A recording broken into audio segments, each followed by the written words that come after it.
My life was a series of bad decisions, but I never expected the real hell to begin in a warehouse. I spent my days documenting inventory, wondering where it all went wrong. Every click of my pen felt like a countdown to a future that was never coming.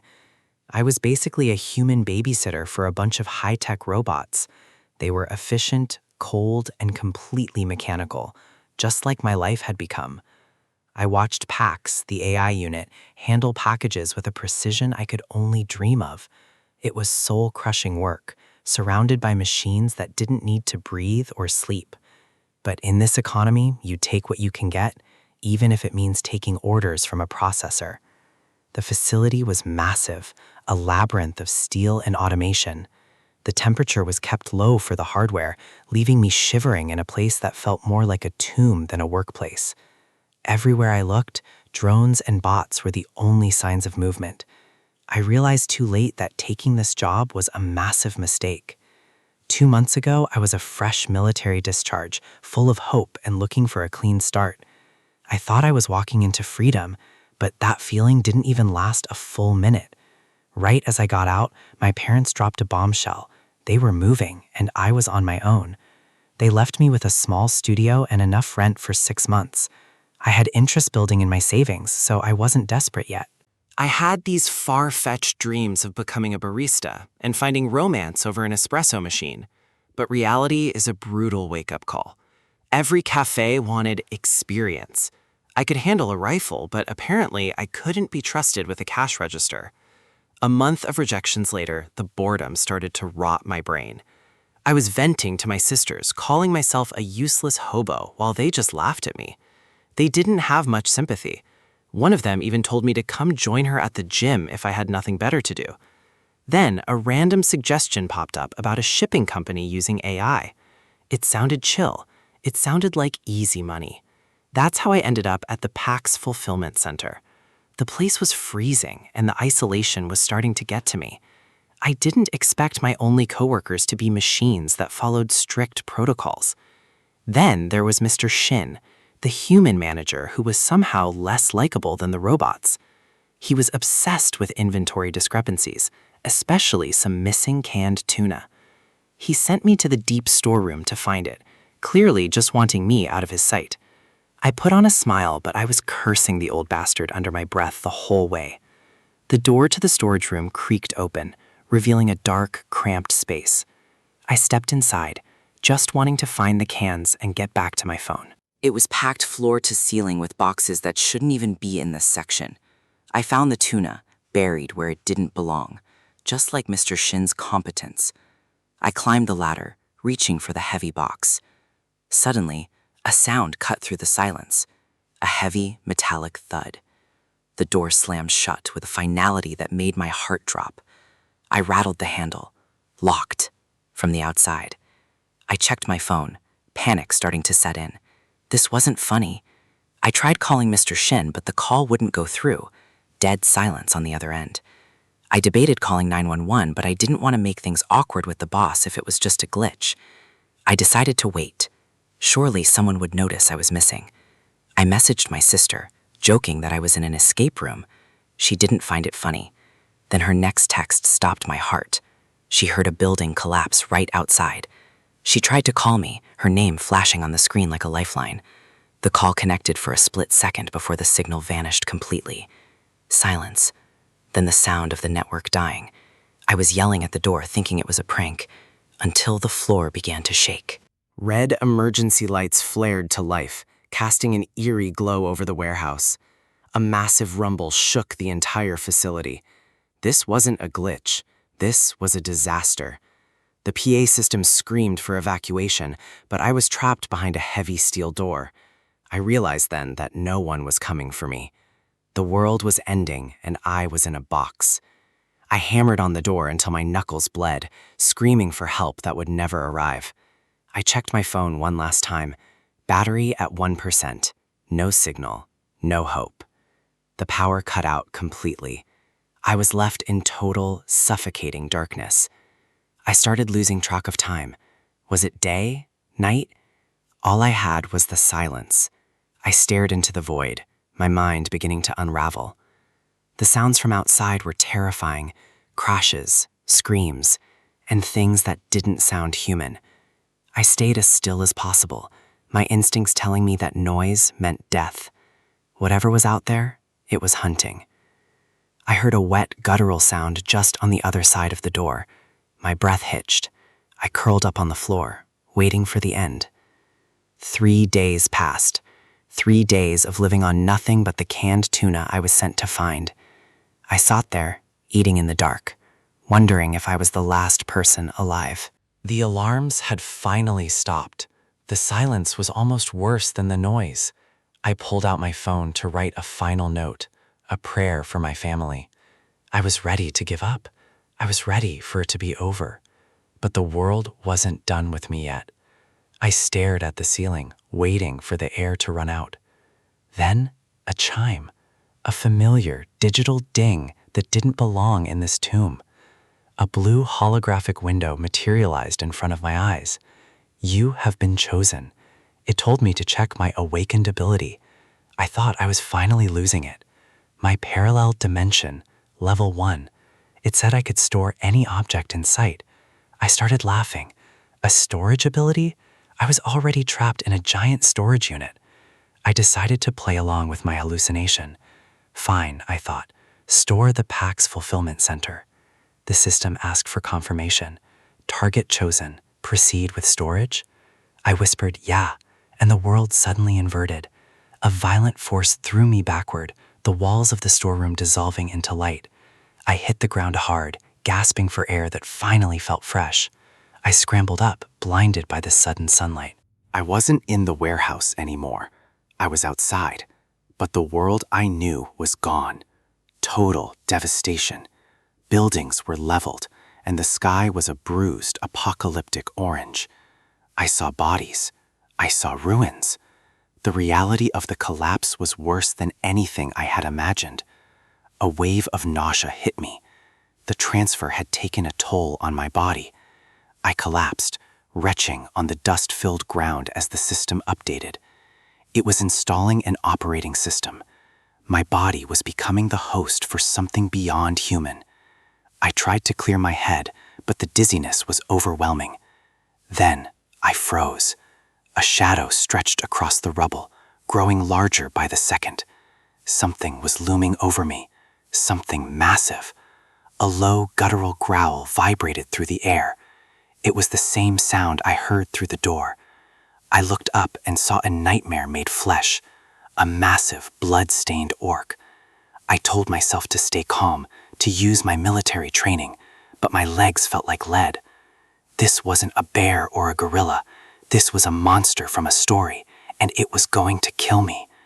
Its foot was the size of my torso, covered in grime and old blood. I didn't wait for it to move. I turned and bolted, screaming for a help that still wasn't coming.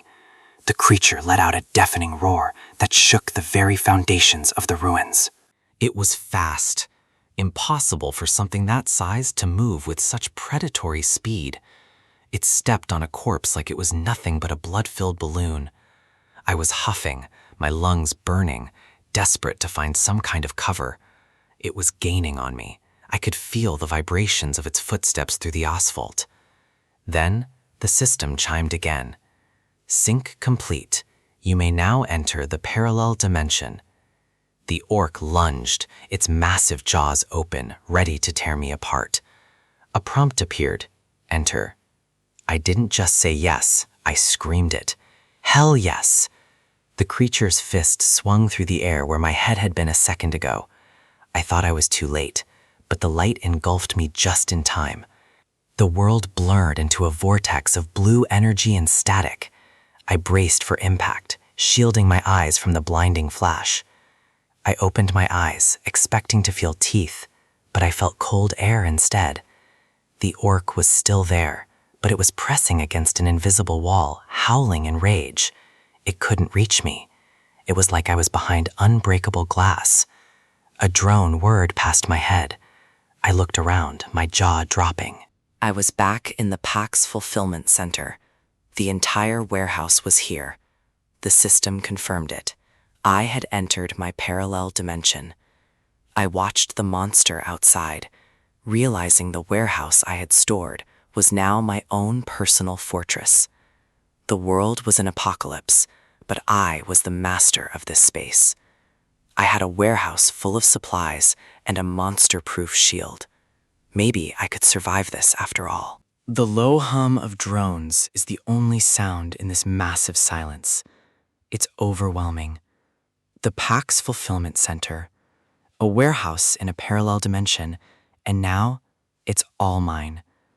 A system notification pings. I've entered the dimension for the first time. Tutorial reward, 1 mana stone. It pulses with a strange blue energy. This small gem is more than just a reward.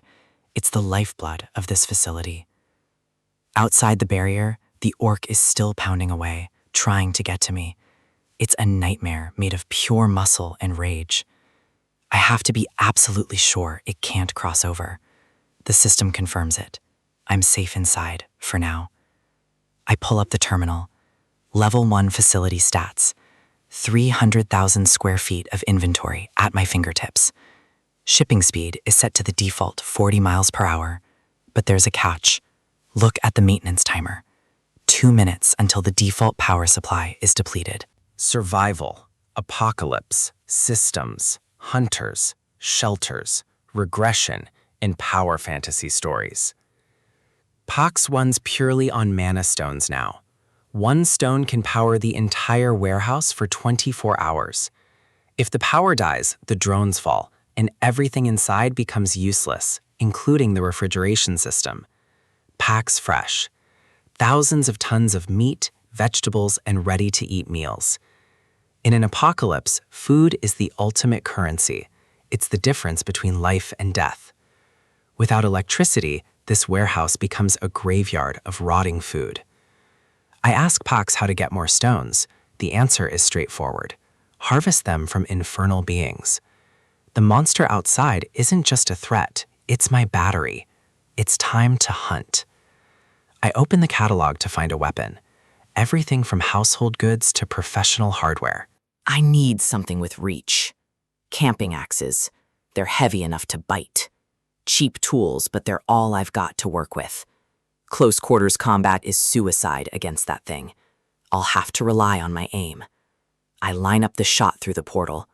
I was a black beret. I know how to hit a target under pressure. I hurl the axe with everything I've got. Direct hit.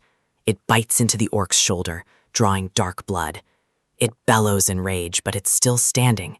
Those muscles are like iron. Wounding it isn't enough. I need a more efficient way to finish this. I look back at the box of tools. Wait, something is different. Should I throw something heavier, like a bowling ball? The system tells me there are 15 axes left in stock. But I already threw 1.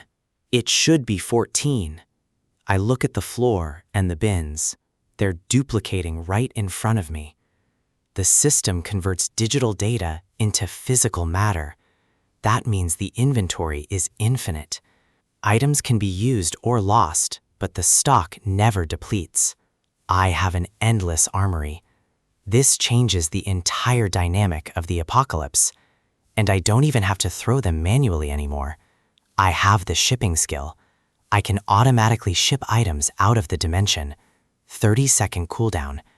I just need to visualize the target. I focus on the orc. Ship it. The axe fires out at 40 miles per hour. The impact is devastating. The orc drops instantly. Dead. 1 kill. My first mana stone is secured. But 40 miles per hour is just the baseline. I can modify the shipping speed. If I power up the skill with more stones, I can make it even more lethal. The system confirms it. The potential for growth is limitless. But I can't hide in this warehouse forever. There are people out there I need to reach. I need to gear up for the world outside. I search the catalog for professional tactical equipment, lightweight battle boots and tactical pants, camouflage. Proper gear is the foundation of survival in a war zone. I'm leaving the civilian version of myself behind. I'm a survivor now. I slam a map of Seoul onto the floor. Time to plan my extraction route. Starting from Gumpo, I'll have to cut through the most dangerous districts. Gangnam and Jung are going to be crawls. Then, up through Dobong. My destination is Uijeongbu. It's too far to travel on foot through monster-infested streets. I hope everyone is still hanging on. I need reliable, silent transportation. An electric road bicycle. No gas required, minimal noise. In this new world, this is better than a supercar. It's fast, agile, and precisely what I need. Just hold on. Jungyeom is coming to save you. 30 minutes back in the real world, and the silence of the ruins is already starting to grate. Navigating Gunpo on a mountain bike is the most tactical choice. It's fast, and more importantly, it's quiet. I've already put down 12 orcs, but the deeper I go into the city, the more frequent the encounters become. Another one.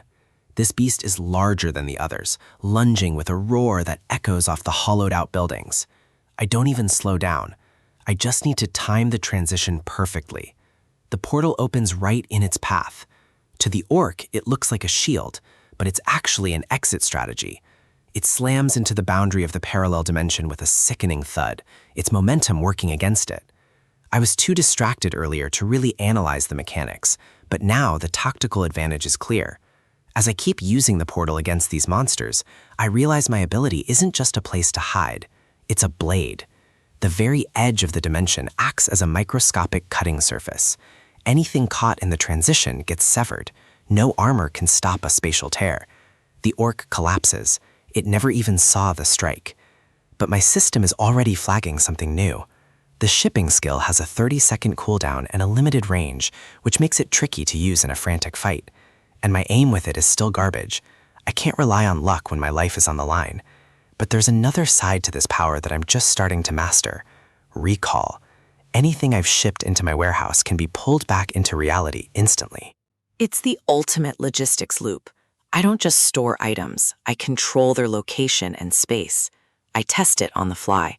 The axe I just used to finish the orc vanishes and reappears in my hand. It's just as useful as shipping, if not more so. It cuts out the need to carry heavy gear. But the real payoff is the loot. I don't just recall tools, I can recall mana stones directly from the bodies of the fallen. The system considers anything inside a dead monster as shippable inventory. It's like a video game, but the stakes are visceral. 14 stones. I need to keep moving if I want to get to my family before the sun goes down. Suddenly, a sound cuts through the air that makes the orc's roar sound like a whisper. It's high-pitched, a screech that vibrates in my chest. Something big is circling above. I look up and see a shadow blotting out the moon. That's not an orc, it's a wyvern. It's clutching a water deer in its talons, treating a 100-pound animal like a light snack. With a wingspan that wide, it's a high-tier predator. Taking it down won't be a simple matter of a well-timed portal. But wait, I'm hearing something else over the wind. It's not a monster. A scream for help. A human voice. In this hellscape, that's the rarest sound of all. I turn toward the sound. If there are survivors, they won't last 10 seconds against that thing. There, a man is sprinting through the rubble, his breath coming in ragged, desperate gasps. He's cornered. The wyvern is playing with him, circling low, enjoying the hunt. The man flinches as the beast dives. He knows he's dead. He just doesn't know when. The wyvern screeches again, a sound of pure dominance. It's faster than anything I've seen on the ground. It lashes out with its tail, a whip crack of bone and scale that sends the man tumbling. He hits the pavement hard. He's done. He can't even get back to his feet. His companion tries to run toward him, but he's just as terrified. They're both easy prey. The wyvern lands, its massive weight cracking the concrete. It's focused entirely on the wounded man. It's the predator's instinct. Target the small, target the weak. It doesn't even see me as a threat. The man stares into the beast's glowing eyes, frozen by a fear so deep it's paralyzing. It opens its maw, drool dripping onto the man's face. This is it, the end of the line for him. I can't just watch. If I want to survive this world, I need allies, or at least information. I need to divert its attention. I don't have a rifle, but I have momentum. I grip the handlebars and pedal. I need one perfect opening. The wyvern is about to strike. Its neck muscles coil, ready to snap the man in half. I reach for the axe in my warehouse. I don't have time for a portal trap. I have to throw it. A tiny knife or a blunt tool won't work. It has to be a killing blow. The man looks up, sensing a change in the air. He sees me, a lone figure on a bike. I ring the bell, a sharp mechanical ring that slices through the wyvern's focus. The beast turns, confused by the sound. It's just long enough. I put everything into the throw. The axe spins through the air, a blur of silver and death. It connects, right between the eyes. The sound of steel meeting bone is the most beautiful thing I've heard all day. The wyvern's head snaps back, the light leaving its eyes instantly. It collapses like a mountain of dead weight, its wings twitching one last time before going still. The survivors just stare. They've seen monsters, but they haven't seen them die like this. A one-shot kill on a wyvern. Even I'm a little surprised by how clean it was. I roll up to the body, the bicycle light flickering against the beast's scales. I retrieve my axe. The man on the ground is still trembling, unable to process that he's alive. I take a breath. Is everyone okay? I ask, my voice sounding strange in the sudden quiet. They look at me like I'm a ghost. A guy on a bike just took down a dragon. The wounded man, Mr. Choi, struggles to his feet, his eyes wide with disbelief. They think I'm a soldier. In this world, anyone who can fight is assumed to be military. Did he really just... With an axe? The other one whispers. The shock is written all over their faces. I don't look like a soldier, but I don't look like a victim either. I look like a variable. They start bowing, thanking me for saving their lives. It's a level of gratitude that feels heavy. I point to the logo on my shirt. I'm not a soldier. I worked at the PAX warehouse. They don't care. To them, the uniform doesn't matter, only the result. You have a special ability, Choi says, his voice full of awe. I don't confirm or deny it. They mention a refuge, a basement terminal where 15 others are hiding. They were out looking for essentials and a drivable road. That catches my attention. Most of the people from the nearby warehouse are dead. The monsters were too many, too fast. But these 15 managed to secure a basement. It's safe for now. I need information. If they have a working car, my search for my family gets a lot easier. I agree to go with them. I don't trust them yet, but I need their intel. They're taking a risk bringing a stranger back, but they're desperate. I can work with desperation. Choi leads the way, his limp heavy, but his spirit buoyed by my presence. I glance back at the wyvern, a waste of a good carcass, but I have what I need. I trigger the recall on the wyvern's mana stone as we walk. It pops out of the skull and into my hand. These guys don't need to know the full extent of my abilities. A little mystery is a good defense. If things get ugly, I can always slip back into my dimension. They can't follow me there. We reach the basement. The air is thick with the smell of old concrete and fear. A group of survivors is gathered around a man standing over a fresh kill. He doesn't look like the others. His eyes are cold, tactical. He looks like a man who has adapted to the apocalypse a little too well. I get a bad feeling. This isn't just a refuge. This is a kingdom. And I just walked into the throne room. The terminal is no longer the fortress these survivors thought it was. An orc managed to slip past their defenses, proving that even the most hidden shelters are vulnerable. The manager, Lee, looks shaken. He knows the clock is ticking. The monster is dead, but the sense of security died with it. This place isn't safe anymore. I stay quiet, observing them. They're looking at the corpse, then at me. Word is spreading fast. They saw what I did to that wyvern earlier. I can feel their eyes on me. In this world, strength is the only currency that matters. They're whispering about the axe throw. They think I'm some kind of high-level awakened. I need to keep my cool. If they think I'm a hero, I can use that to my advantage. The murmurs grow louder. To them, I'm a miracle worker who cracks skulls with ease. Someone is approaching. They're moving fast, driven by pure relief. Before I can react, I'm being grabbed. Her hands are trembling, but her grip is firm. She's desperate to show her thanks. She's ecstatic. I saved her colleagues, and she treats it like I've saved her whole world. She won't let go, asking how they can ever repay me for what I've done. I try to play it down, but she's not having it. Humility only makes them trust me more. The tension breaks for a moment as they start joking around, trying to find some normalcy in the chaos. I step back, trying to maintain some professional distance. The manager, Jin-mak Lee, steps forward with a grateful smile. He seems like a man who knows how to lead. He bows respectfully. In the apocalypse, a man who can kill monsters is worth more than gold. He offers me a spot in their hideout. They've got food and water, or so they think. Lee is confident. He believes they have a steady supply line from a nearby warehouse. But then, one of his men breaks the news. The look on his face says it all. The warehouse is gone. Not looted, not destroyed, just vanished without a trace. Lee can't believe it. An entire building doesn't just disappear. The shock is turning into panic. Without that warehouse, they have no future here. The workers are losing it. They were counting on those supplies to survive the winter. I watch them spiral. I'm the only one who knows that warehouse is currently sitting in my inventory. The atmosphere is heavy with dread. Their sanctuary just became a prison. Lee tries to rally them. He's pushing for a move through the tunnel, even if it's dangerous. They have to move now. Staying here means starving in the dark. He looks to me for confirmation. He wants to know if I'm with them.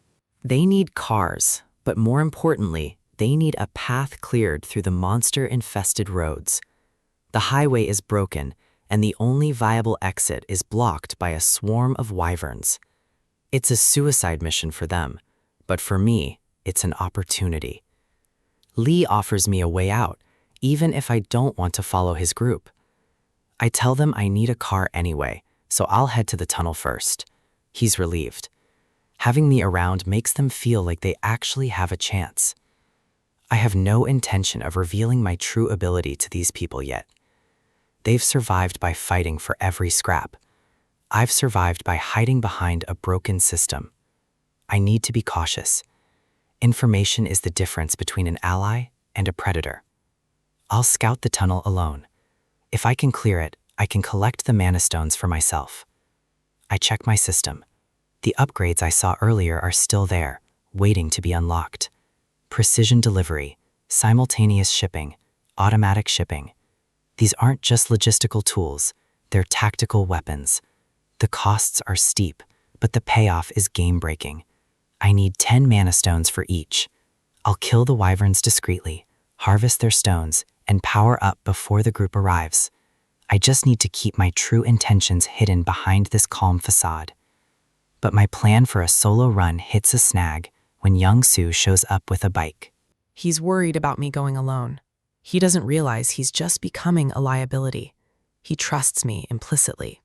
That kind of faith is dangerous in a world like this. He's insistent. He wants to help, even if he's scared out of his mind. I guess I'm taking a passenger. This is going to be a long ride. We move out into the ruins of the city under a cold moonlight. The bike hums as we navigate the wreckage of the old world. I'm scanning every shadow. The silence is too loud. Suddenly, Young Soo starts performing some insane acrobatics on the bike. He's standing on the pedals, trying to get a better view of the road ahead. The guy is reckless, but he's right. We need to see what's coming before it sees us. Then he spots it. The first threat is already upon us. A wyvern is circling. I tell him to keep going, but he's already panicking. The road is a maze of stalled cars and debris, making it impossible to pick up real speed. It's right there, looming over the wreckage with glowing red eyes. I yell at him to keep his eyes on the road. We can't afford to crash now. The beast lunges. We barely dodge the first strike. We're paddling for our lives, but we're heading straight into the heart of their territory. I prepare to use my ability, but I have to time it perfectly. The tunnel is close, but we're not going to make it at this rate. The bike screeches to a halt. We're trapped. Young-soo freezes. He can see what I see now. Shadows are closing in from all sides. We're surrounded. He's trembling, realizing that his hero might not be enough to save him this time. There are too many of them. The pack has found its prey. One of the wyverns steps forward, letting out a piercing screech that echoes through the ruins. Young-soo thinks it's all over. He's given up. The monster bares its teeth, dripping with hunger. He asks if this is where it all ends. He's looking for a miracle. I can't hide it anymore. If I want to live, I have to use the system. I spend the mana stones, 10 to unlock the skill, 5 to reset the cooldown. I tap the interface, ignoring Young-soo's confused stare. The wyvern lunges, sensing the kill. It's midair, jaws open, ready to tear us apart. Young-soo screams, closing his eyes for the final blow. He's waiting for the pain, but it never comes. A blinding light flashes as my skill activates. The impact of the delivery is massive, sending a shockwave through the street. He peeks through his fingers, unable to comprehend what just happened. The look of pure shock on his face is almost worth the reveal. A portal has opened, and my drones are already in the air. The real fight starts now. Time is the most expensive resource I have. I start burning through mana stones to force the system's cooldown lower. Each stone drops the wait time by 5 seconds. In a combat zone, that's the difference between life and death. 15 seconds. 10. I keep pushing until I hit the limit allowed by my current level. The system locks me out of further reductions. To go faster, I'll need to upgrade the parallel dimension itself. I deploy the drone. It's my eyes in the sky while I stay tethered to the warehouse entrance. The area is quiet, but in this world, silence is just a warning. I reach into the remains of the beast to pull out its mana stone. It's messy work, but necessary for fuel. I tell Young-soo to keep his distance. If things go south, he needs to be within my protection range instantly. He looks rattled. Most people would be. He's just a civilian caught in a nightmare. A screech echoes from the clouds. A wyvern. It's diving, and it's picked us as its next meal.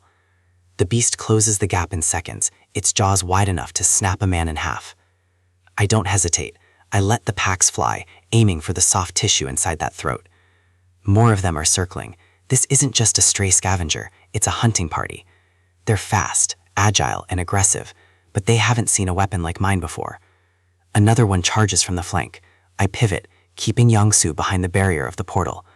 I track the movement. Speed is their advantage, but precision is mine. The axe hits with a dull thud. It doesn't just cut, it disrupts their momentum entirely. The creature skids across the asphalt, losing its grip on the sky. Young-soo can only watch in horror. He's never seen a monster taken down with such clinical efficiency. The blood spray is heavy. I don't look back. I keep my focus on the remaining threats. The wyvern tries to roar, but its lungs are already filling with lead and steel. I stand my ground. If I show even a second of weakness, the rest of the pack will descend. It's over for this one. It falls limp, another carcass added to the ruins of the city. Blood drips from the sky. The air is thick with the scent of iron and ozone. The rest of the pack watches from the shadows of the skyscrapers, reconsidering their odds. Young-soo is staring at me like I'm a ghost. He can't wrap his head around what he just saw. He sees a man who doesn't even view these monsters as a threat. To him, I'm the most dangerous thing in this tunnel. I keep my face neutral. Emotions don't kill monsters. Weapons and mana do. The wyverns finally retreat. They're smart enough to recognize a predator when they see one. They vanish into the dark, leaving us with the silence of the dead road. Young-soo finally finds his voice. He's trying to process the concept of a warehouse that acts as an arsenal. He admits he envies me. He thinks with an ability like this, he could have saved his family by now. I don't tell him that power always comes with a price. Instead, I just watch the horizon. The wyverns are gone for now, but in this world, nothing stays gone for long. I start looking for the next move. We need a vehicle, and we need it before the next wave hits. He asks why I need a car if I can fight like this. I tell him the truth. I'm going to Uijeongbu. He freezes. That's a suicide mission. But then he realizes I'm the only one with a real shot at making it. Yongsoo offers a deal. He's a professional driver. He can get me through any terrain if I keep the monsters off his back. He's desperate. He knows he won't survive alone, and he's betting everything on my strength. I consider it. A skilled driver would save me a lot of energy. It's a logical trade, but I have to be careful. If people find out the full extent of my warehouse, I'll become a target for every desperate survivor. In the worst-case scenario, I might have to eliminate anyone who becomes a threat to my secret. Yongsoo seems trustworthy enough for now. He followed me here even after that close call with the wyvern. I agree to the partnership, but with one strict condition. I clear the tunnel alone. He nods vigorously, promising to convince the others to stay back while I work. He heads back to the group, his face filled with a new kind of hope. I just hope he doesn't talk too much. I watch him go. He's already shouting to the others about our plan to break through. He tells them I have an awakened ability and that they need to wait outside while I clear the path. I can't believe it. I asked him to keep it a secret, and he's essentially announcing that I have a secret. The survivors start whispering. They're confused, but they're also desperate for a way out. This just made me look even more suspicious. I can feel Leader Lee's eyes on me. He's not an easy man to fool. There's no point in worrying about it now. The choice is made. Tomorrow morning, I'm clearing that tunnel. They're worried about food and safety. If I can prove my value, maybe they'll stop asking questions. Leader Lee approaches. He looks me in the eye, his face hardened by years of survival. He tells me he won't ask about my ability. He's smart enough to know that results matter more than explanations. He offers me a share of their meager food supplies. It's a sign of respect I didn't expect. The whole group bows. In their eyes, I've gone from a stranger to their only hope for survival. I try to brush it off. I'm just doing what I have to do to move forward. Gratitude feels out of place here. I tell them to save the food for their families. I have enough of my own, though they don't know it. Yongsoo puts a hand on my shoulder. He tells me to just accept it.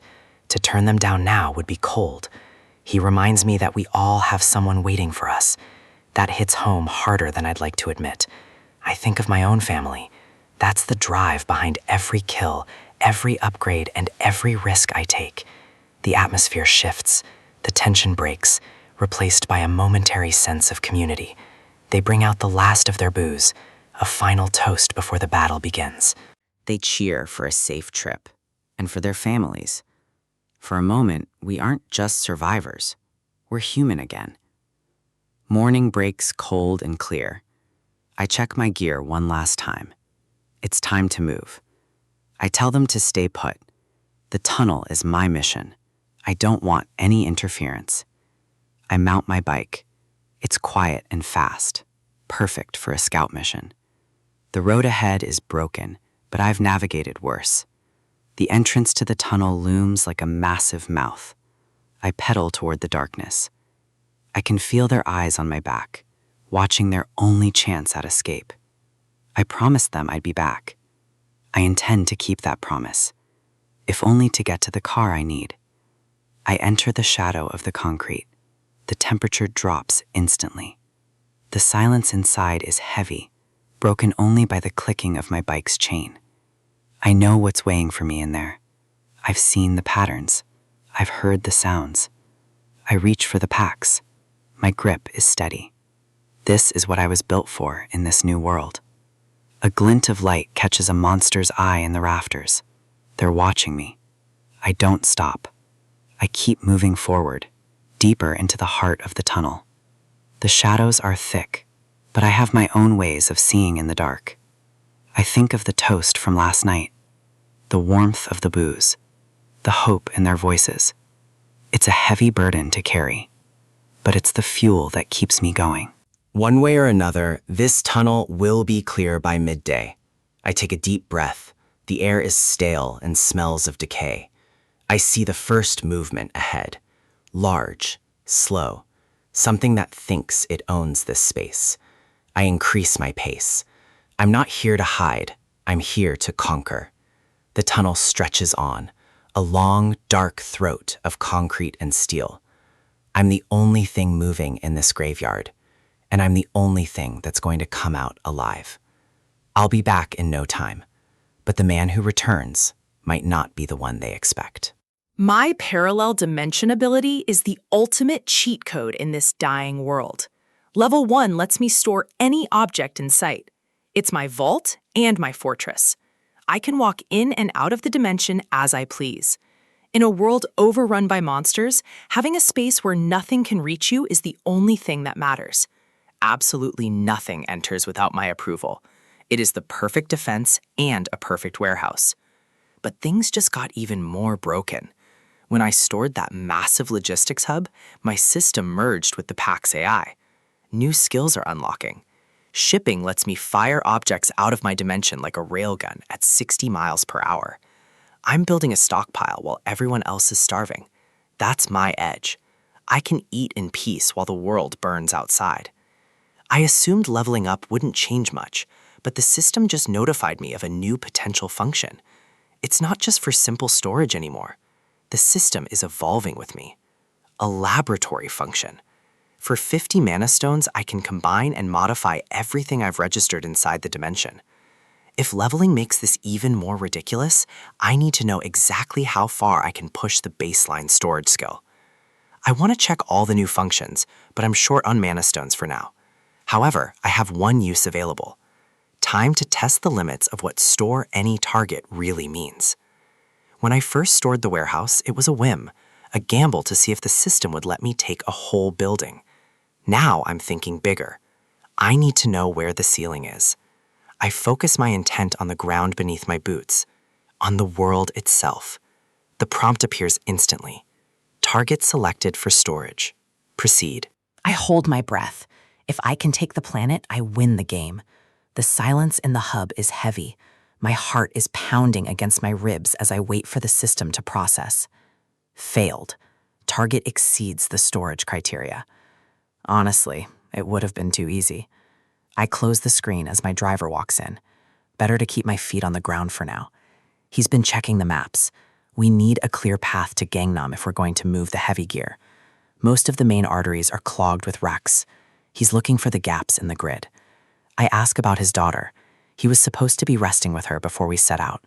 He just smiles and points toward the back of the hub. She's out cold. Deep, peaceful sleep amidst the supplies. In this world, that kind of peace is the ultimate luxury. She feels safe here. The man looks relieved. He says he has my back as long as he's able. But there's a look in his eye I haven't seen before. A sudden shift in intensity. He's usually the cautious one, but now he's ready to charge into hell if it means keeping his kids safe. I tell him to take it easy, but he's already grinning behind his shades. He claims driving is all he's good for, but he's easily faster than anyone else on the road. I tell him we need to be smart, not fast, but he isn't listening. He's practically crying with relief. Having a safe place for his child changed his entire world. We hit the road, the heavy truck roaring as we leave the warehouse behind and head into the ruins. The city is a graveyard of concrete and steel. Every corner holds a potential ambush. Buildings lean precariously over the asphalt, their windows like empty eyes. The weight of the cargo doesn't slow us down. We're moving through the dust and debris at a steady clip. It's a lot quieter than the main highways. No monsters in sight so far. He points out a historic site nearby. That's why there was never much development in this area. He's trying to stay positive, but I can see the fatigue etched into his face. He keeps glancing at the mirrors, checking for tails or anything out of place. Then we see them. Barriers ahead. A full-scale checkpoint blocking the road. This wasn't on our intel. These aren't makeshift. They're military-grade barricades used by the army. He slows down, wondering if the army is still operating in the sector. I look closer. The stance of the men behind the barriers isn't right. I catch a glimpse in the side mirror, a jeep with its lights on, positioned to cut us off. They've been waiting for a big catch like us. They don't look like they're here to help. This is going to be a hard exit. I need to make a move before they box us in. I tell him to hide. I open a portal right under his seat so he can slip into the dimension. 3 men approach the truck, rifles leveled at the cab. They aren't soldiers. They're scavengers with high-end gear. I step out of the cab, keeping my hands visible, but my mind focused on the system. The leader sneers, mocking our driving. He was hoping we'd blow a tire so they could just pick the carcass. He tells me to get out and open the cargo. He wants to see exactly what we're hauling. I play along, acting the part of the scared driver. The more they focus on the truck, the less they watch me. The heavy steel doors creak open, revealing the massive haul. Their jaws drop when they see the sheer volume of supplies. Thousands of cans of tuna, a fortune in this world. They think they just hit the jackpot. The leader's eyes turn cold. He tells me the cargo belongs to them now. They're after food and supplies, just like I thought. They aren't interested in a partnership. He wants to know where I found this much food. He's looking for the source. I tell him it's from a warehouse, a place he'll never find without my help. I offer to get them more if they let us pass. I need to see how greedy they really are. I tell them the roads are collapsed and the location is hidden. I'm making myself indispensable. The leader just glares. He's not interested in a deal. He's interested in control. He asks how much more I have. I tell him this truck is nothing compared to what's left at the hub. One of his men interrupts. They're on a tight schedule. They need to finish up. They need to move before the light fails. They decide to take me with them. The leader orders his man to drive the truck. He's taking me personally to meet his boss. I see the fist coming, but I don't move. I need to get inside their base. The strike lands hard, and everything explodes in white light. I hit the ground, the air knocked out of my lungs as they throw a hood over my head. Everything goes black. I can hear the rain starting to fall as they drag me toward their base. I'm brought into a building. I can hear the heavy thud of a door closing behind me. The air smells like stale smoke and cold metal. I'm being marched into an interrogation. They rip the hood off. The light is blinding for a second as I squint. I blink, trying to get my bearings and assess the room. I'm sitting in a high-backed chair, hands tied. This looks like a military commander's office. Across from me is a man who doesn't belong in that chair. He's a thug in a stolen uniform. The flag on the wall is the only thing that looks official in this room. I look at the floor. Bloodstains. This place wasn't abandoned. It was taken by force. A dead soldier slumped in the corner. These guys slaughtered the original occupants. The man behind the desk lights a cigarette. He's the one calling the shots here. He's heard the story about the food in the truck. He wants the location of the warehouse. I give him a name, Gunpo. It's far enough away to buy me the time I need to dismantle them. He seems satisfied for now. He's arrogant, thinking he's the king of this hill. I ask him where we are. He laughs and tells me it's an army base. The Rock Defense Communication Command, the heart of the military's network. He admits he was exempt from service. He doesn't even know the name of the place he hijacked. He tells me to wait. It's almost 6 p.m. The beast is coming. A piercing, bone-chilling screech echoes through the walls of the base. The thug doesn't even flinch. He's seen this before, and it terrifies him. I look toward the window. The sound is getting louder, closer. Wyverns. A whole flight of them circling the skies above the base. They're massive. Monsters that shouldn't exist in our reality. Yet here they are. This base is not a fortress anymore. It is bait for creatures from another world. The thug admits his powers couldn't even scratch them. He's completely outmatched. He's frustrated. He has the guns, but they're useless against beasts of that scale. He tells me about the soldiers who tried to fight back. They were slaughtered where they stood. He waited for the monsters to thin out the ranks, then stepped in to take control of what was left. He kept a few officers alive for information, but they're starving and broken. That's why he needs me. He has the weapons and the base, but he's out of food. He tells me if I cooperate, I might survive the night and join his little club. I look at him and mumble my response. I've already decided what to store next. This place is perfect, high-tech, secure, and filled with military gear. I call out to Pax. I give the command that will end his rule. Store the rock dreck in my parallel dimension, every floor, every wall, and every man inside. In a world that's stopped making sense, survival depends on how fast you can adapt. Right now, my life depends on how fast I can pedal. I'm heading straight into the dark. The tunnel is a death trap, but I have no intention of staying a victim. The tires skid over cracked asphalt and debris. Every second counts when you're surrounded by things that want to tear you apart. The shadows are alive. Wyverns. They're faster than they look and far more aggressive than anything from our world. One slip and it's over. But I'm not just some delivery guy anymore. I've got a system and I've got a plan. I look back for a moment. This apocalypse is just getting started, but I've already seen enough to know that the old rules are dead. Memories of a simpler time drift in. Arguments over who hit who first. Typical sibling rivalry. The fights were loud, messy, and constant. But back then, the stakes were just a few bruises. My father used to try and play peacemaker, exhausted from a long day's work, but always present. He had this look in his eyes, a mix of patience and a deep, quiet love for the chaos we created. He told us we actually got along well. At the time, we thought he was delusional as we pulled each other's hair. He was an only child. He saw something in our bickering that we couldn't, the bond of blood. He'd tell us that one day we'd realize how precious family really is. That day came much sooner than I expected. He was about to say something profound, something about love being the ultimate bond.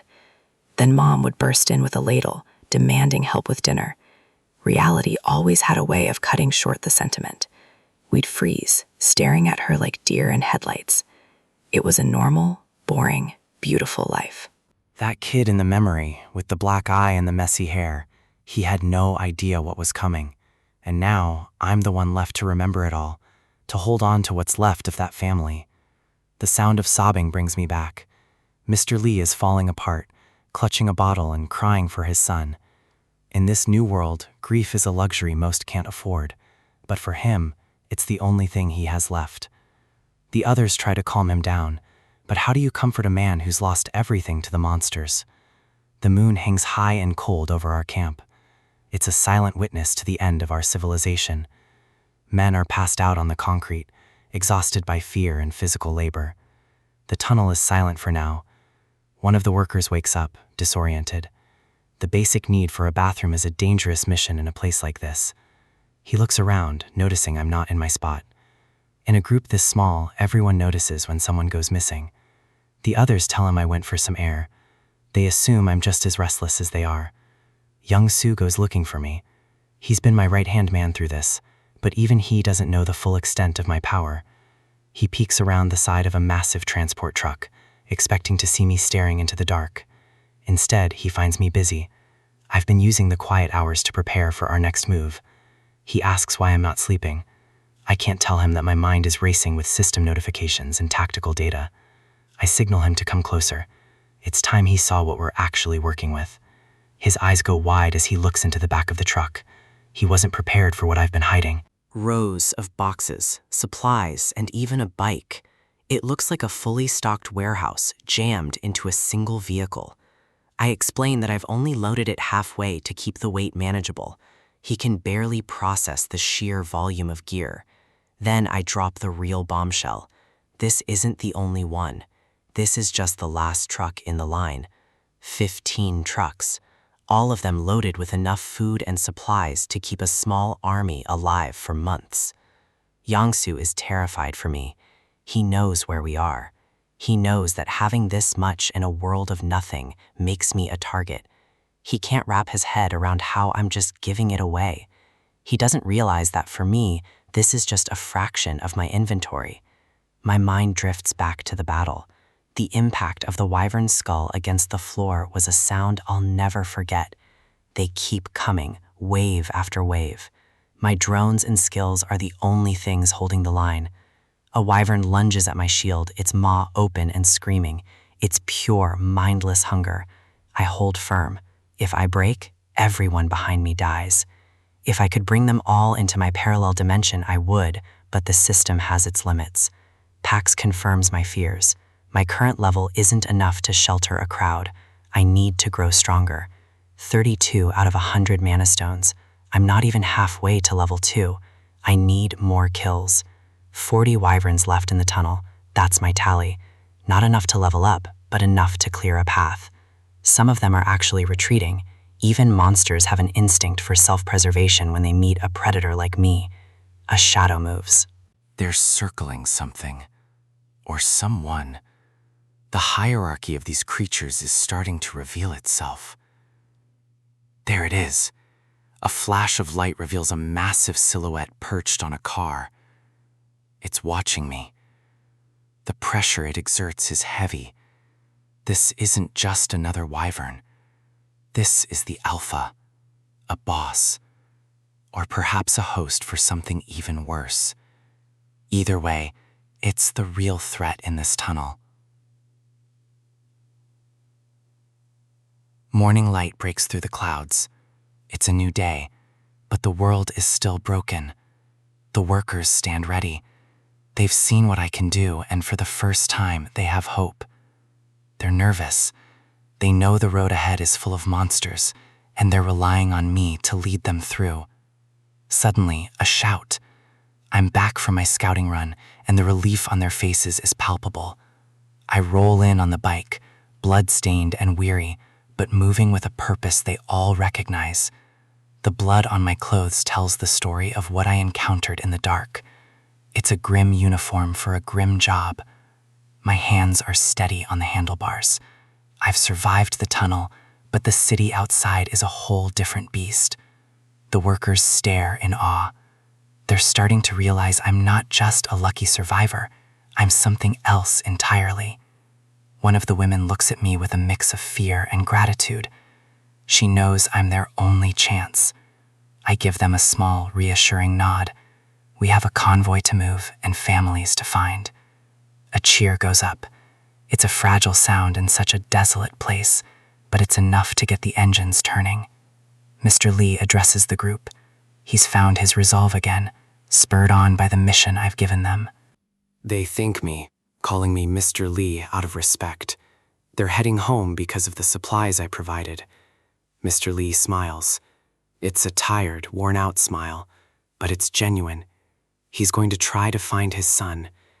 I remind them to check the cargo if they run into trouble. I've packed more than just food in those trucks. They don't know what I mean yet, but they'll find out soon enough. In this world, a little help goes a long way. The engines roar to life. The sound of 15 trucks vibrating the air is the most beautiful thing I've heard in days. We pull out of the tunnel area, a line of steel and hope cutting through the devastation. The convoy moves slowly, navigating around the wrecks of the old world. Every turn is a tactical decision. Young-soo waves to the other drivers. We're a team now, bound together by the need to survive. We hit the main highway. It's a graveyard of abandoned cars and broken dreams, stretching as far as the eye can see. From above, we must look like a tiny thread of life, trying to stitch a torn world back together. The sun is blinding, reflecting off the glass and metal. It's a beautiful day for the end of the world. I sit in the passenger seat, staring out at the ruins. My mind keeps drifting back to that alpha wyvern. It definitely wasn't normal. It was bigger, smarter, and it let me go. That's what worries me. I'm covered in the filth of battle, but I don't feel tired. I feel focused. The system is changing me. A sudden crack of sound snaps me back to attention. Something is nearby. The city skyline looms ahead, but it's not the sanctuary people hoped for. Smoke rises from a dozen different points. We pass a fallen soldier. His gear is scattered. His mission failed. Even the military couldn't handle this. Young-soo sees it too. He grips the wheel tighter, his face pale. The reality of the situation is sinking in. There's no helping the dead. We have to keep moving. Survival is for those who look forward, not down. The roads are blocked by every imaginable obstacle. Dead bodies, monsters, flipped cars. It's a labyrinth of horror. Seeing soldiers left to rot on the side of the street tells me everything I need to know. The chain of command has collapsed. A scavenger monster gnaws on a corpse in the middle of the road. It doesn't even look up as we pass. It's already adjusted to the new food source. I think about my own time in the service. If I hadn't been discharged when I was, I'd be one of them, just another body in the dirt. The truck screeches to a halt. Barbed wire fences block the entire width of the bridge. Beyond the wire, the road is a mess of overturned vehicles and blood. This wasn't a random accident. This was a desperate defense. Young-soo figures the army set this up to keep things from getting through. The question is, what were they trying to stop? He wants to take a detour to find another bridge. But I see something at the far end that changes everything. Monsters. Not wyverns this time. These look like hounds from hell prowling through the wreckage. They're lean, muscular, and look like they could outrun a car. They're hunting in a pack. I look at them and see more than just a threat. I see mana stones. I see a way to level up my dimension. Young-soo is panicking, reaching for the gear shift to turn us around. He thinks we're trapped. But I've spotted a narrow path, a sidewalk that might just be wide enough for the truck to squeeze through. It's tight and it's dangerous, but it bypasses the main roadblock and puts us right behind the pack. I put a hand on Young-soo's arm. He freezes, looking at me like I've lost my mind. He asks if the truck can even fit. I tell him it's possible. And in this world, possible is all the permission I need. I've got a great idea to get past this area. We don't need a detour. We need to go forward. I can't help but grin. Most people see an end, but with this system, I only see opportunities to grow stronger. I don't believe in detours. In this world, the straightest path is usually the most dangerous, but I've got a plan to clear the way. Young-soo looks like he's seen a ghost. He doesn't realize that the chaos ahead is exactly what I'm looking for. A massive ogre is tearing through a pack of hounds right in the middle of our path. It's a bloodbath, and we're driving straight into the center of it. The monsters are locked in a frenzy, completely oblivious to the truck approaching their kill zone. The ground trembles under the weight of the struggle. This isn't just a fight, it's a territorial slaughter. The sounds of bone crushing and flesh tearing fill the air. These things are efficient killers, but they're about to meet something even more relentless. Blood splashes against the windshield, blurring the line between the road and the carnage. We aren't stopping. Young-soo is paralyzed. He's a driver, not a soldier, and the bridge ahead looks like a one-way trip to the afterlife. He asks if I'm sure about this. In a world with a system, certainty is the only thing that keeps you alive. He's never seen anyone charge a bridge blocked by high-rank monsters without a second thought. I explain the logic. It's like a strategy game. You don't need an army if you have the right terrain and a few specialized units. He gulps, realizing that my definition of specialized might be a bit different from his. The barbed wire fence is the only thing separating us from 100 hungry maws. It's time to set the stage. We slam into the position. The impact rattles the frame, but we're exactly where we need to be.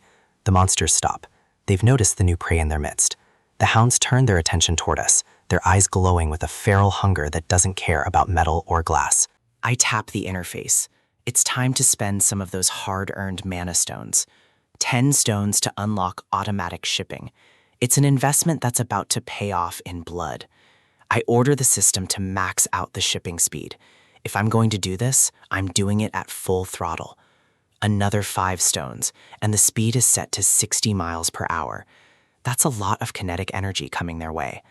I step out, the blue glow of the system reflecting in my eyes. The dinner bell just rang, and I'm serving the main course. The hounds dash forward, a wave of red fur and teeth. They think they found an easy meal. The system dings. French door refrigerator, 830 liters. Market price, nearly 3 million won.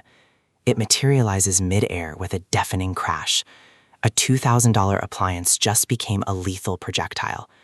The first hound doesn't even have time to whimper before several hundred pounds of steel and insulation flattens it into the pavement. 12 mana stones obtained instantly. The system is already paying for itself. I can't help but laugh. There's something satisfying about watching the apocalypse get handled by high-end kitchenware. I've upgraded the distance and precision. Every delivery is a guaranteed kill. The system adjusts the trajectory mid-flight. It's like a homing missile, but with more storage space. These hounds are fast, running like cheetahs, but they can't outrun a direct delivery from my warehouse. My cooldown is sitting at 2.5 seconds. Normally, that's too slow for a pack this size, but I'm not using axes anymore. A refrigerator is massive. It has a huge hitbox and enough mass to ignore the momentum of a charging monster. Even a grazing blow is enough to shatter bone and send them spiraling into the abyss. The automatic shipping handles the rest. I don't even have to aim anymore. The system just clears the path. I take a deep breath and yawn. It's exhausting work, even when the system is doing the heavy lifting. The hounds keep coming, driven by a primitive instinct that hasn't realized it's outmatched by logistics. Another thwack, another kill. The bridge is becoming a graveyard of appliances and monsters. Yongsu watches through the side mirror, his jaw hitting the floor as he sees a refrigerator flying through the air.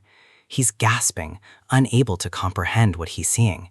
He thought axes were impressive, but this is a whole different level of crazy. He notices that every single fridge is the same brand. He's wondering how one warehouse could possibly have this much stock. It's the brand new condition that really gets him. It's not just junk, it's a never-ending supply of luxury goods used as hammers. I lean back into the truck and ask Yongsu if he's hungry. The monsters are handled, might as well have a snack. He just stares at me. The disconnect between the slaughter outside and my casual tone is too much for him. He finally asks the question, is the stock infinite? He's starting to realize the true scale of my ability. I give him a look that says everything he needs to know. Knowledge is power, but some things are better left as a mystery. I told him I thought he knew already. I only retrieve the items so we don't get a flat tire driving over them later. I step back into the cab, my movements relaxed while the world outside continues to burn. Yongsu is sweating. He's realized he's riding with a man who can summon a supermarket's worth of inventory on a whim. He asks for a donut and a zero cola. Even in the apocalypse, a man has his preferences.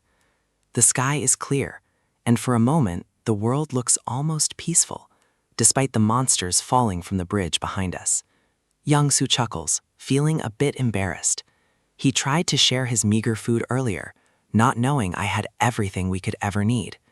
I just smile. His trust was worth more than the food. In this new world, loyalty is the rarest commodity of all. I tell him to let me know if he needs anything. I've got a warehouse full of solutions for any problem he might have. He mentions he's excited to see his folks. We're close now, only about an hour away once we clear this bridge. His expression softens. The hope of finding his family alive is the only thing keeping him behind that wheel. I see him choke back some emotion. I hope for his sake they're okay. I know how rare happy endings are these days. He glances at me, noticing my blood-stained clothes. He points out that I probably shouldn't show up to see family looking like a butcher. He's right. Appearance matters, even when the world is ending. It gives people a sense of normalcy. I ask him what his style is. If I can provide a fridge, I can certainly provide a wardrobe change. He grins, eager to see what else I've got hidden in that invisible warehouse of mine. A pair of aviators and a pilot's jacket. It's classic, tactical, and a hell of a lot better than a blood-soaked uniform. He looks like a different man. The confidence boost is exactly what he needed before the final stretch. Most of the monsters are dead now. The bridge is finally open, and the road ahead is clear of immediate threats. He tells me we can leave. He's ready to finish this journey, and so am I. He slams the gear shift into place, his movements sharp and determined. He's not the same nervous driver I met in the tunnel. He floors the accelerator. The truck roars to life, eager to leave the carnage of the bridge behind. The tires screech against the asphalt. We're moving fast, pushing the heavy vehicle to its limits. I'm caught off guard by his sudden aggression. He's really pushing this thing. We fly past the remaining hounds, the truck a blur of white metal against the gray ruins of the city. The scenery whizzes by. We're making record time, but the ride is getting a little rough for my taste.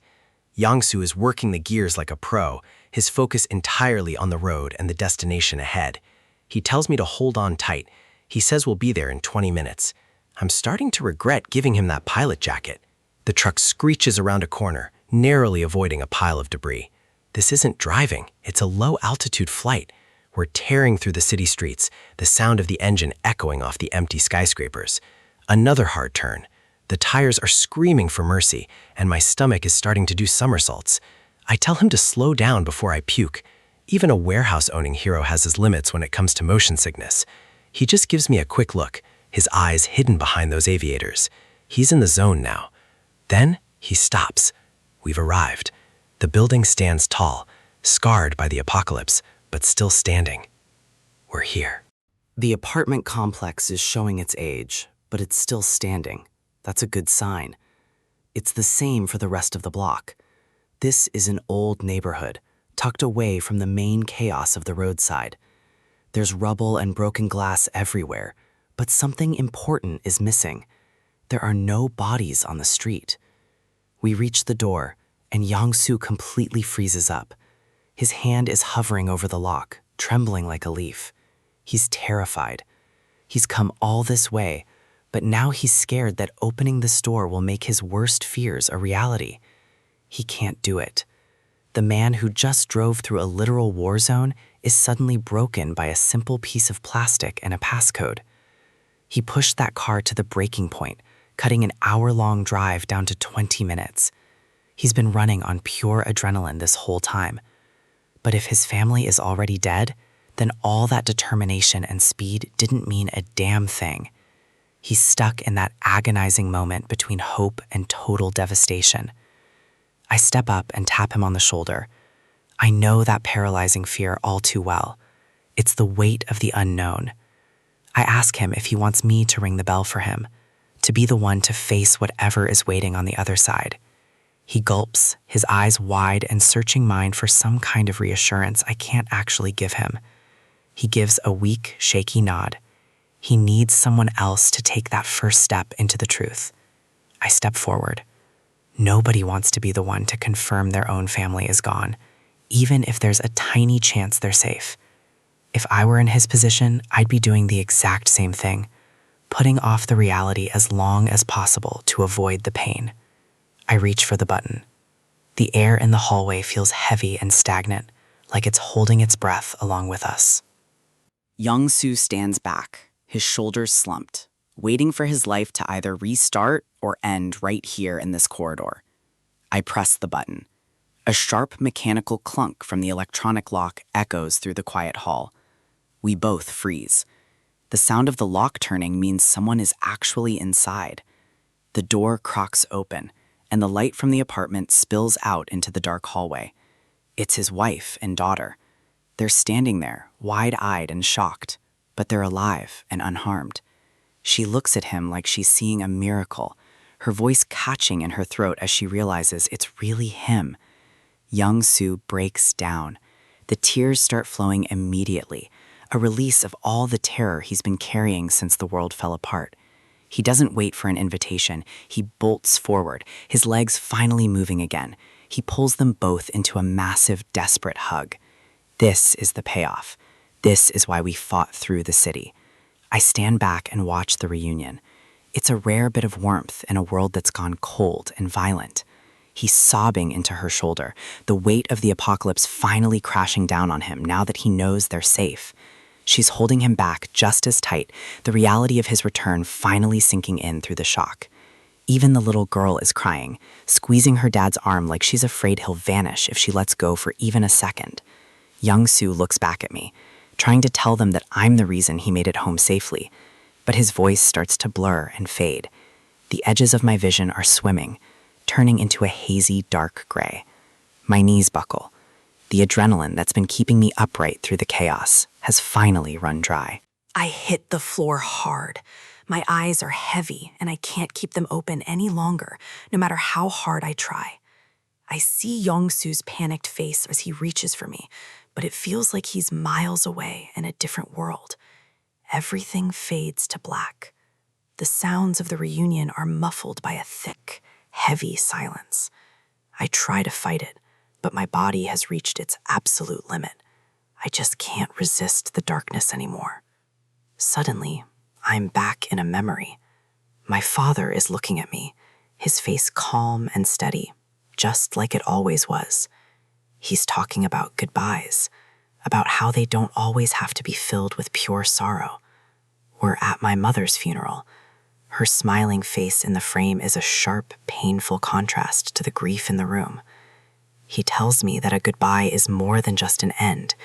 It's a collection of every memory you shared with that person.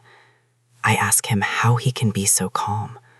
I'm just a kid, and all I feel is the massive hole left in my chest.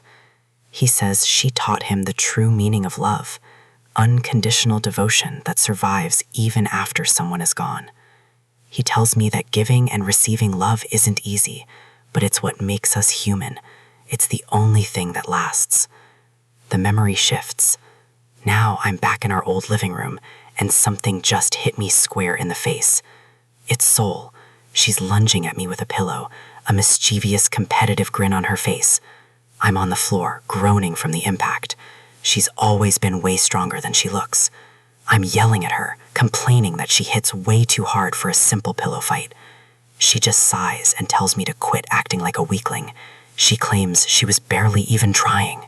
I'm storming off, shouting that I hate her, and I'm telling Dad. Standard sibling warfare. Dad just watches us with a small, knowing smirk, while Mom yells for us to get to the table. The smell of dinner fills the house. It's a memory of a life that feels like it belonged to a completely different person. We're all gathered around the table, the steam rising from a bowl of spicy kimchi stew. Mom is nagging Juyan to put her phone away and eat. It's so normal and boring it actually hurts to remember. Sol is acting cool, claiming she's just texting her friends, but Mom isn't buying the act for a second.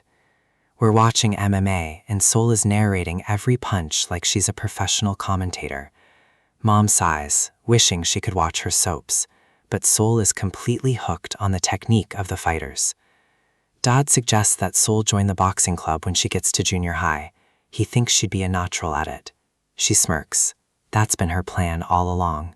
She wants to be a champion, and she starts junior high next year. Then it was my turn to start junior high. I remember walking through those gates for the first time. I was wearing my new suit, feeling like a big shot, ready to finally start my adult life. I saw the welcome banner and had high hopes. I thought I was finally going to find my place. But the reality was different. The holes were filled with kids who were much bigger and meaner than I expected. I tried to blend in, to just be another face in the crowd and avoid any kind of trouble. My uniform was perfect and crisp, but I didn't feel like I actually belonged in it. I kept my head down, hoping no one would notice how out of my depth I really was. I felt shabby and small compared to everyone else, like I was wearing a costume that didn't fit. But I put on a smile anyway.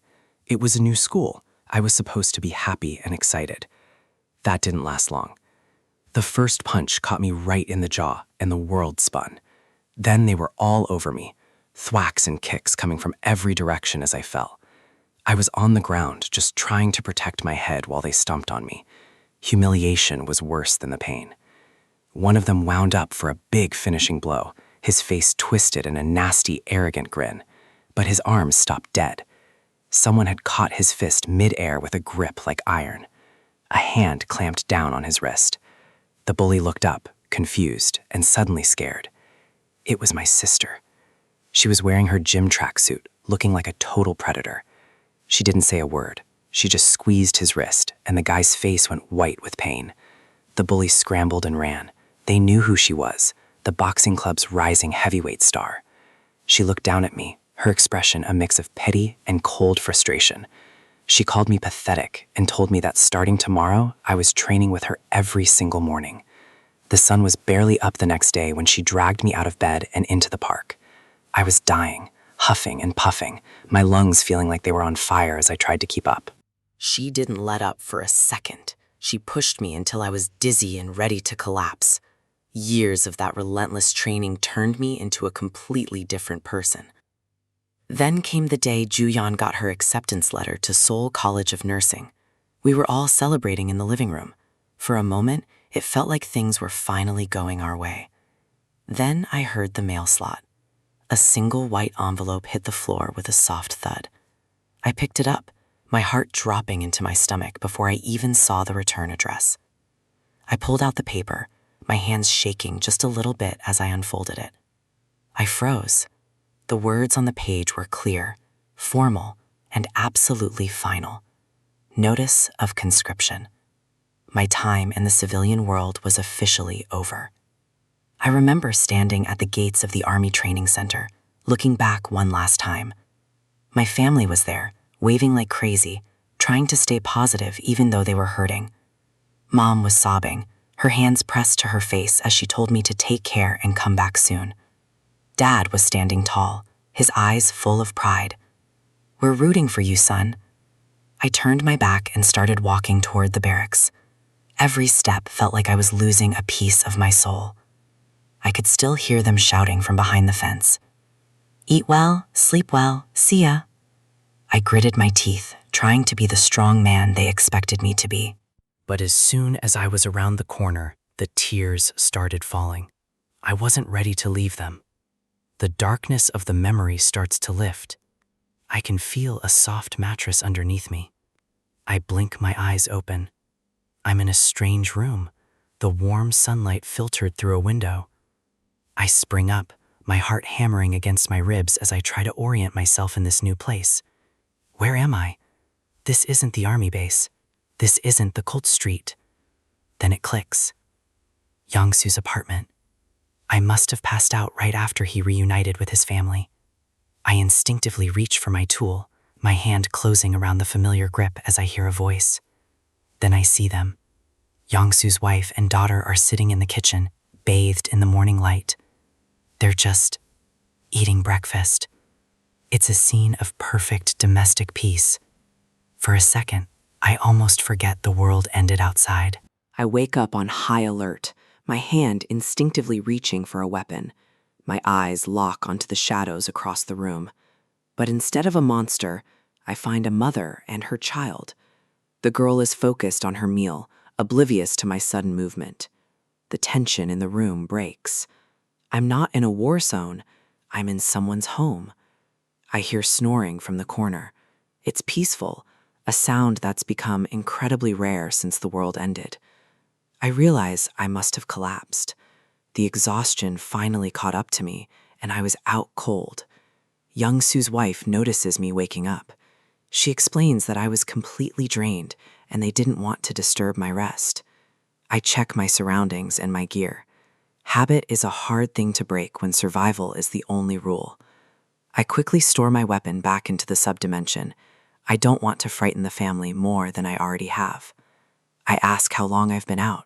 3 hours. Not long, but enough to regain some strength. She looks at me with a warmth I haven't seen in a long time. Young-soo told her everything that happened at the tunnel. They're grateful.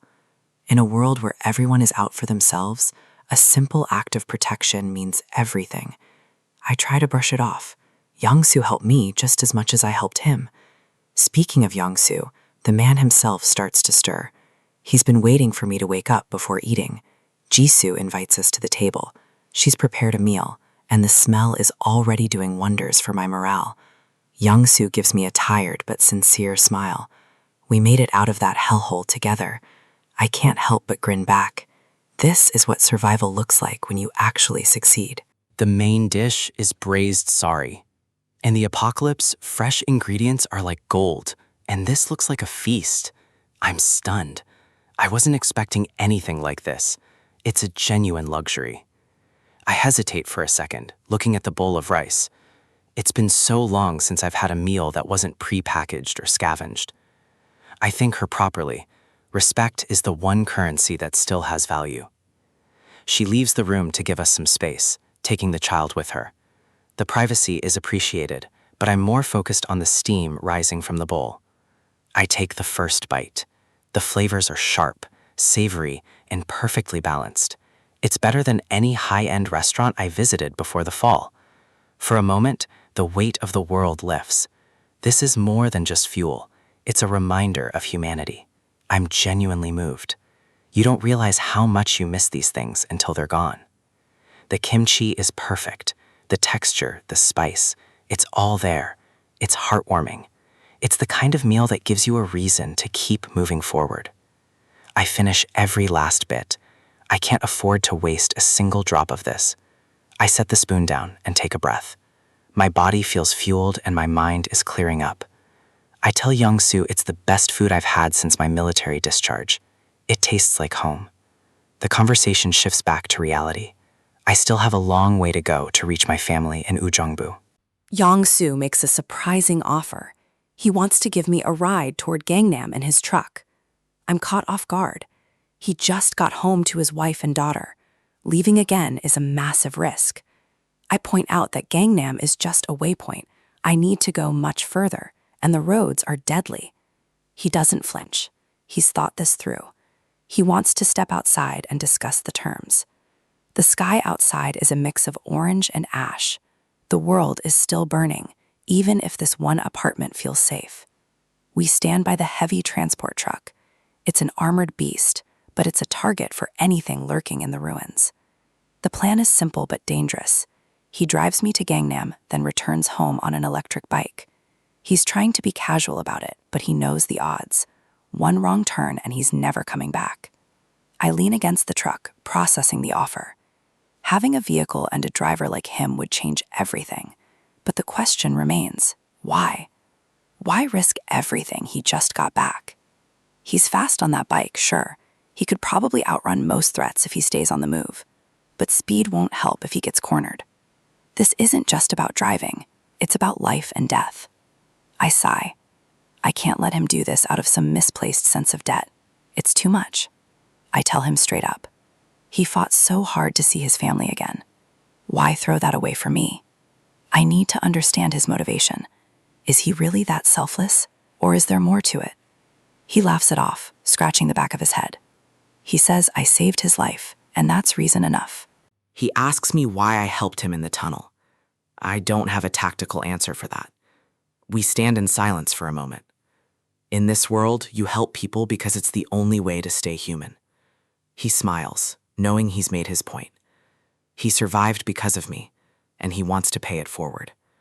I look at the truck, then back at him. I have a counteroffer, something he won't expect. We're all in the same position, struggling to protect what we love. I realize I have the power to actually do it. My ability, the subdimension, is the key. It's the ultimate shelter. If he helps me reach my family, I can provide a level of safety for his that no apartment building can match. He's listening now. The carefree attitude is gone, replaced by the focus of a man who sees a real opportunity. I explain my condition. He doesn't come alone. He brings his family with him. Inside my dimension, they'll be safe.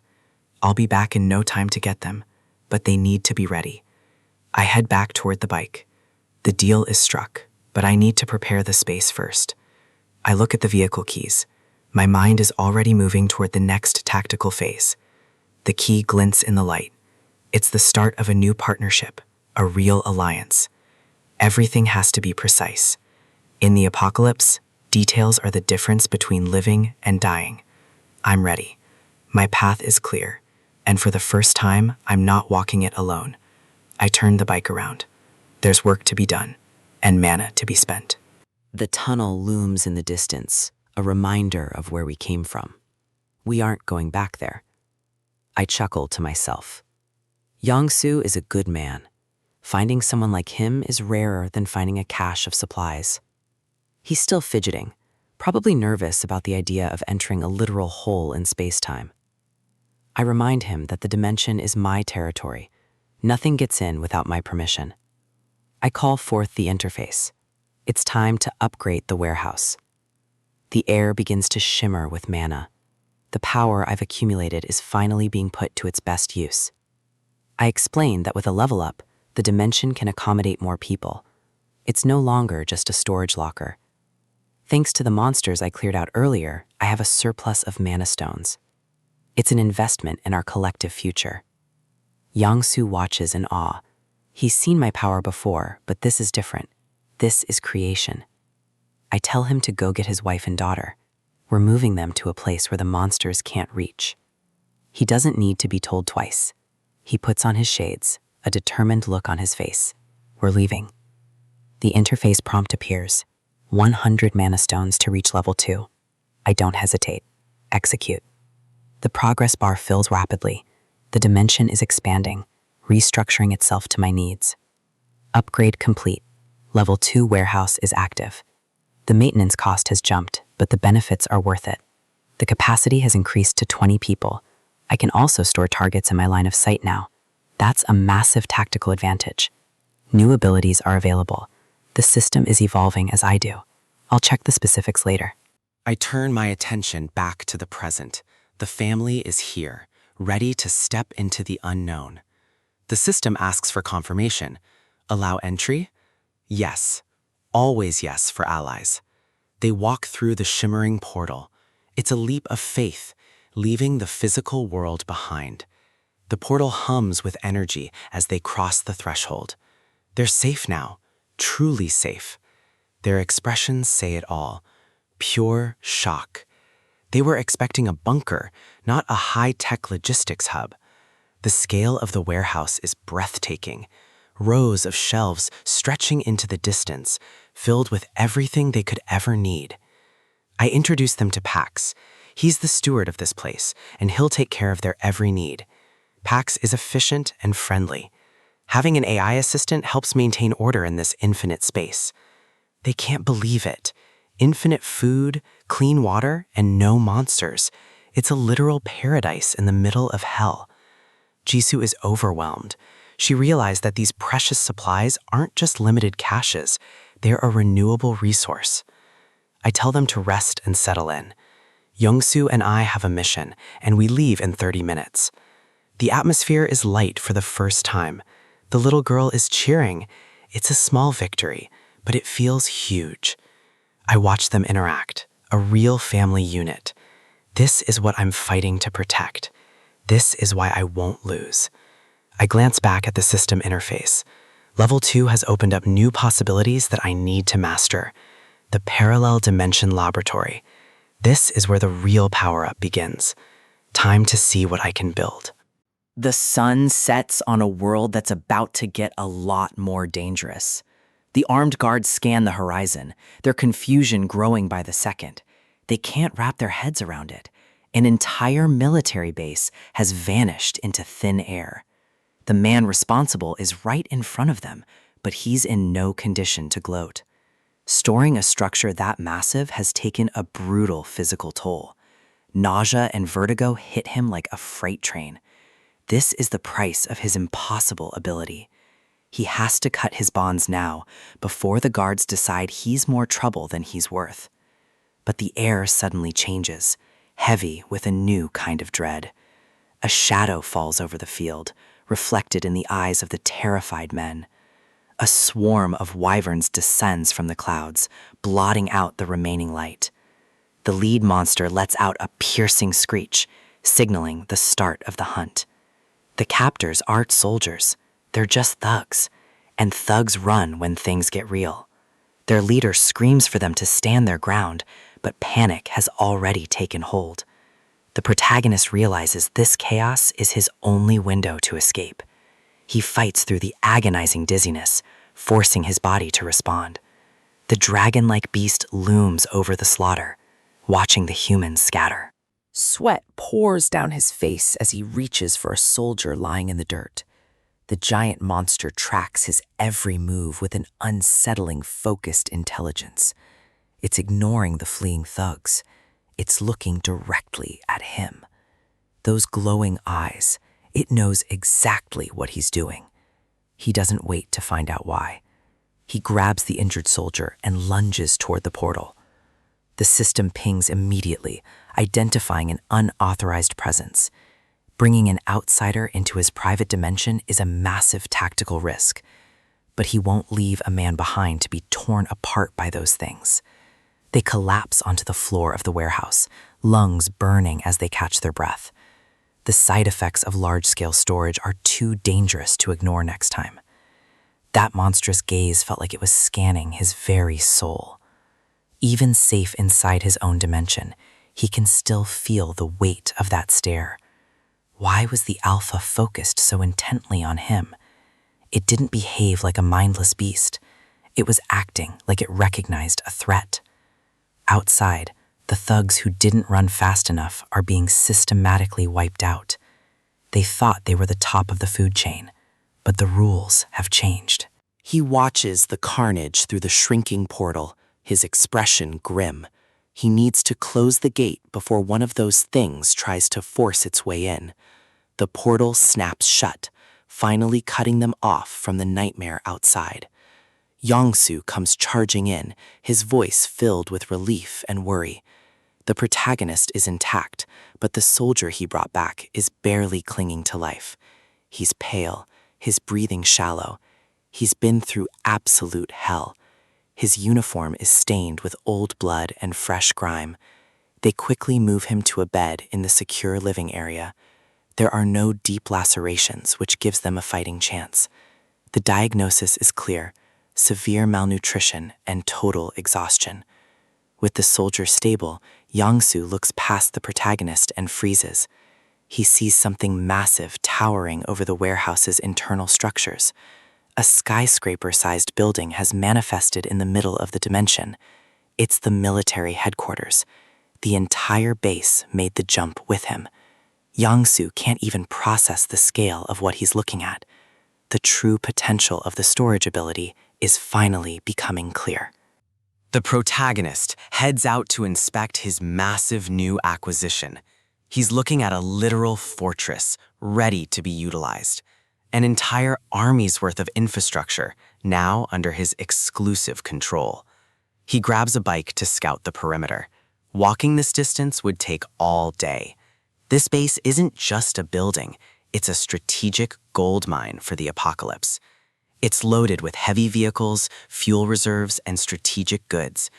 But navigating this maze to find the specific gear they need is going to be a hassle. It dwarfs the original warehouse sector. It's a city within a dimension. He needs a way to organize and deploy these resources efficiently.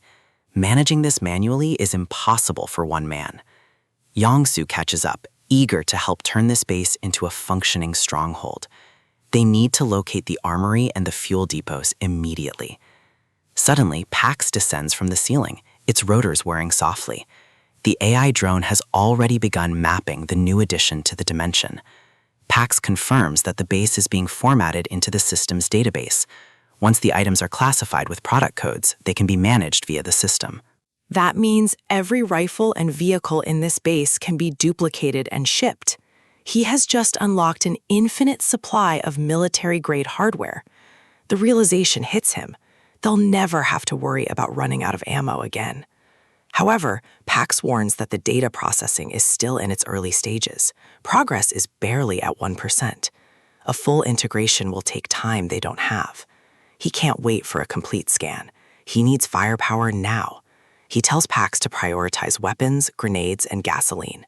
He also sets a hard restriction on the new inventory. He's the only one who can order these items. In this world, trust is a luxury he can't afford yet. 10 minutes later, the first batch of gear is ready. It's time to check the status outside.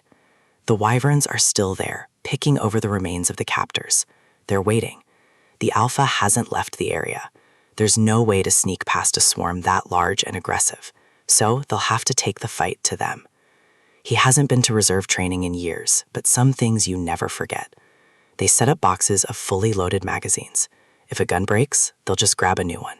Yongsu smirks, feeling the weight of the rifle in his hands. Those monsters are about to become target practice for the best-equipped survivors on Earth. He takes aim, his finger tightening on the trigger. Time to shake off the rust.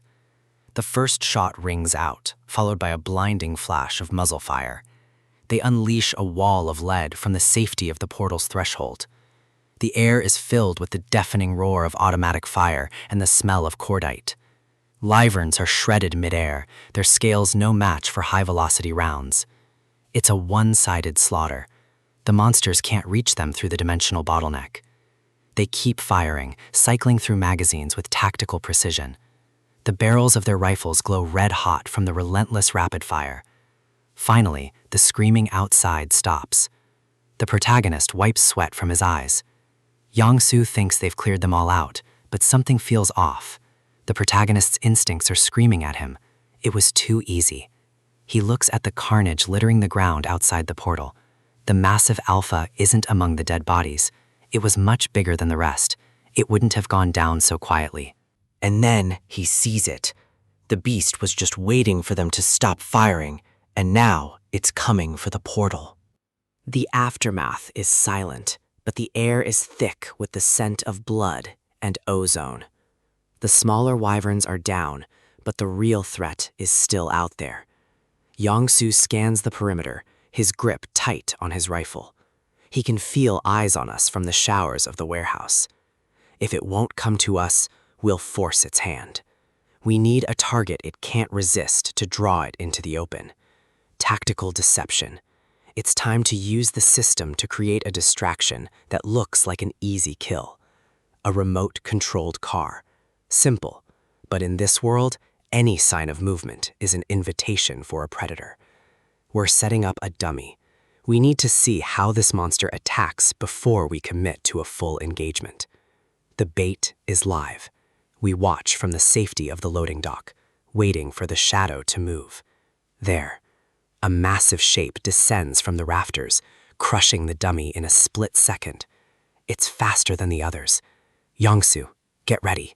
This isn't just a beast, it's an apex predator. The sheer aggression is startling. It didn't just attack, it tried to delete the target from existence. The giant wyvern, a monster that makes the swarm we just fought look like a minor inconvenience. Look at those eyes. It's analyzing us, calculating the risk of its next move. It screeches, a sound that vibrates through the very foundations of the building. It's a declaration of war. Weapons up. If it wants a fight, we'll give it everything in our inventory. Fire. We need to overwhelm its senses before it can close the gap.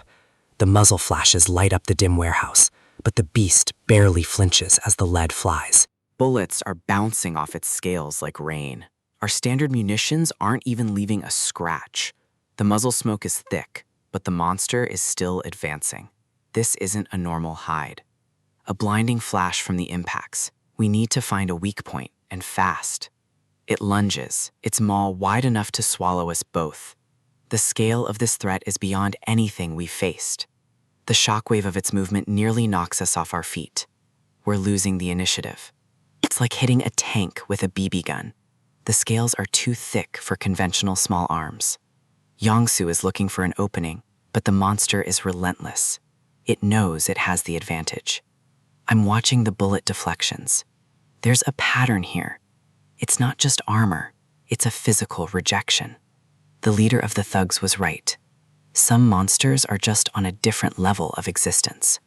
It stares me down, mocking our efforts with every deliberate step it takes toward us. Those eyes aren't just animalistic. There's an intelligence there, a cold understanding of its dominance. Another screech. It's calling for an end to this game. It's time for a desperate measure. Thud. Objects roll across the floor toward the beast. Not bullets this time. It pauses, curious about the small metallic spheres rolling to a stop beneath its chest. Grenades. Dozens of them. If we can't pierce the hide, we'll try to crush it with raw concussive force. I've got an unlimited supply, and I'm not holding back. Let's see how it likes a localized sun. Boom! The explosion rocks the warehouse, a wall of fire and pressure consuming the beast. Yong-soo hurls another round into the inferno. We need to make absolutely sure it stays down. The monster is swallowed by the smoke and shrapnel. For a moment, there's hope. A direct hit. That blast should have been enough to level a reinforced bunker. The shockwave clears, revealing the scorched earth and twisted metal of the warehouse floor. But the monster is still standing. It's barely scratched, its scales shimmering through the smoke. The heat is intense, but the wyvern just shakes it off like dust. It's fundamentally untouchable by this gear. We're gasping for air. the physical toll of the engagement finally catching up to us. Yongsu is exhausted. He's realized the terrifying truth. We're outclassed in every way. I'm looking at the beast, and it's looking back. It knows it won this round. It takes flight, disappearing into the dark sky. It didn't retreat. It just lost interest in its prey. Why did it leave? Maybe it realized we weren't worth the effort yet. We need to move before it changes its mind. On the road to Gangnam. The silence in the car is heavier than the battle was. Yongsu is shell-shocked. He's seen a lot, but nothing that could shrug off a grenade barrage like that. I'm replaying the fight in my head. Grenades were a failure. They're designed for fragmentation, not penetration. Against that hide, shrapnel is useless. We need something that focuses all its energy on a single, devastating point. But a bigger bomb in the middle of a city is a disaster. Innocent people would be swept up in the blast. No, the solution has to be surgical. High power, small radius. Something with more mass and more velocity. I need to keep upgrading. The system is the only way to close the gap between us and the true monsters. I pull up the interface. It's time to see what our survival earned us in the warehouse. 314 mana stones. The wyvern swarm was a gold mine we didn't even know we were digging. This is the edge I need. I'm going to reinvest every single stone into the system to break its limits.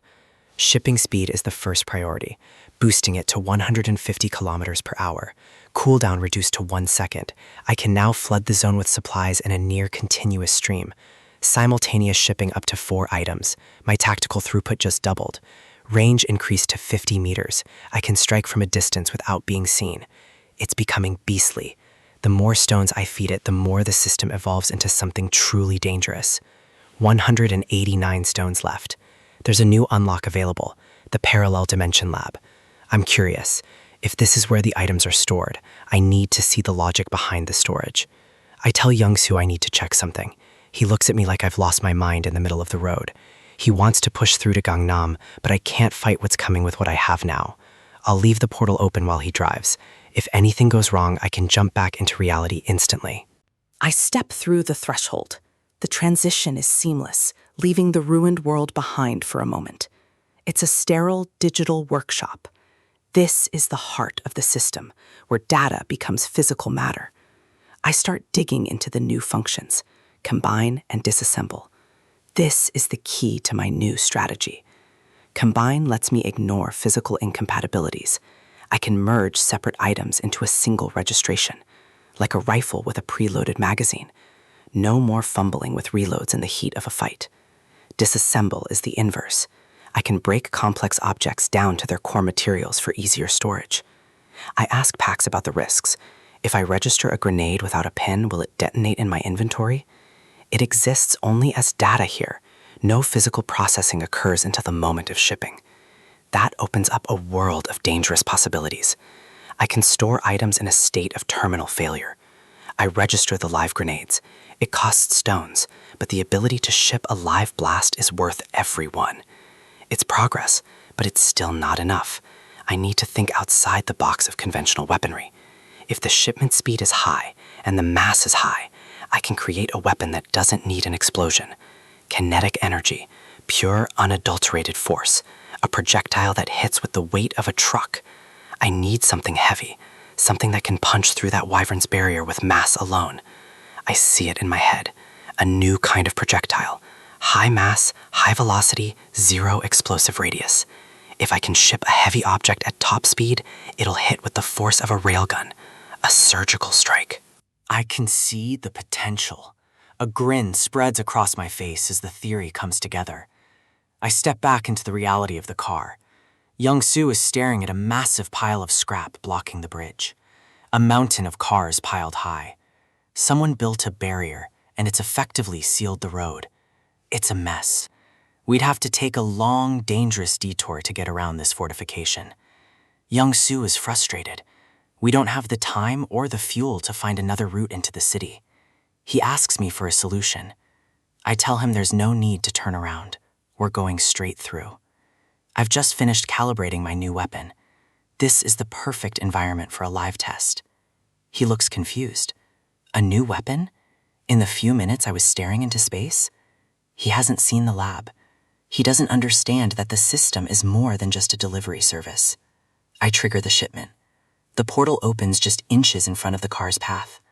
Something massive streaks through the air, hitting the barrier with a bone-jarring crack. The cars are tossed aside like they're made of cardboard, the barrier disintegrating under the impact. The path is cleared in a single strike. No fire, no shrapnel, just the raw mathematical force of mass. Young-soo is staring through the windshield, his hands shaking on the steering wheel. He's looking for the missile. He's looking for the high-tech ordnance that just cleared a city block. But all that's left on the ground are simple gym weights, 20-kilogram plates of solid steel. Simple physics, devastating results. This is the future of our tactical arsenal. Young-soo finally finds his voice. He wants to know what I did, but I'm already looking ahead. If this can clear a mountain of cars, imagine what it will do to that giant wyvern's barrier. We're entering Gangnam now. The stakes are higher, but so is our firepower. The city is a tomb, but we're the ones carrying the light and the heavyweights. I check the system one last time. Everything is ready. The next monster won't be so lucky. Young-soo keeps driving, his confidence returning. He knows I have a plan for everything. But I know the truth. We're only surviving because we're adapting faster than they can kill us. The lab is still open in the back of my mind. I'm already thinking of the next combination. We're not just hiding in a warehouse anymore. We're building an empire of logistics and destruction, one shipment at a time. The world might have ended, but my business is just starting to boom. The hospital's outer barrier, a makeshift wall of scrap metal, just got breached with zero effort. The guards are in shock.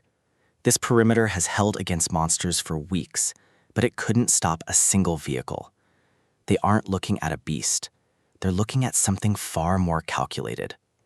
High-intensity beams cut through the ash and smoke of the apocalypse, blinding anyone standing in the way.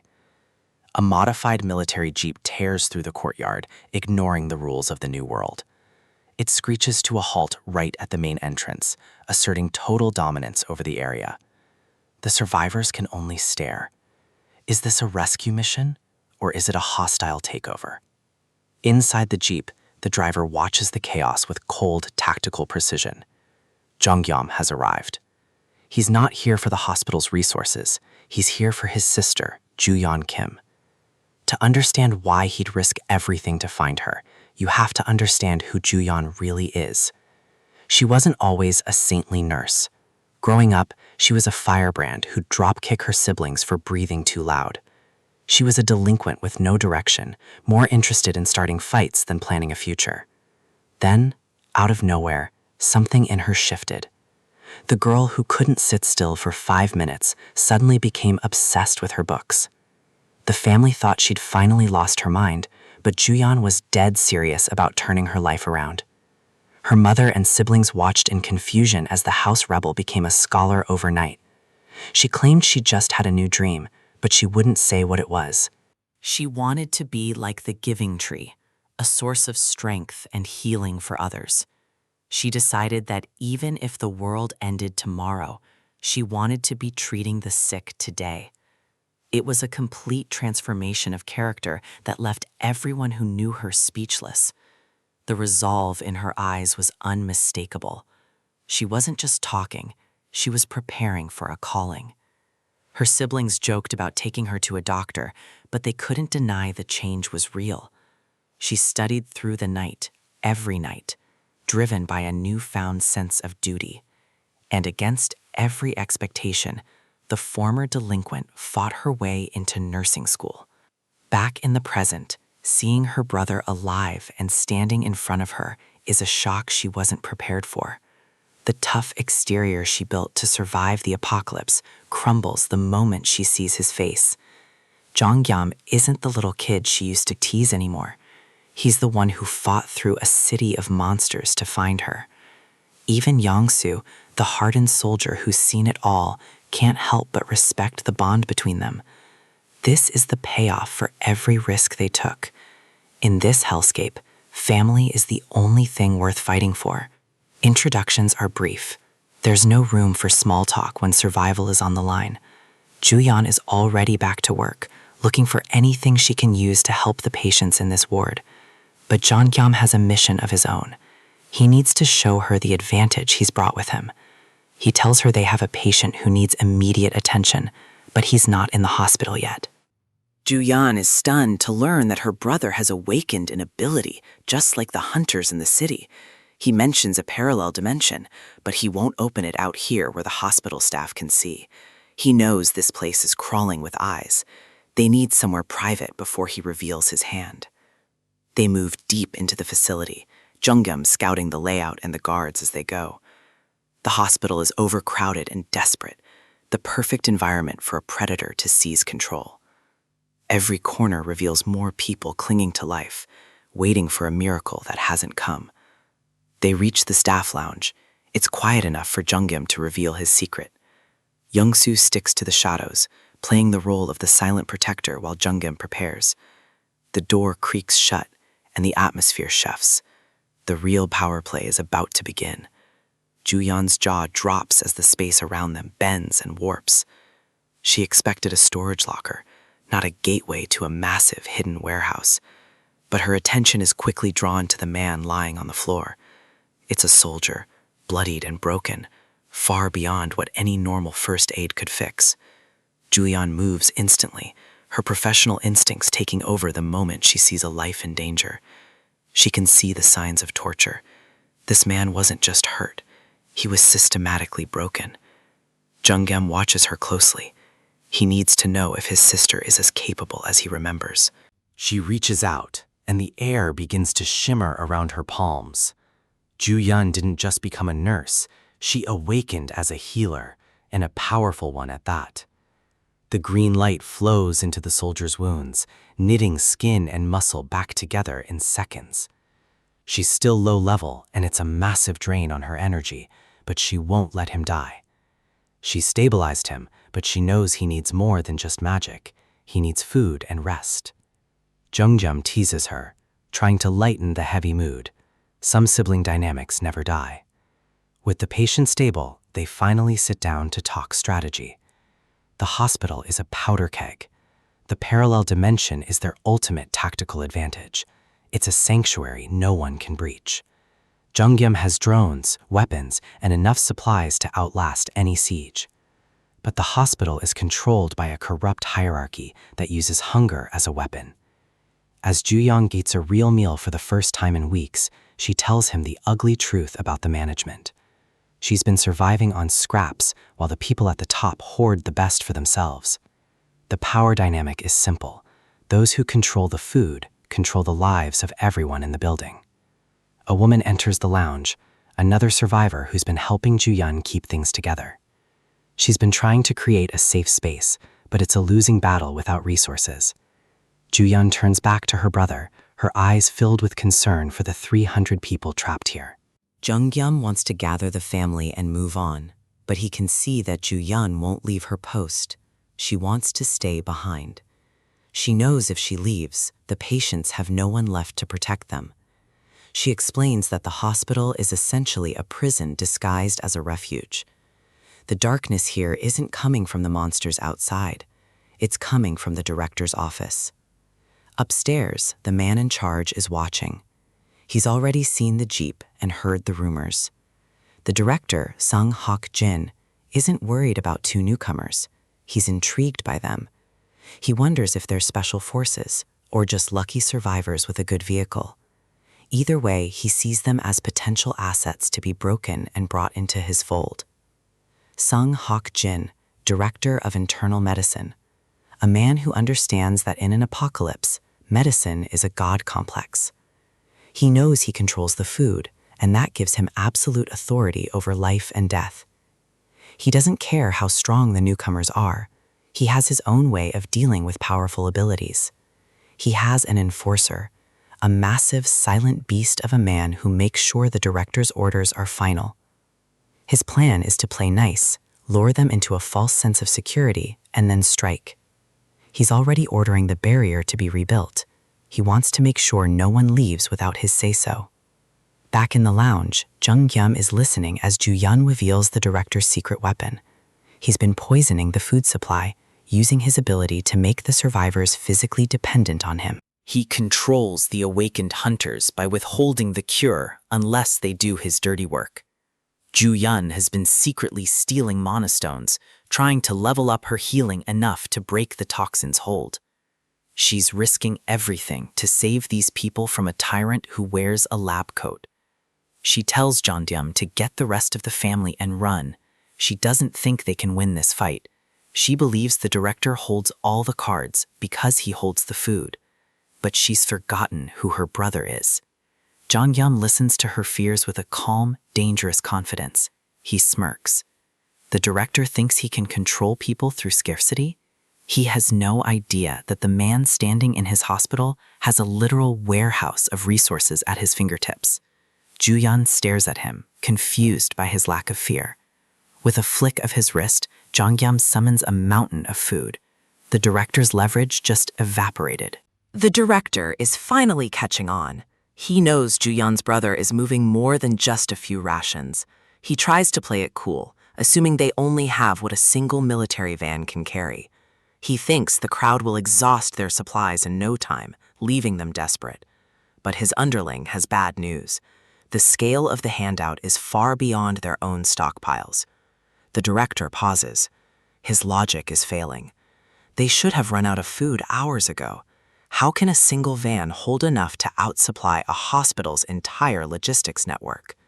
He realizes he's not dealing with a lucky scavenger, but a powerful ability user. The hospital search parties have to use trucks for their hauls, yet Jeongyum is doing more with less. He guesses it's a duplication skill or a way to manipulate the size of objects. Whatever it is, he wants that power. And if he can't have it, he'll eliminate it. He hands over a vial of poison. If the poison doesn't force a recruitment, then a simple execution is the backup plan. Under the cover of night, Jeongyum is moving with tactical precision. He's slipping rations to the patients, but his real objective is finding the director's enforcer. He knows he's being watched, but he hasn't spotted the target yet. Ju Yun said he'd recognize the man instantly. He's looking for someone who stands out from the starving crowd. He needs to find him before the director's next move complicates the mission. Back in the lounge, he discusses the plan with Ju Yun. He intends to neutralize the director's greatest asset. Ju Yun is skeptical. She knows exactly how dangerous the poisoned ability users can be.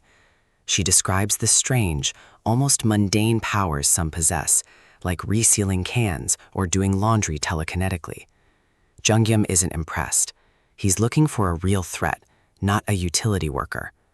Then she mentions the one exception, the one man who actually matters in a fight. His name is Hyung-gu Song.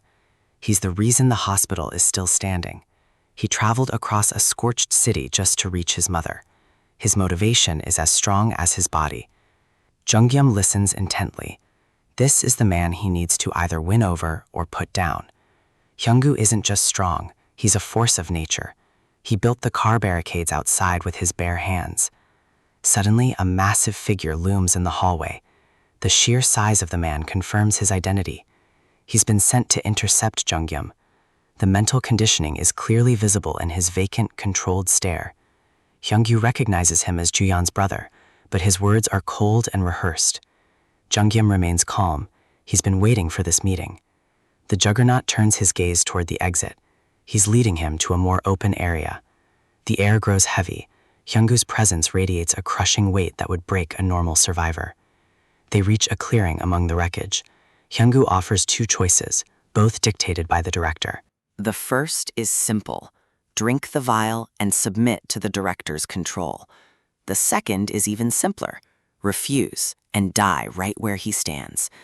Jeongyum isn't one for ultimatums. He knows he can't outrun a man who throws cars like toys. He looks at the massive enforcer and decides it's time to introduce a third option. Option 3 is simple. Hyung-gu is the one who gets trapped. The big man doesn't understand. He thinks physical strength is the only currency in this apocalypse. He lunges forward, a massive fist aimed directly at Jeongyum's head. The strike connects, but it hits a shimmering energy barrier instead of flesh. Hyungyu is confused. He's never seen a defense that can withstand his full power. Then he notices the drone hovering above him. It's a tactical distraction. Before he can react, something impacts him from behind with the force of a wrecking ball. Jungyum is using his system to drop specialized gear.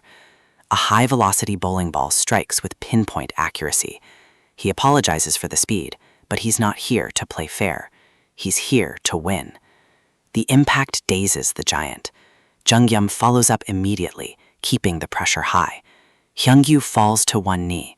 His durability is incredible, but physics is starting to take its toll.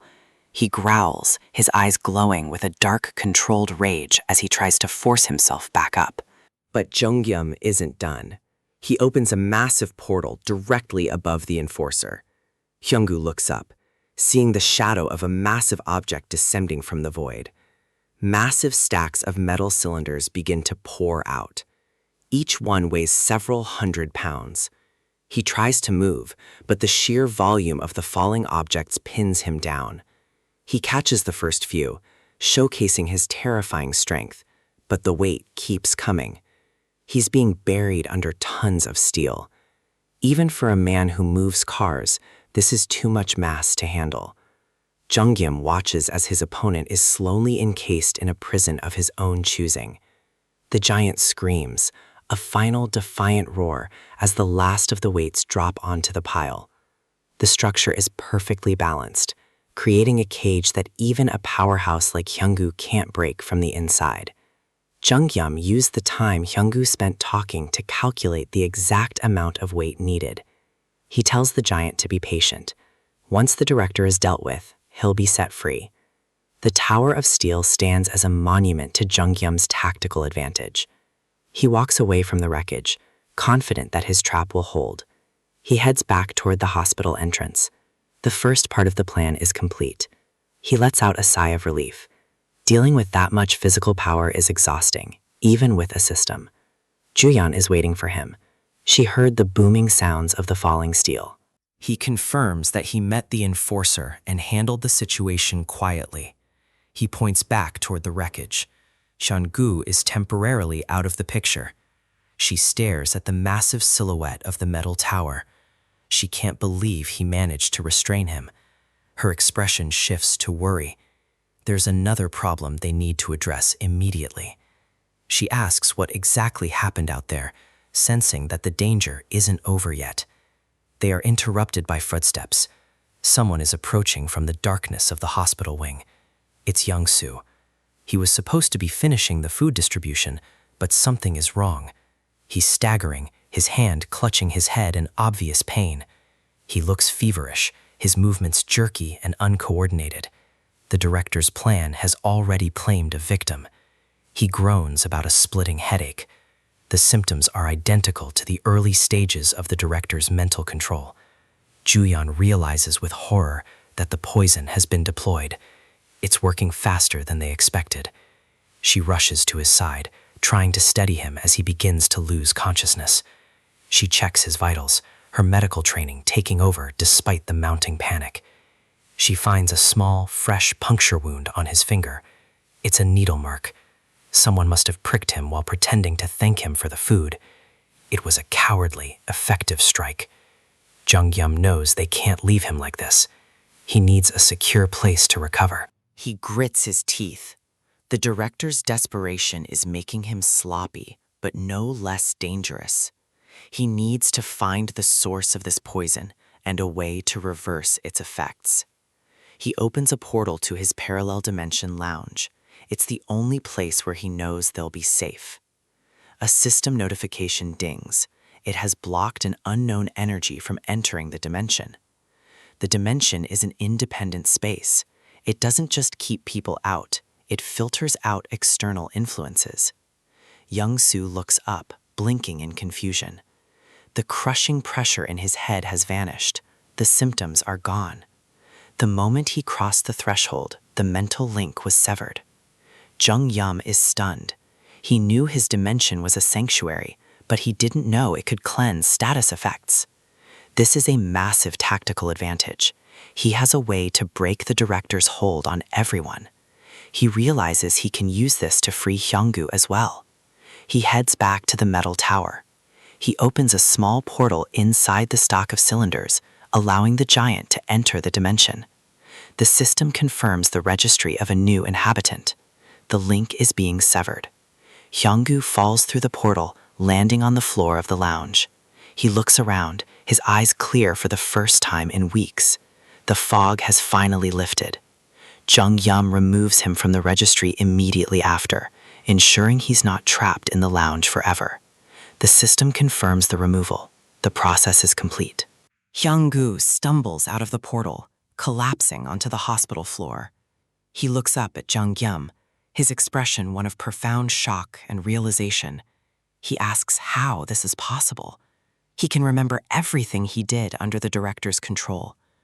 Jung Yum brings the man's mother to him. The emotional weight of the reunion is enough to ground him. He apologizes to her, his voice trembling with regret for the things he was forced to do. He knows he has a debt to pay. He looks at the survivors who helped him regain his soul. He's embarrassed by his actions, but he's not going to let the director get away with it. He vows to finish this quickly. He's going to handle the director himself. The group watches as the giant walks away, his purpose clear and his strength now aimed at the right target. In the director's office, a notification flashes on the terminal. The link to his puppet has been lost. He stares at the screen in disbelief. This should be impossible. He turns around, sensing a presence in the room that shouldn't be there. Hyunggu is standing in the doorway, his massive frame filling the space with pure, unadulterated menace. The director tries to talk his way out of it, putting on his usual mask of polite concern. He begs for his life, realizing that his poison and his mind games have finally failed him. Hyunggu doesn't say a word. He delivers a single, crushing blow that ends the director's reign of terror, once and for all. While the immediate threat is handled, we still have a hospital full of poison survivors to deal with. The plan is simple but taxing. Bring everyone into the parallel dimension. It's late, and many of these people can't move on their own. We're going to have to do the heavy lifting ourselves. It's a massive logistical nightmare, but leaving them behind isn't an option. We prepare for a long night of making the rounds.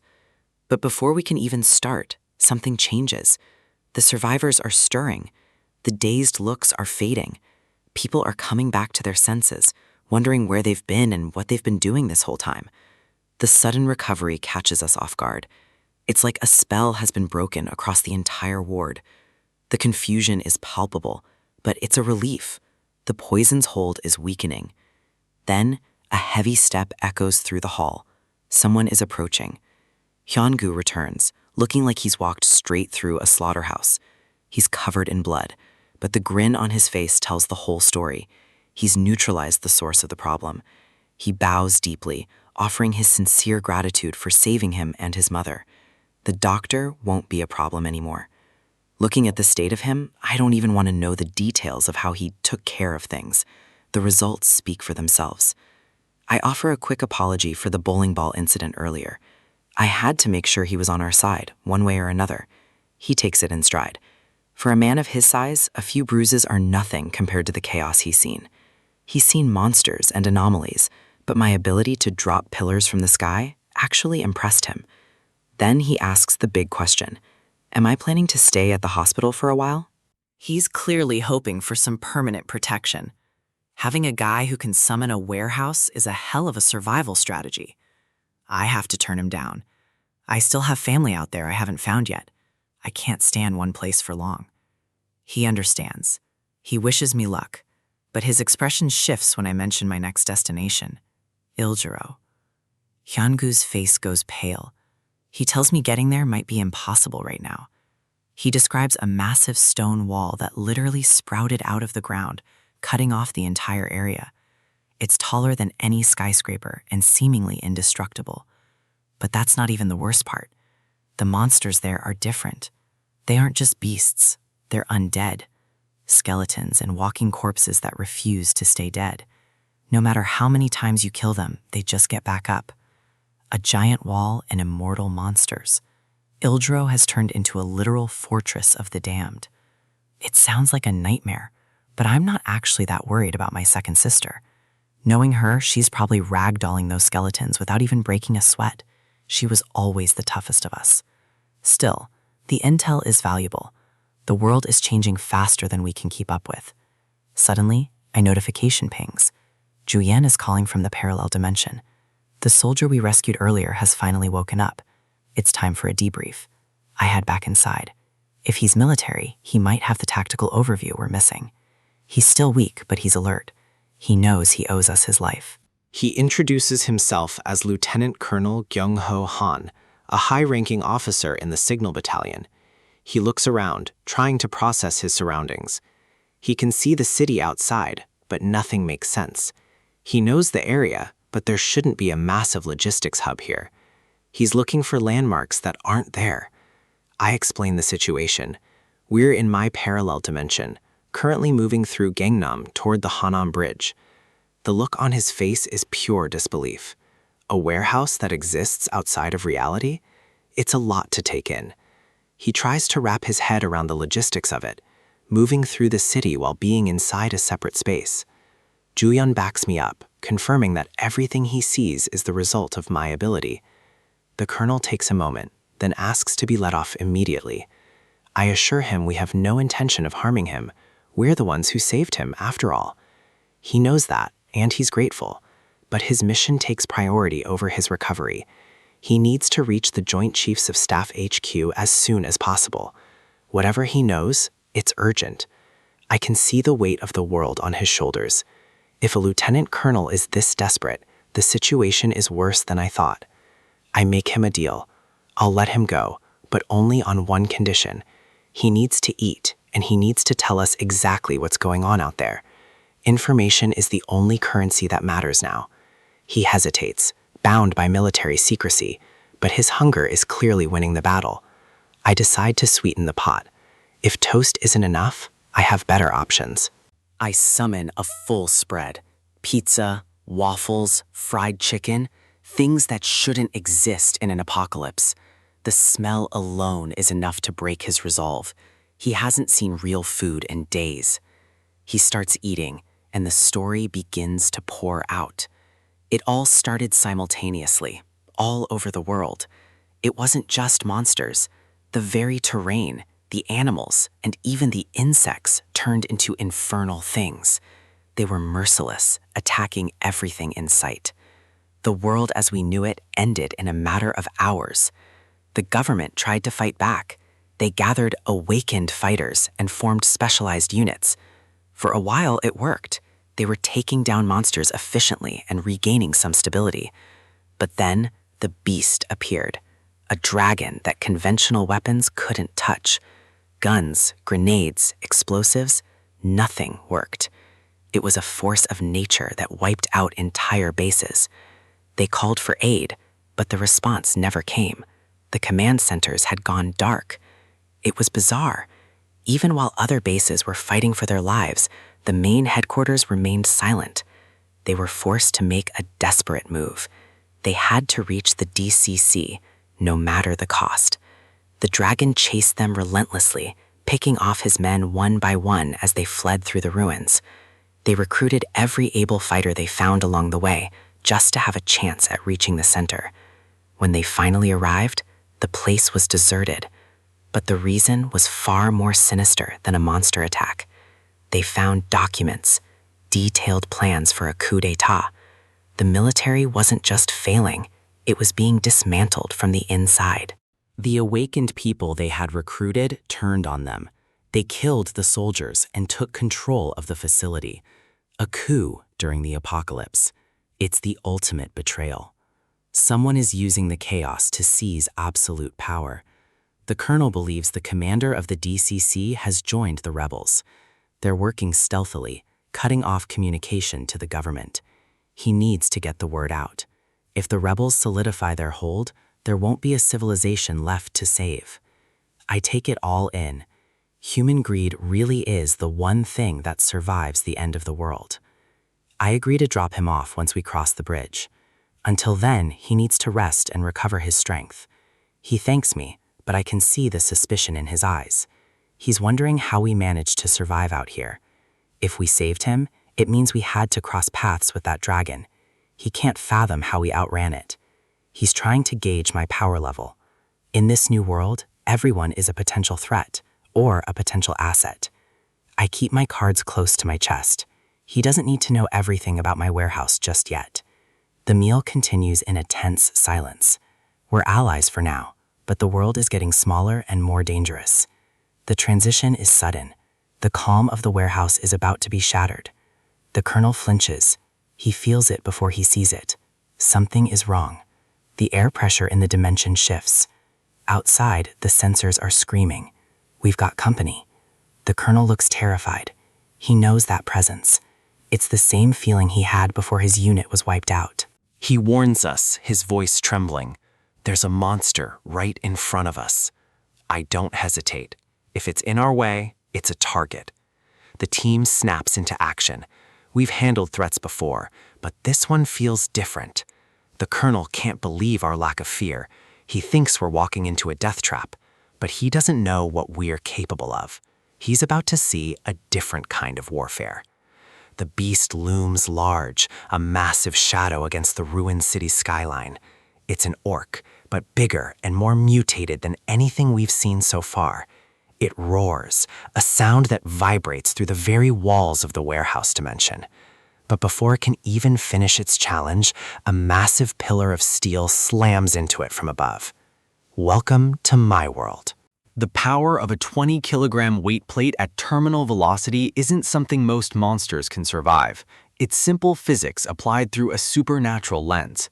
Colonel Han can barely process what he's seeing, a barrage of gym equipment turned into lethal projectiles. He's frozen in mid-bite, watching an orc get obliterated by a stack of iron plates.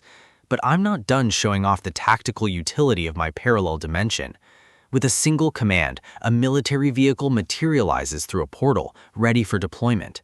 Logistics win wars, and my inventory is the ultimate supply chain in this apocalypse. I tell him to enjoy the rest of his meal. We have ground to cover. Time to move. Every second spent idling is a second my family is left in danger. To Han, this looks like a god-tier ability, but to me, it's just efficiency. The monsters in the street are nothing more than obstacles to be cleared from our path. One strike, one clean kill, no wasted movement. The momentum behind these plates is enough to punch through reinforced hides effortlessly. Bodies fly as the impact shockwaves ripple through the monster horde. Han realizes that what he saw in the warehouse wasn't a fluke, it's a consistent lethality. My parallel dimension allows for instantaneous deployment and retrieval of weapons. He's watching a masterclass in tactical resource management and high-speed combat, 4 shots per second in any direction with perfect accuracy. I don't just fire the plates, I recall them, cleaning up the battlefield and looting resources as I go. He's never seen an Awakened operate with this kind of cold, calculated precision. We hit a snag. The Banpo and Jamsu bridges are both collapsed. The infrastructure of the old world is crumbling faster than the military can map it. I apologize for the delay, but we need to find an intact bridge to cross the river. Han is just grateful for the lift, but he's clearly out of his element in this high-speed transit. He retreats back into the safety of the portal while we navigate the wreckage. Navigating these detours adds time, but the driver's skill is keeping us ahead of the clock. Manager Kim doesn't just drive, he treats the ruined asphalt like a tactical playground. The speed and maneuvering are enough to make even a seasoned soldier feel motion sick. Han watches from inside, realizing he's traveling with 2 of the most capable men left in Seoul. I'm focused on the road ahead. The mission hasn't changed, despite the obstacles. We find a bridge that's still standing, but the view on the horizon is concerning. It looks clear enough to cross, but there's something massive looming in the distance. A structure is rising above the skyline, catching the light in a way that feels unnatural. It's a stone wall, massive, ancient, and completely out of place in modern Seoul. We won't be getting a vehicle past that without a serious reconnaissance plan. I agree, it's too big to ignore and far too solid to ram through. We'll head toward Yongsan first and drop Han off as we originally planned. Maybe these 2 really can change the tide of this disaster for the military. We reach the drop-off point. The sun is setting on a world that's no longer recognizable. Han offers his heartfelt thanks. He knows he'd be dead in that warehouse without this intervention. I tell him it's fine. We had a deal, and I always fulfill my end of the bargain. My focus shifts immediately back to Uljiro. The real work begins now. But first, I need to check my system progression and resource count. 427 mana stones. I'm less than halfway to the next major level up. Precise delivery level 2 is within reach, but I need a significantly bigger haul. 2 more hours of intensive hunting might do it if the density of monsters stays high. Before I can leave, Han throws a curveball. He wants us to join the government's forces. They're offering resources, mana stones, and official support for awakened fighters. I give him a polite smile, but my answer is already decided. Family is the only priority. I'm not becoming a pawn in a failing bureaucratic system. Besides, I can harvest all the mana stones I need on my own terms without their oversight. Han looks disappointed, but he understands where my loyalties lie. I pivot back to the helicopters. If they won't give them up for food, I need to know the price. He admits they're strategic assets, but for someone with my firepower, they're willing to negotiate. There's always a condition. Nothing is free in a world that's falling apart. Meanwhile, at the military command center, the atmosphere is increasingly grim. Most of the infantry divisions have been lost. The map is covered in red zones. The government exists in name only. The military is holding on by a thread. The lieutenant general sees only dark times ahead for the survival of the nation. A knock at the door interrupts his brooding thoughts. An officer enters with news of an unexpected visitor. A survivor from the 50th Signal Battalion has arrived at the gates. The general is stunned. That battalion was thought to be completely wiped out days ago. He clenches his fist. The survival of even one man is a miracle they desperately need. The survivor salutes. He's battered and weary, but he's carrying crucial intelligence. They exchange formalities, but the tension in the room is palpable. He explains that he has something the general needs to see immediately. He rummages through his uniform, pulling out a crumpled piece of paper. It's a report detailing a threat that could change the entire defensive strategy. The general takes it, his expression hardening as he begins to read. As he scans the lines, the color drains from his face. He looks back at the soldier. The implications of this report are terrifying. He glances out the window, realizing the scale of the threat approaching them. Below, my Humvee is pulling into the compound, drawing every eye in the yard. The soldiers on guard watch us with a mix of curiosity and suppressed fear. I step out of the vehicle, ready to finalize the deal for those helicopters. They bow in respect. Word of what I did for Colonel Han has traveled fast. I tell them to skip the gratitude. I'm here for business, nothing more. The general comes down to meet me personally. He's not here to waste time. He acknowledges my ability, but his eyes are full of a quiet desperation. He explains that the government is facing difficulties that go beyond simple logistics. I cut to the chase. I won't join them, but I'll trade tactical services for hardware. The silence that follows is heavy with the weight of the decision. He shakes his head. They can't just give away strategic assets for nothing. I start to head back to the car. I don't have time for a political stalemate. They're shocked I'm walking away so easily without trying to bargain further. If they won't trade, I'll find another way. The Stone Low mystery is still waiting. A knock on the window stops me before I can pull away. The general leans in. He has a different request, one born of necessity.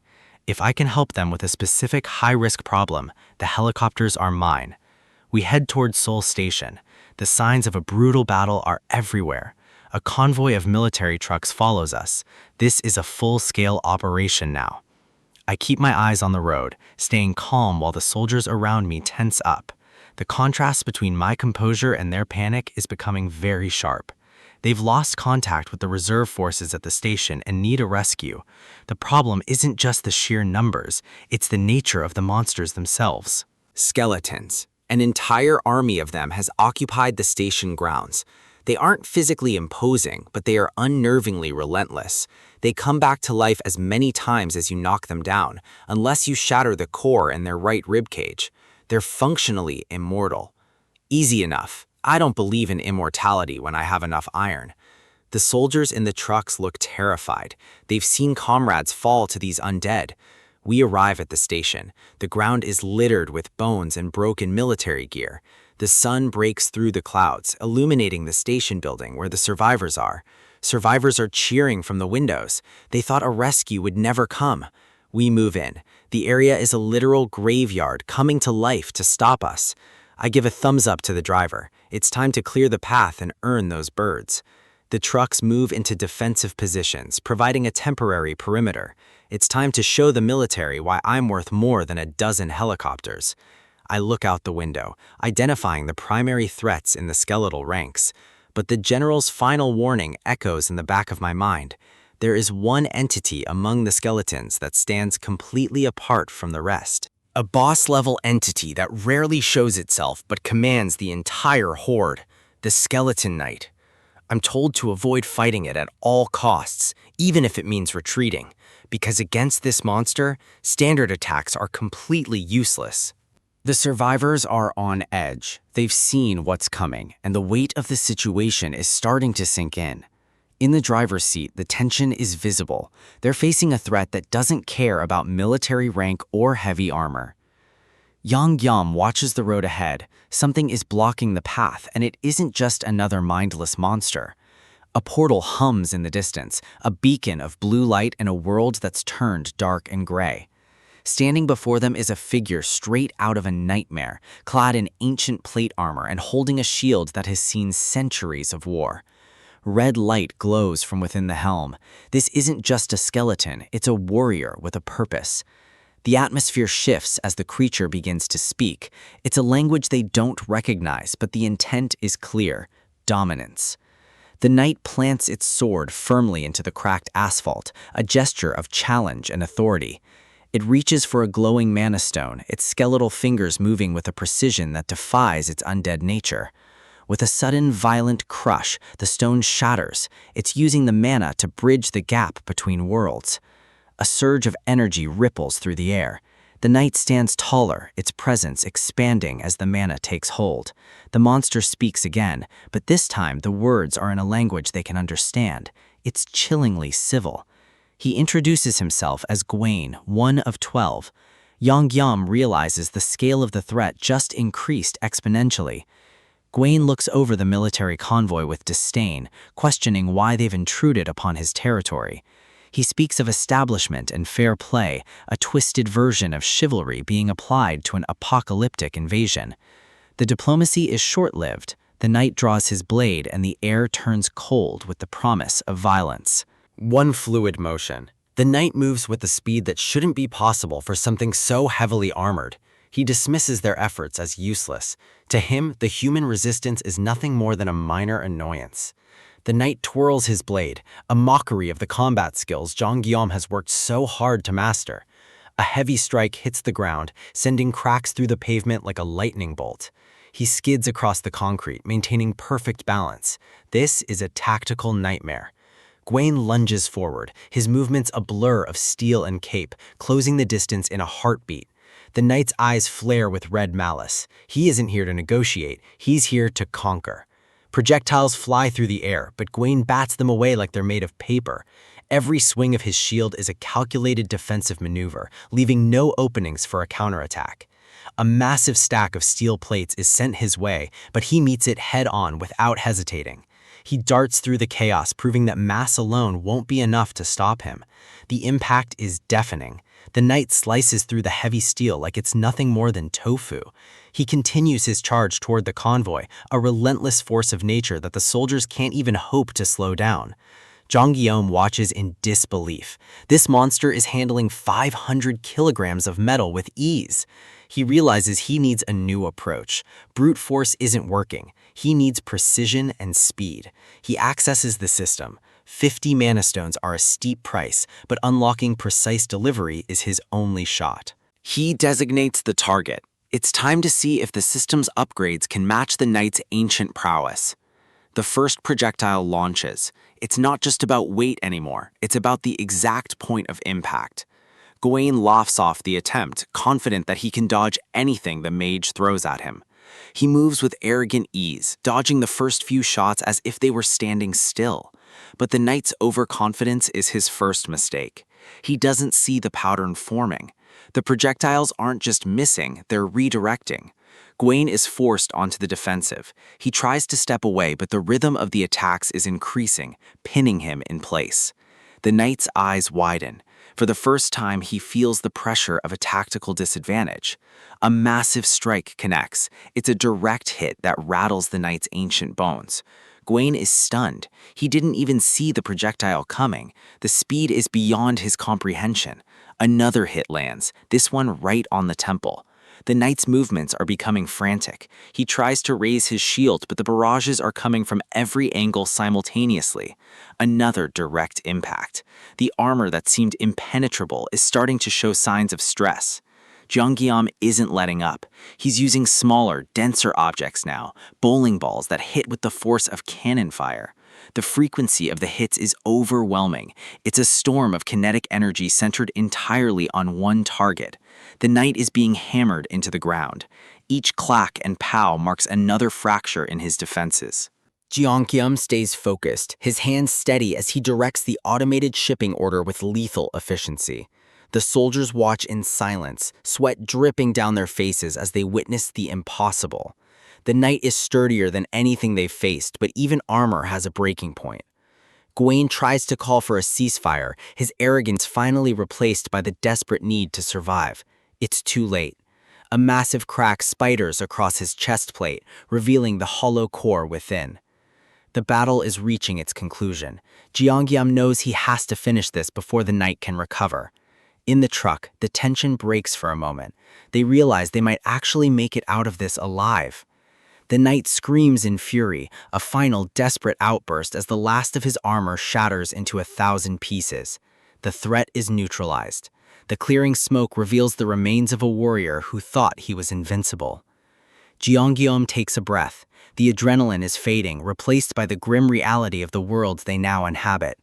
A final surge of energy erupts from the knight's remains, a parting gift from a dying monster. The explosion is brilliant, lighting up the gray skyline with a flash of supernatural power. The knight's skull lies shattered on the pavement, its red eyes finally extinguished. With his final breath, the knight acknowledges the mage's strength. It's a warning as much as a compliment. He warns that his death is not the end. They give their all for the Skeleton King. As the remains settle, valuable items drop onto the road, the system reward for a critical kill. Jeongeum uses his skill to pull the loot toward him. He needs every advantage he can get. The items fly through the air, glowing with the same blue light as the portals that brought them here. System notification: 2 large mana stone fragments and 1 enchant stone obtained. This is a massive haul. The soldiers are stunned. They've never seen someone take down a monster of this caliber so decisively. The realization hits them. Jeongeum isn't just a survivor, he's a game changer. Tanks and artillery couldn't even scratch that armor, and yet one man with some bowling balls just tore it apart. A cheer goes up from the trucks. For the first time in a long time, these men feel like they're on the winning side. The sun breaks through the clouds, shining down on the battlefield like a sign of hope. The director looks on, his expression a mix of relief and intense tactical calculation. He approaches Jeongeum, pleading for him to join their ranks officially. They need power like his. But Jeongeum has other priorities. His family comes first, and no military rank will change that. The pressure of their expectations is heavy. They see him as an ally, but he sees himself as a man on a mission. He knows the truth. This knight was just one of 12. If there had been 2, he would have failed. He reflects on the knight's final words. Dying here does not mean we perish. What kind of immortality are they dealing with? He analyzes the combat data. The rapid-fire bowling balls were the key. High-velocity impact beats pure mass every time. The laws of physics are breaking down, but logic still has a place in this new world. The director mentions Oljiro. It's the location where Jeongeum's sister is supposed to be. Something strange is happening there. Castle walls are being erected, and they've already lost a recon unit. The director turns, his voice lowering as he shares the latest intel from their aerial surveys. They found signs of human activity inside the walls. His family might still be alive. Jeongeum isn't worried about his sister's safety. He knows she's more of a monster than anything the system can spawn. The walls are growing inward, forming a roof. If they don't move now, the entire area will be sealed off. They reach the hangar. The military is willing to lend him a helicopter to get there before it's too late. Jonghyun prepares for the next leg of his journey. The stakes have never been higher. He sees the helicopter waiting for him. It's a relic from the old world, but it's his ticket to Oljiro. It looks shabby and rusted, a far cry from the high-tech gear he's used to seeing in the system's shop. He doesn't mind the wear and tear. As long as it flies, it serves its purpose. The director stops him. That's not the helicopter they have in mind for their new, close ally. He gestures toward the horizon with a proud smile, revealing a much better option. A state-of-the-art bird sits on the pad, gleaming in the sunset. This is how the military treats its most valuable assets. The pilot is ready and waiting. They're not just giving him a ride, they're giving him the best they have. The pilot grins, the thrill of the mission evident in his eyes. It's time to head into the heart of the castle. The military is finally paying up. They're calling us heroes and handing over a Black Hawk. But in this world, an ally is just someone you haven't outlived yet.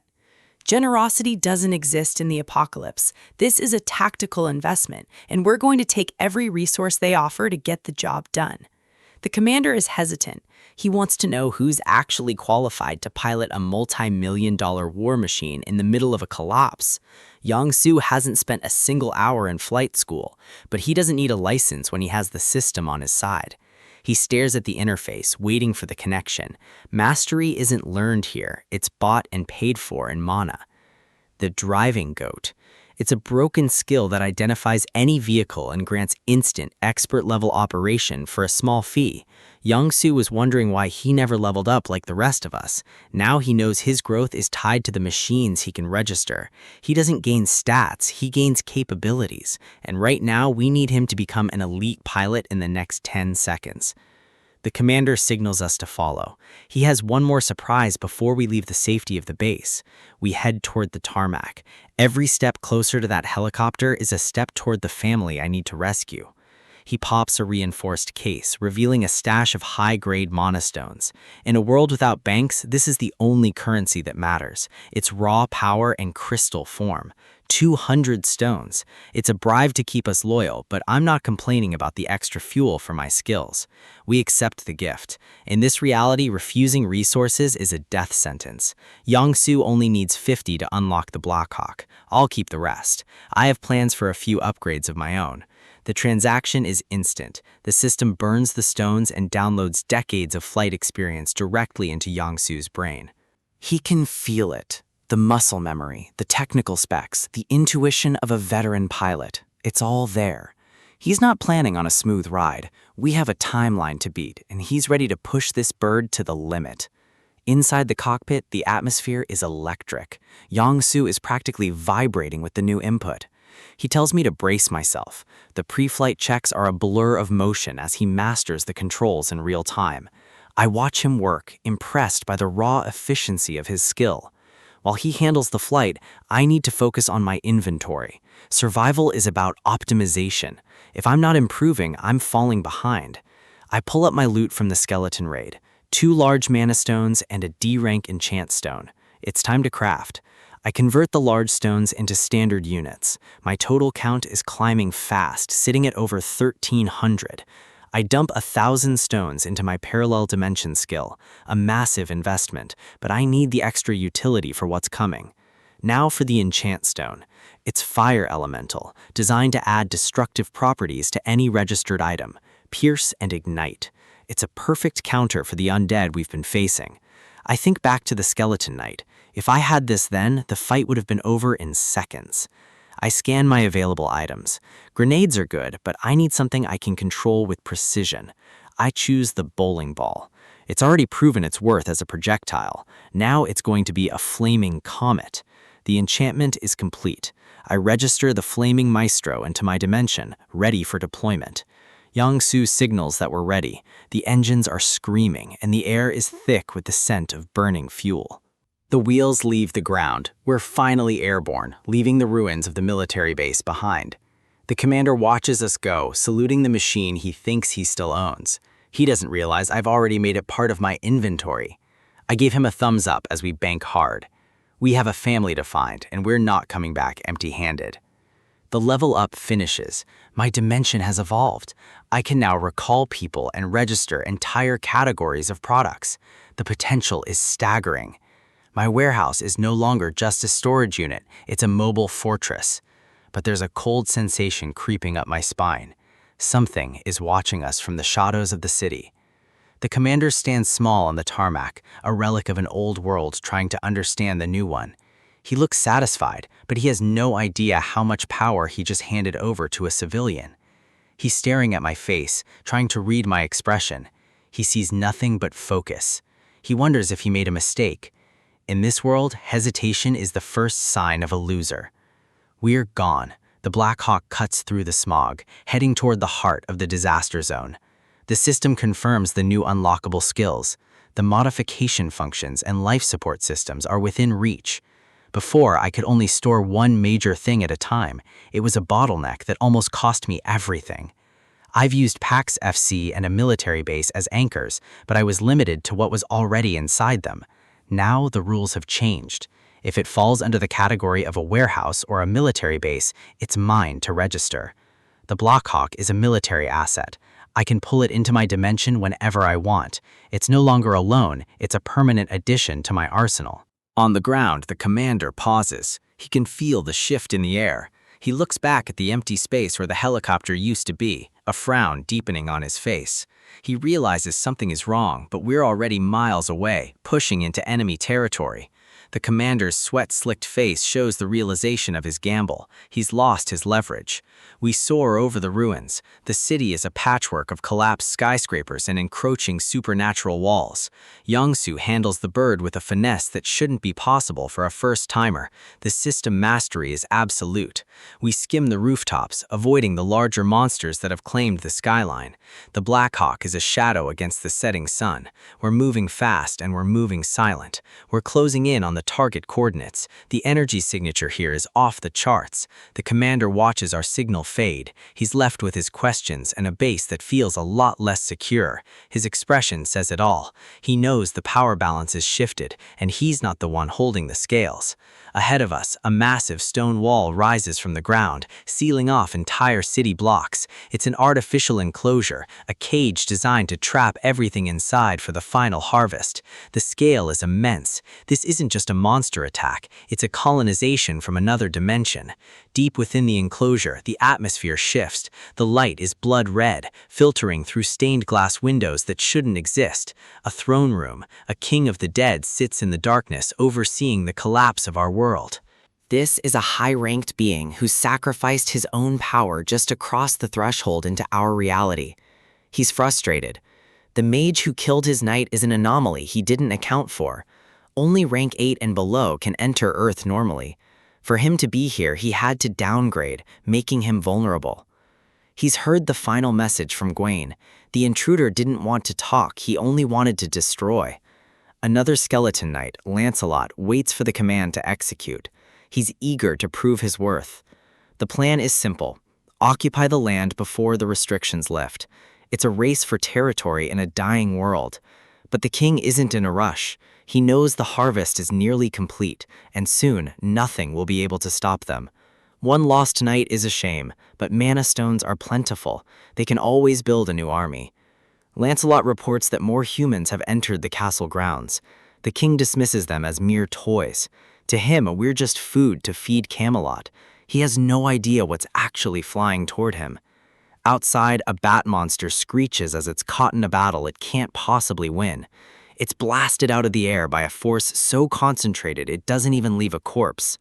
We arrive over the target zone.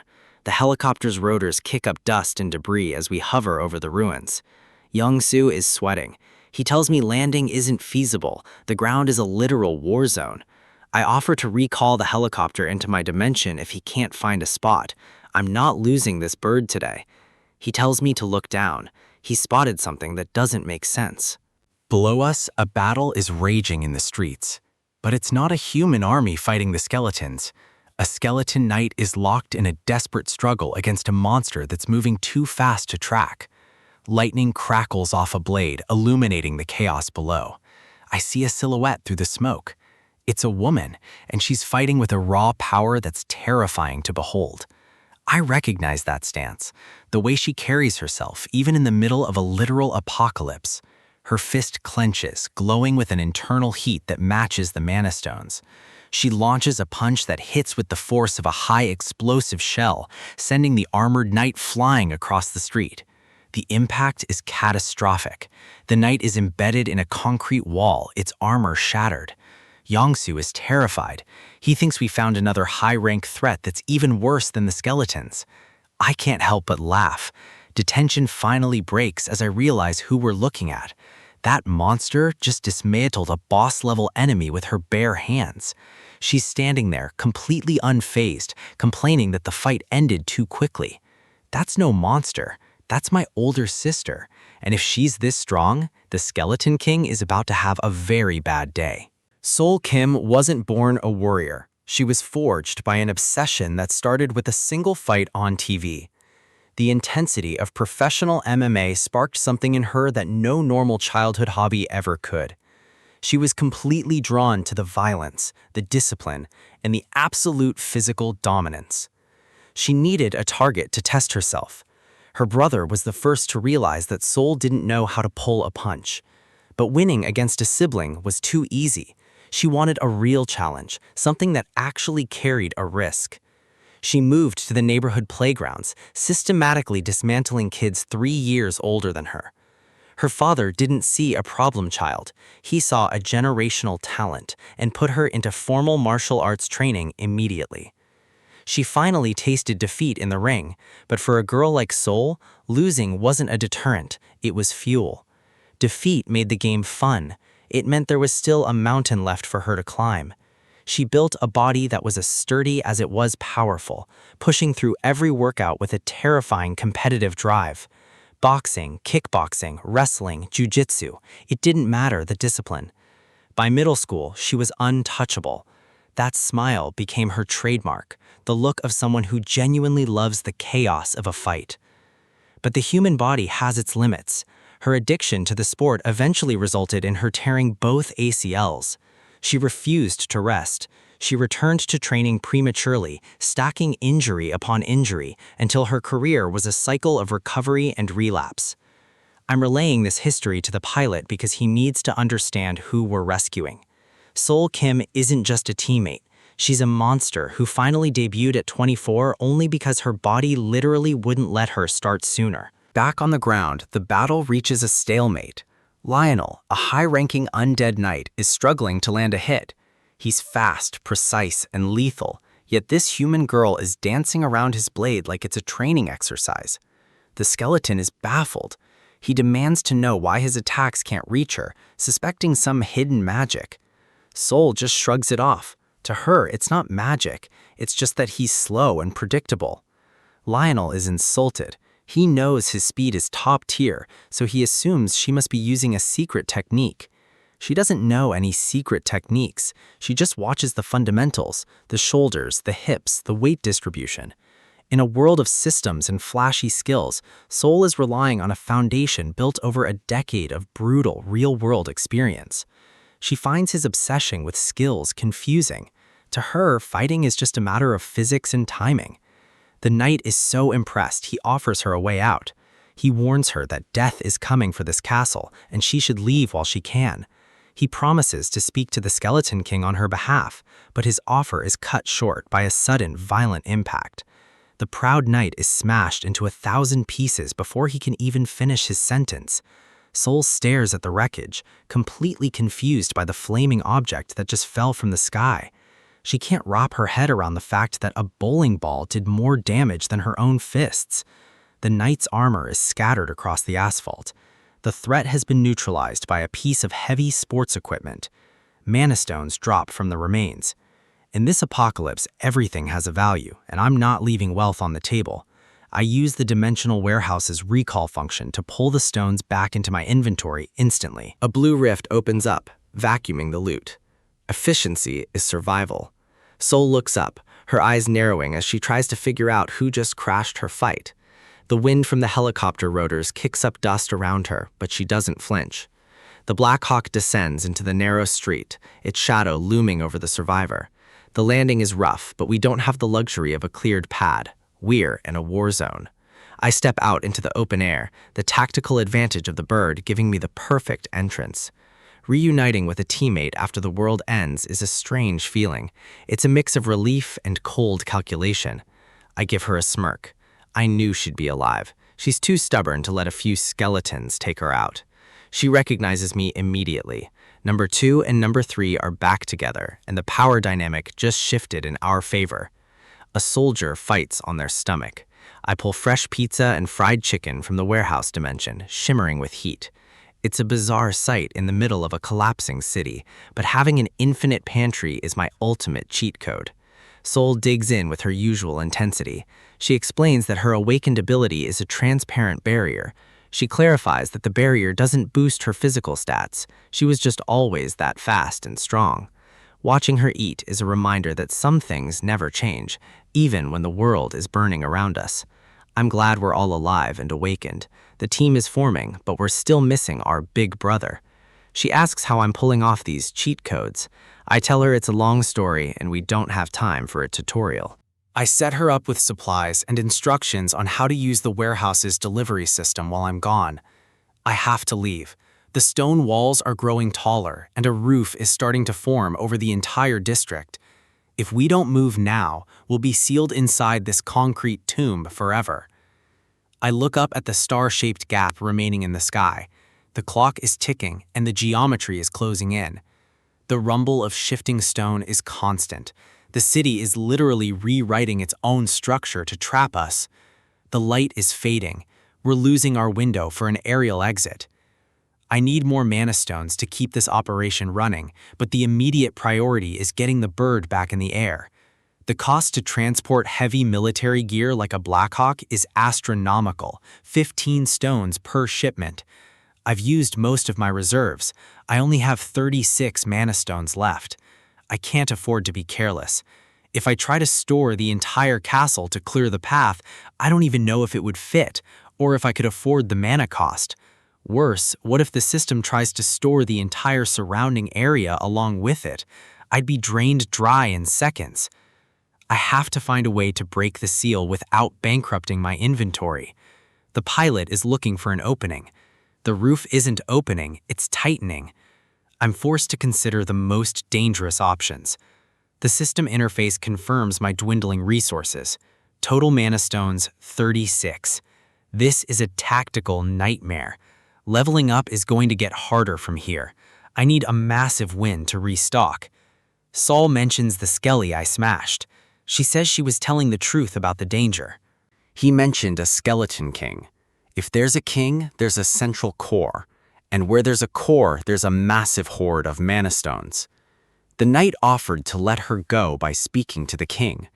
That means the boss of this zone is reasonable enough to negotiate, or at least sentient.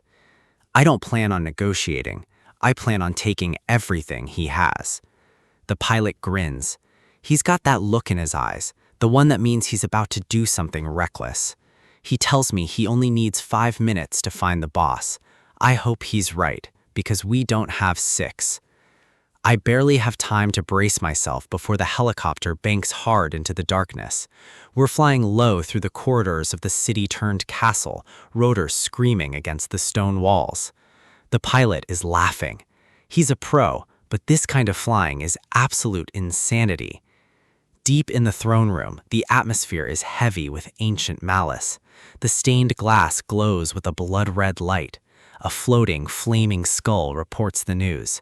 Lionel is dead, and he failed to even scratch his opponent. The Lord of the Undead listens in silence. He suspects a powerful mage is interfering with his harvest of souls. He clenches a gauntleted fist. He spent too long preparing for this moment to let a human disrupt his plans. He demands to know where the intruders are. He's ready to end this personally. The skull informs him that he doesn't need to go anywhere. They are coming straight to him. The king is confused. No human should be this bold or this stupid. The thumping of rotors begins to echo through the grand hall, shaking the very foundations of his throne. The Black Hawk bursts through the upper arches, its searchlights cutting through the red gloom. Inside the bird, I'm struggling. My tactical advantage is being undermined by a very human weakness: motion sickness. The king watches as the mechanical beast hovers in his sanctuary. This wasn't the mage he expected. He stares at the undead-like silhouette of the helicopter. He's never seen technology like this before. He realizes this isn't magic, it's something else entirely, something from a world that shouldn't exist anymore. He doesn't care. He assumes his monsters will tear us apart before we even touch the floor. The helicopter tilts sharply and my stomach does a backflip. I'm the most dangerous man on the planet, and I'm about to puke. I stumble out of the door, leaning against the frame. This is not the heroic entrance I had in mind. Saul looks at me, unimpressed. She's completely fine, while I'm fighting for my life against nausea. I swear I'm never riding in a helicopter again.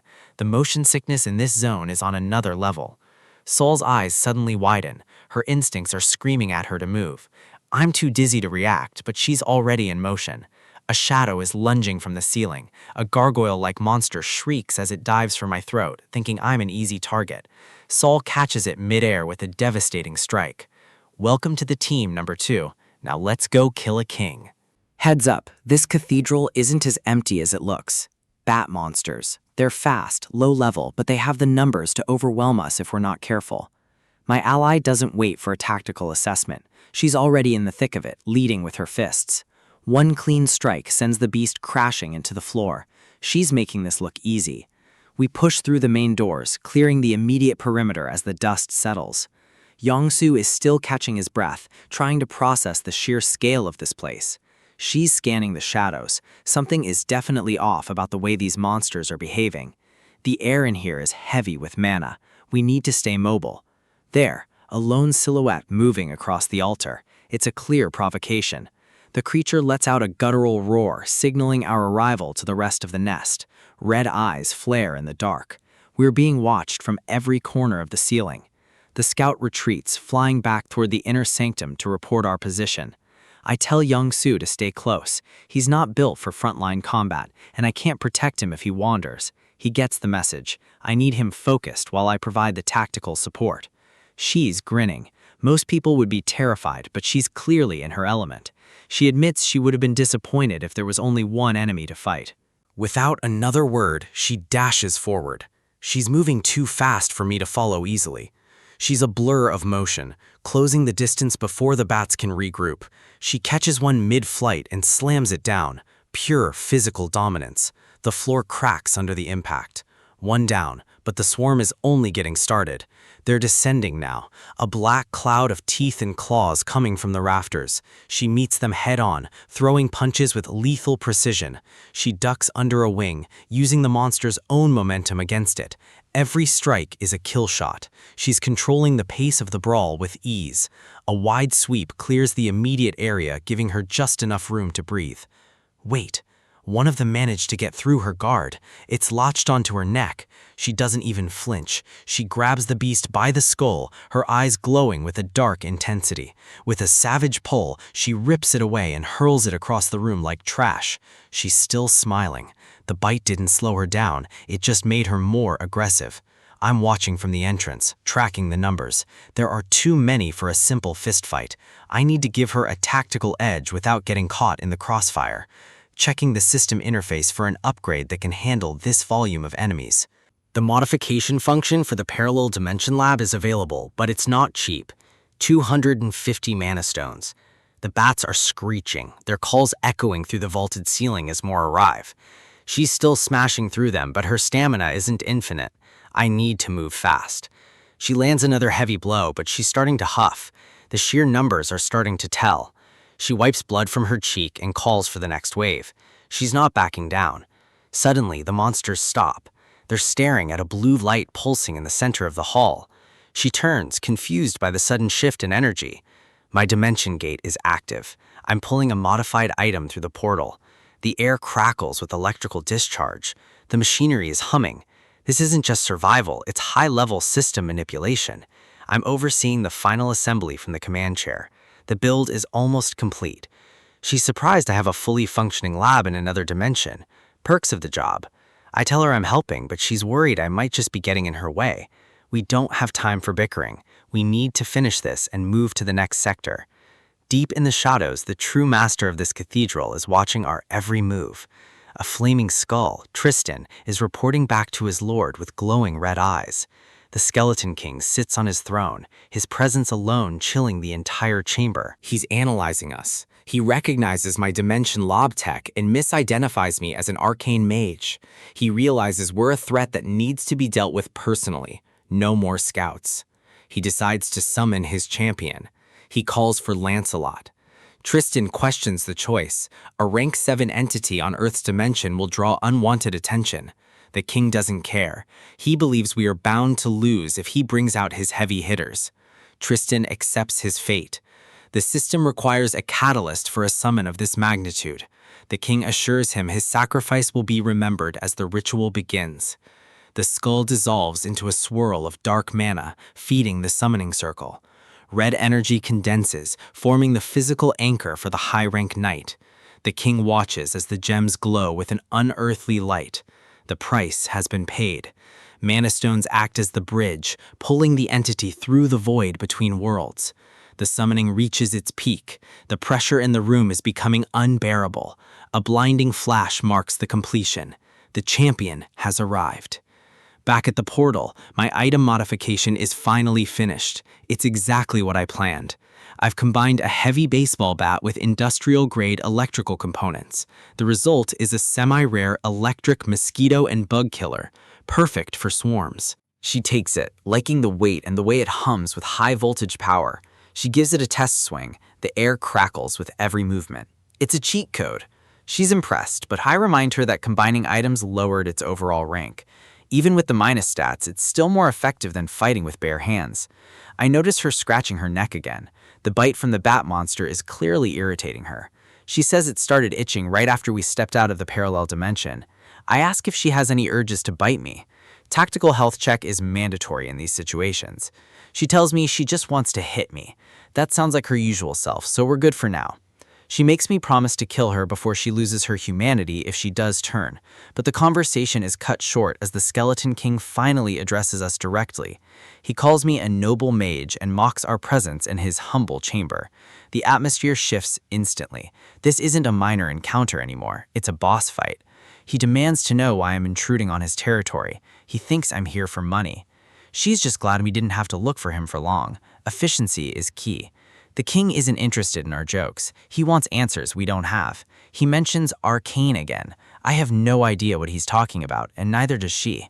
He realizes we're not looking to talk. Fine by us, we came here for action. He calls out Lancelot's name, and the knight steps into the light.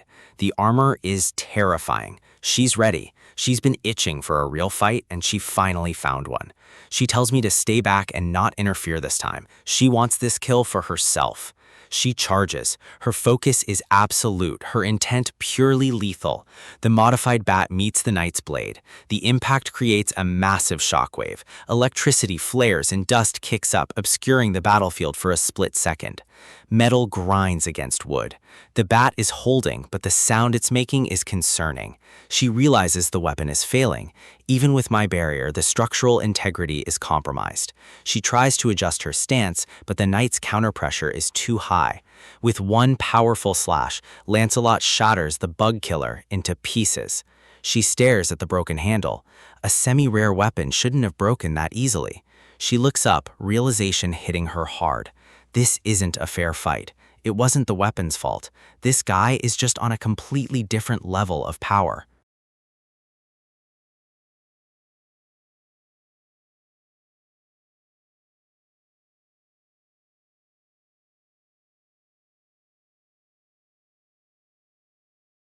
Lancelot isn't just another monster. He's a rank 7 juggernaut, a relic of a dead world that shouldn't exist anymore. I'm analyzing his stance. No openings, no hesitation. This isn't a fight we can win with raw power alone. He's waiting for us to make the first move. The pressure in this throne room is suffocating. My companion is tense, ready to burst. She knows as well as I do that one wrong step means death. Those red eyes, there's no soul behind them, only the directive to kill with mechanical precision. He moves faster than the eye can follow, a blur of steel and malice that cuts through the air. A single horizontal slash forces us back. The reach of that blade is insane, covering half the room. He doesn't just swing, he executes. Every movement is calculated for maximum lethality. My projectiles are being batted away like flies. He's not even breaking a sweat deflecting them. This is bad. If I can't find a tactical weakness soon, we're done for. She goes for a high-speed dart, trying to find a gap in that impenetrable armor. He counters with a dash that shatters the stone beneath his feet. His reaction time is inhuman. He's locked onto her. The speed difference is rapidly becoming a death sentence. A massive overhead swing nearly levels the room. The raw power is off the charts. He's a wall of iron. Every time we think we have an opening, he's already moved to block it. She lands a solid blow right on the helmet, a hit that should have cracked a skull. He just skids back, his posture unchanged. It's like trying to punch a mountain. Another heavy impact. We're throwing everything we have at him, but it's not enough, not even a scratch. That rank 7 rating isn't just for show, it's a literal barrier. I trigger a massive explosion, hoping the heat will do what blunt force couldn't. He tumbles through the air, but he's already adjusting his weight mid-flight. He lands perfectly. The smoke clears and he's still standing, completely unfazed by the blast. He's coming back for more, relentless, tireless, a machine built for war. I'm starting to sweat. My strongest items aren't even leaving a dent on this guy, and the Skeleton King is just sitting there, enjoying the show from his throne. I pull her back into the barrier. We need to stop wasting energy on a fight we can't win.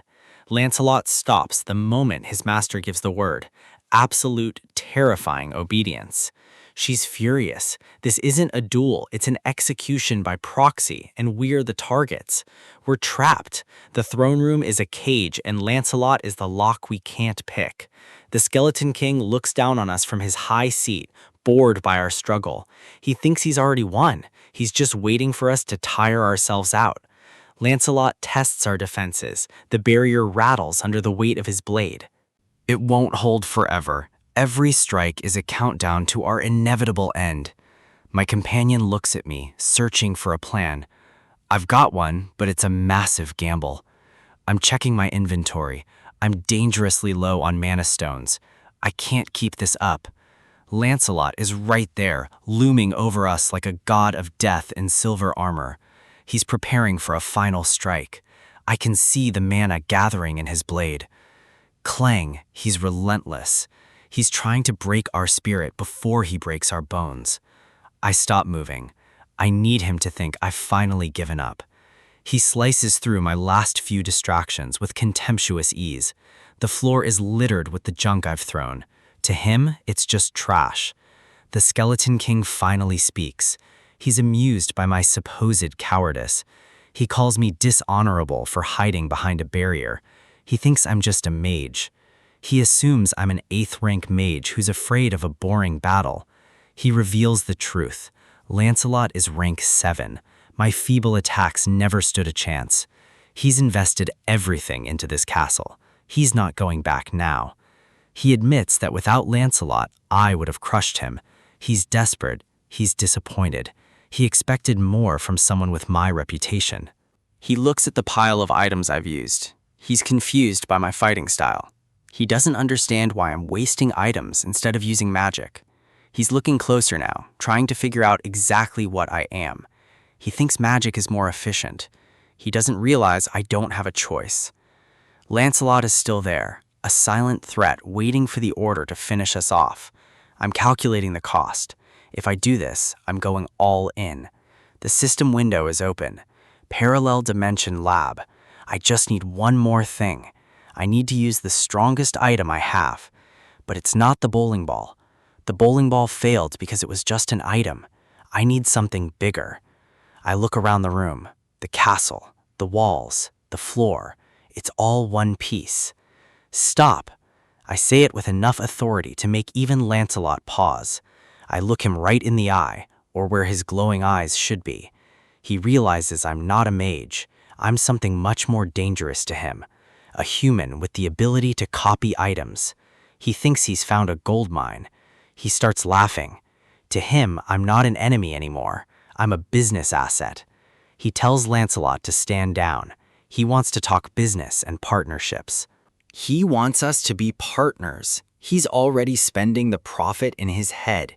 He starts explaining how this castle works. He's too arrogant to keep his mouth shut. He mentions the enchant stones, the very things I need to upgrade my gear. He reveals the castle itself is an item called Camelot. That was his biggest mistake. It produces stones by devouring life. It's a factory of death and power. I'm listening. Every word he says is a nail in his own coffin. He wants me to duplicate the stones. He wants infinite power for himself. He's dreaming of infinite possibilities. He's completely blind to what's happening. He explains that it takes time to process life forms. He thinks he has all the time. I start laughing, not a nervous laugh, a cold, tactical victory laugh. I'm actually crying because he just solved every single one of my problems.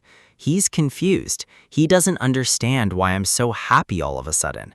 I give the command to my system, store Camelot in the parallel dimension. He looks around. The air is changing. The ground beneath him is shifting. The entire castle, the walls, the throne, the floor, it all starts to vanish. He's left standing in the middle of a ruined city. His home is gone. He can't believe it. He's just lost everything in a single second. I'm back in my dimension, safe and sound, watching him from the portal. I'm holding a tiny purple gem in my hand. It's beautiful. This is Camelot. The entire castle shrunk down and stored in my inventory. The king is screaming now. He's realized the magnitude of his loss. He calls me a lowly imbecile. He's completely losing his mind. He tries to gather his power for one last desperate attack against us. A massive wave of energy erupts from him, but it's weak.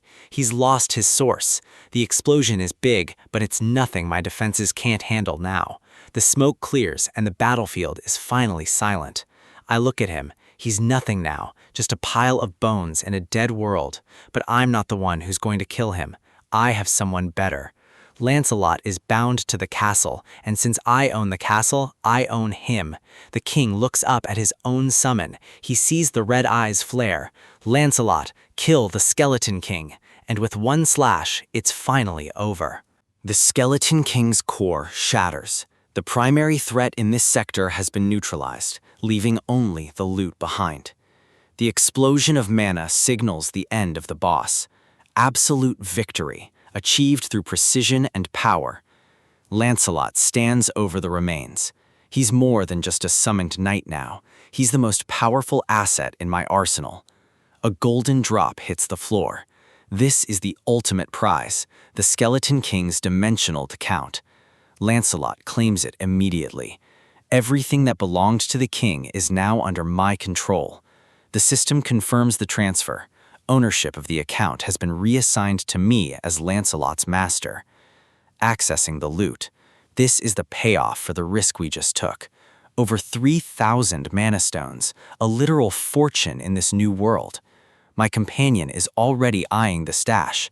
She knows exactly how valuable these stones are for survival. She's reminding me of her contribution. She wants a cut for saving my life earlier. 1,000 mana stones? That's a steep price, even for a life-saving favor. I'm a fair leader, but I'm not a pushover. We need to maintain a tactical reserve. I toss her a few stones to keep her motivated. In this world, loyalty is bought with resources. Now, the real issue. What do we do with our new knight? He's standing right there, waiting for orders. A silent, lethal guardian. Lancelot formally reports the termination of the Skeleton King. He's fully assimilated into the team. The fearsome skeleton knight has found a fan in the most unlikely place. Yang Su's daughter, Yu Zhang, treats him like a jungle gym. It's a bizarre sight given his power. Her parents are terrified, but Lancelot doesn't flinch. He's surprisingly patient. He's actually playing along, maintaining his balance while she climbs on his helmet. He's being careful with her, supporting her with his hand. The guy has precision even in his downtime. It's hard to call him a monster when he's this considerate. He's becoming more human by the minute. Time to focus on the next move. We're heading for Dobong next. I haven't slept in days. The fatigue is starting to bite, and my team can see it. My companion tells me to take a break. Pushing too hard leads to mistakes. She's right. Moving while exhausted is a tactical error I can't afford. I agree. We leave at dawn. A few hours of rest will make us more effective. The family is safe for now. We can afford to catch our breath. Seeing them act like a normal family again, it's a rare sight in this apocalypse. I'll take the win. A rare moment of peace before the next storm. The kid is out cold. She's finally safe enough to sleep without fear. She's sleeping soundly because of what we did here. It makes the struggle worth it. 6 a.m. That's the deadline. We move out as soon as the sun hits. I need to set up a place for Lancelot to stay. He needs a base of operations. He doesn't need sleep, but he needs a place to remain until summoned. I pull out the Camelot gem.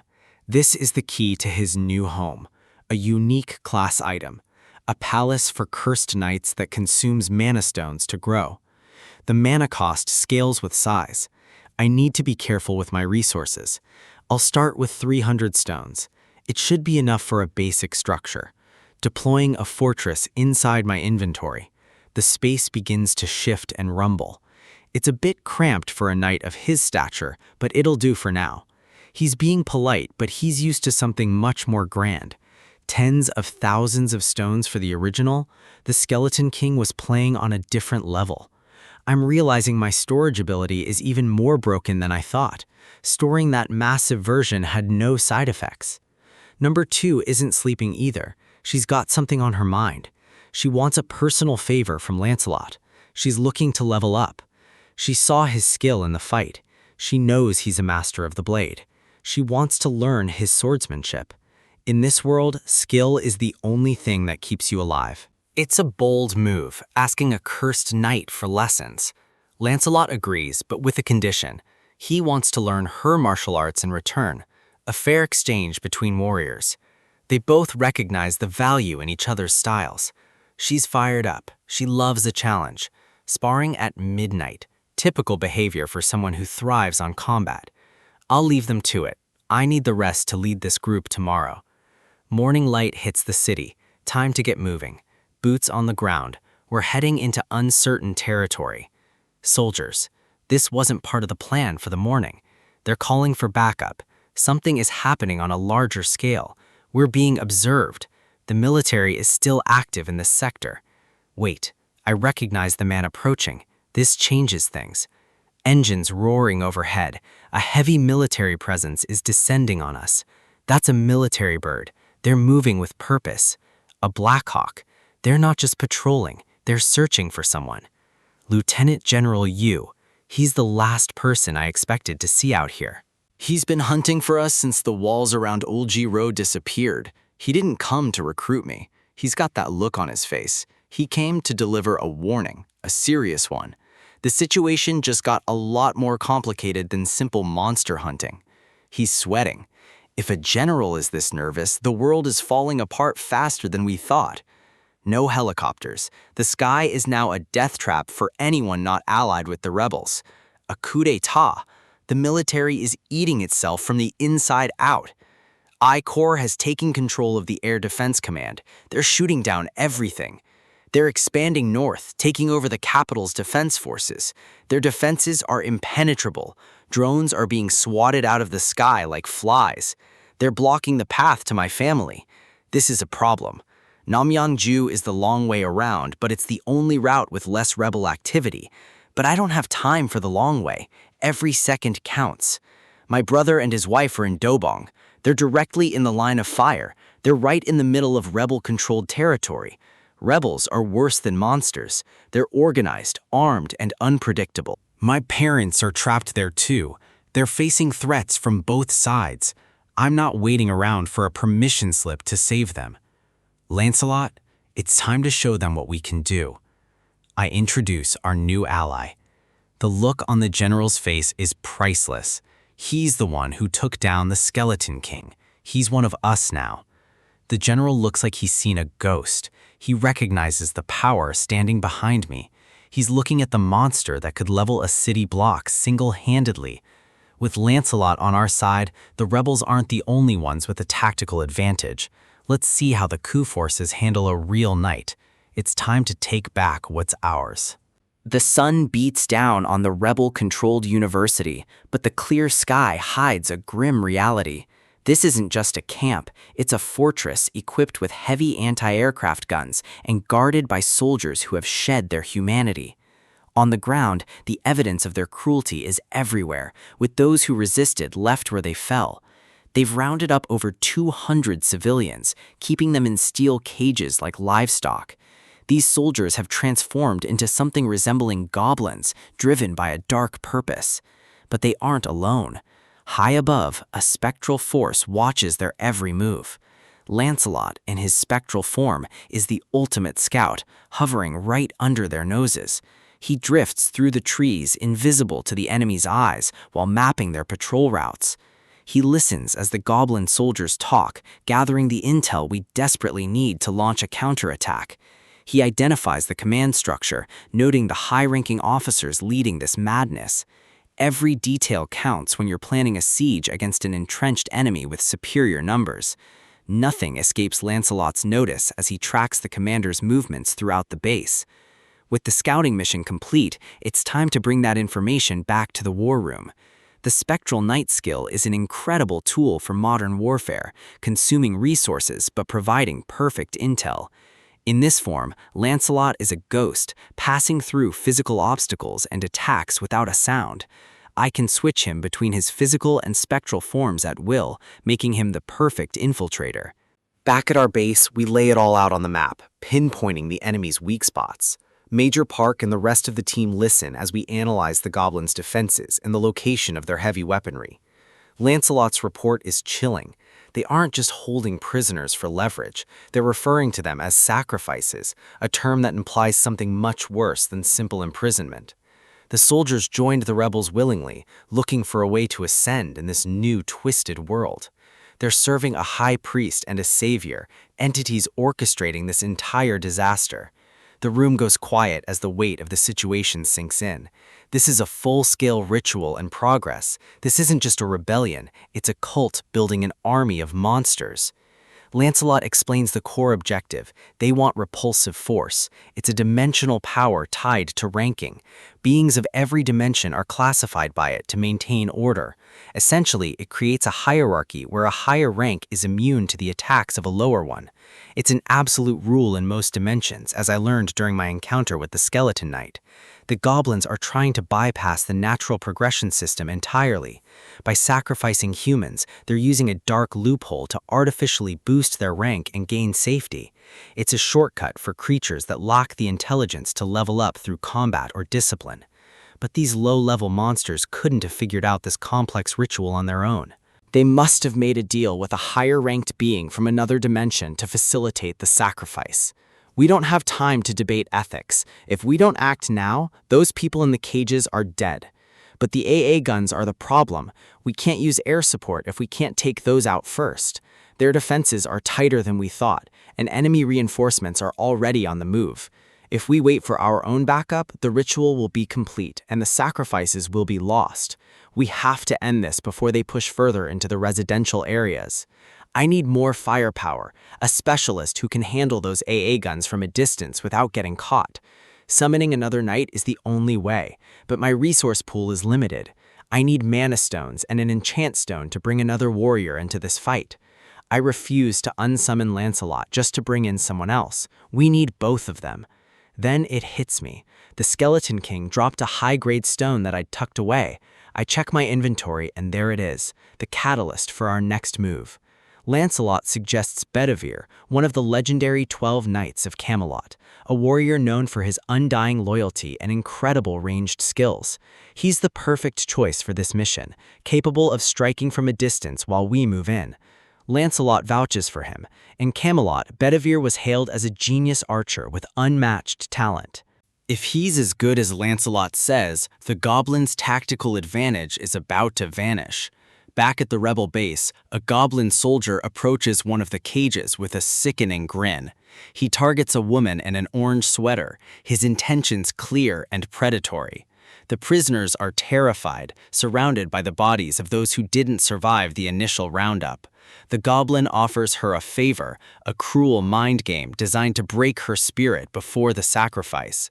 He promises to let her escape if she obeys him, playing on her desperation. It's a lie. She's just the next name on his list, and she knows it. He leans in closer, his presence a dark stain on the world. But before he can act on his impulses, the air pressure around them shifts. A flash of movement from the shadows catches his attention. A blade cuts through the air with surgical precision, ending the monster before he can scream. The goblin drops, his life extinguished in a heartbeat.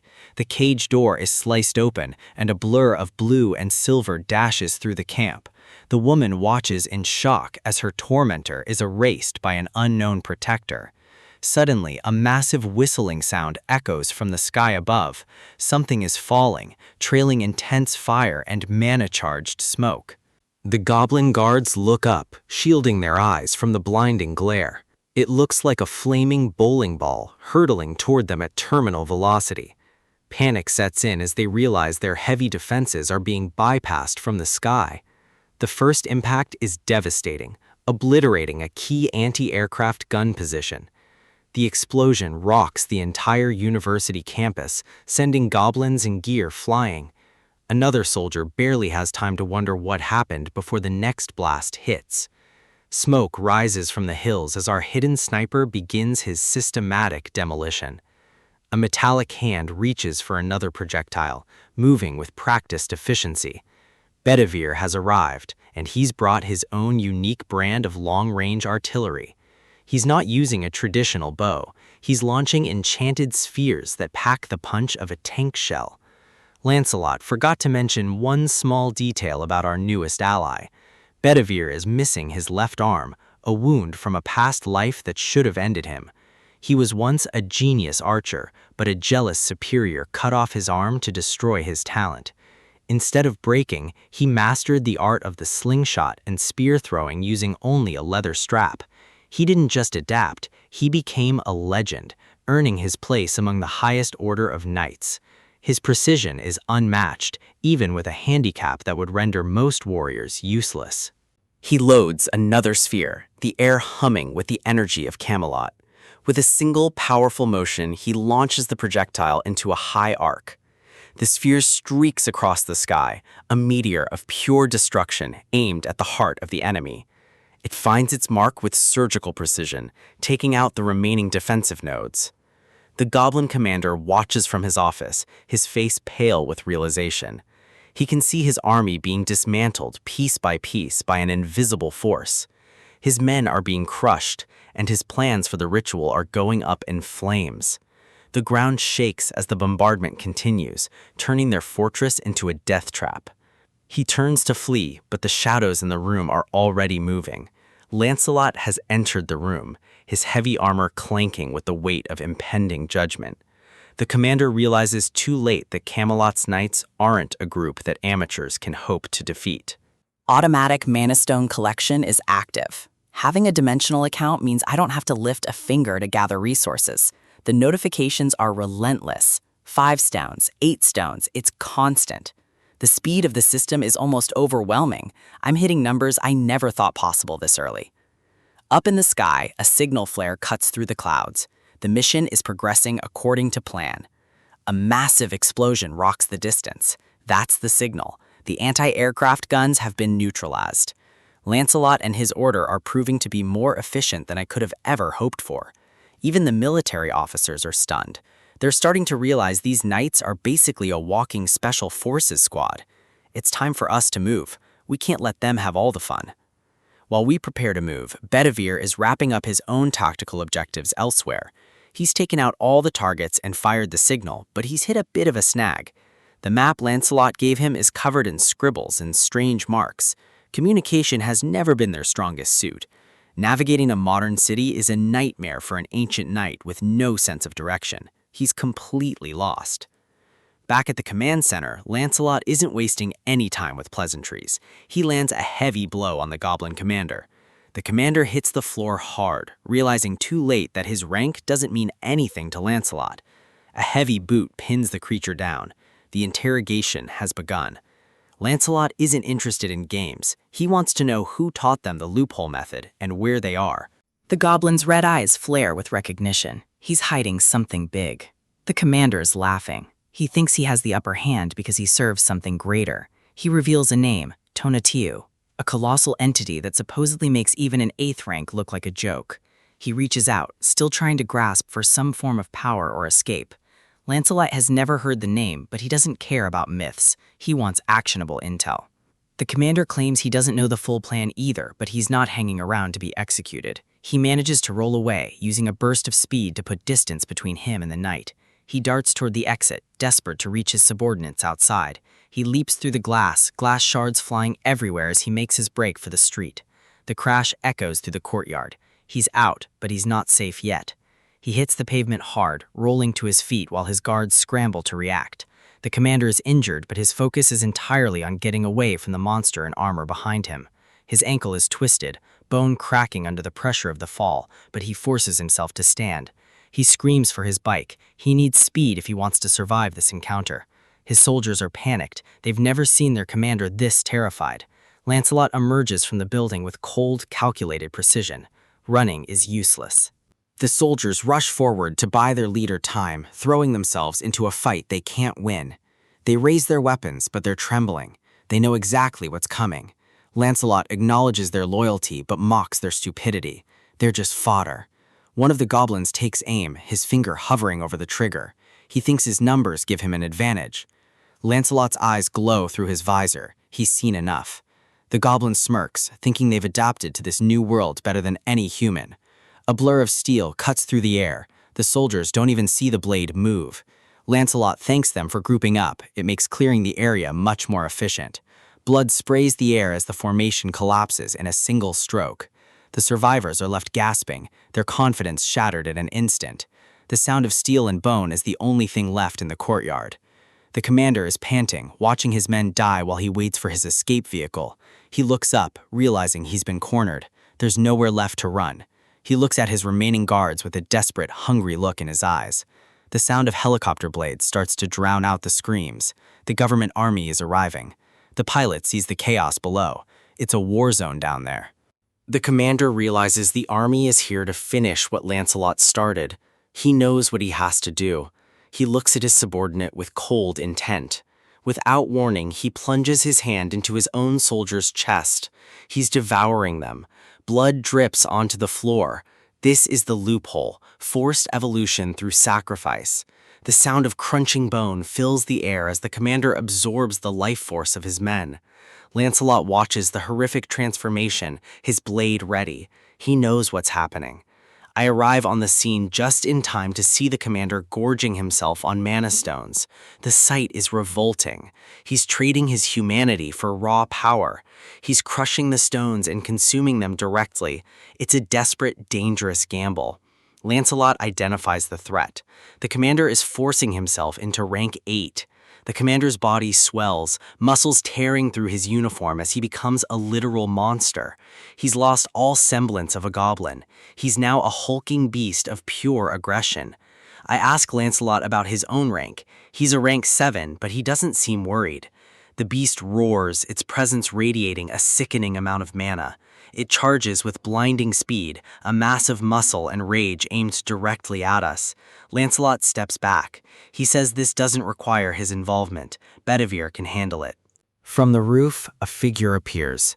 Bedivere has finally found the battlefield. He trusts his gut, or rather, his slingshot. He's ready to end this. A single high-velocity projectile tears through the air, hitting the beast with terminal force. The government troops arrive to find the aftermath. The immediate threat has been neutralized. The lieutenant general approaches me. He's relieved we handled the heavy hitters. He looks around at the devastation, clearly out of his depth with these dimensional beings. The commander's body is a mess. It's a grim reminder of the cost of power. I ask Lancelot if he found anything useful before the commander transformed.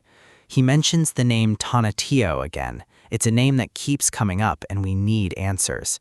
The lieutenant general suggests searching the commander's room for documents. It's a solid lead. Lancelot points us toward the 4th floor of the building behind us. He warns us that there are too many documents to manually sift through. I tell the general to let us handle it.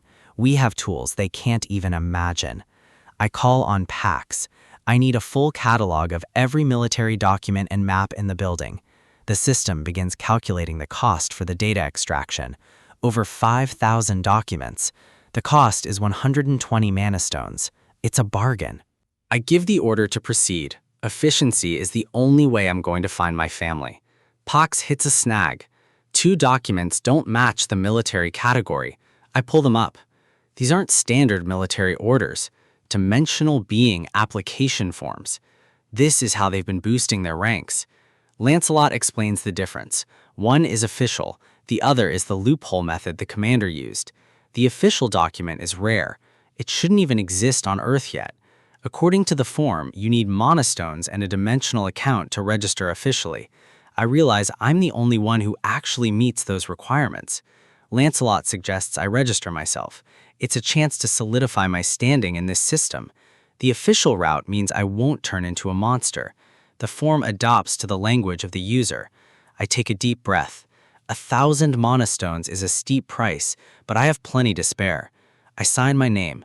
It's time to stop playing by the world's old rules. The document glows as the system processes the registration. It's official now. Just like that, it's done. I'm officially recognized as a dimensional being. Outside, the sound of a motorcycle engine screams as a goblin rider finally arrives with the commander's bike. Bedivere watches from the roof, his eyes wide.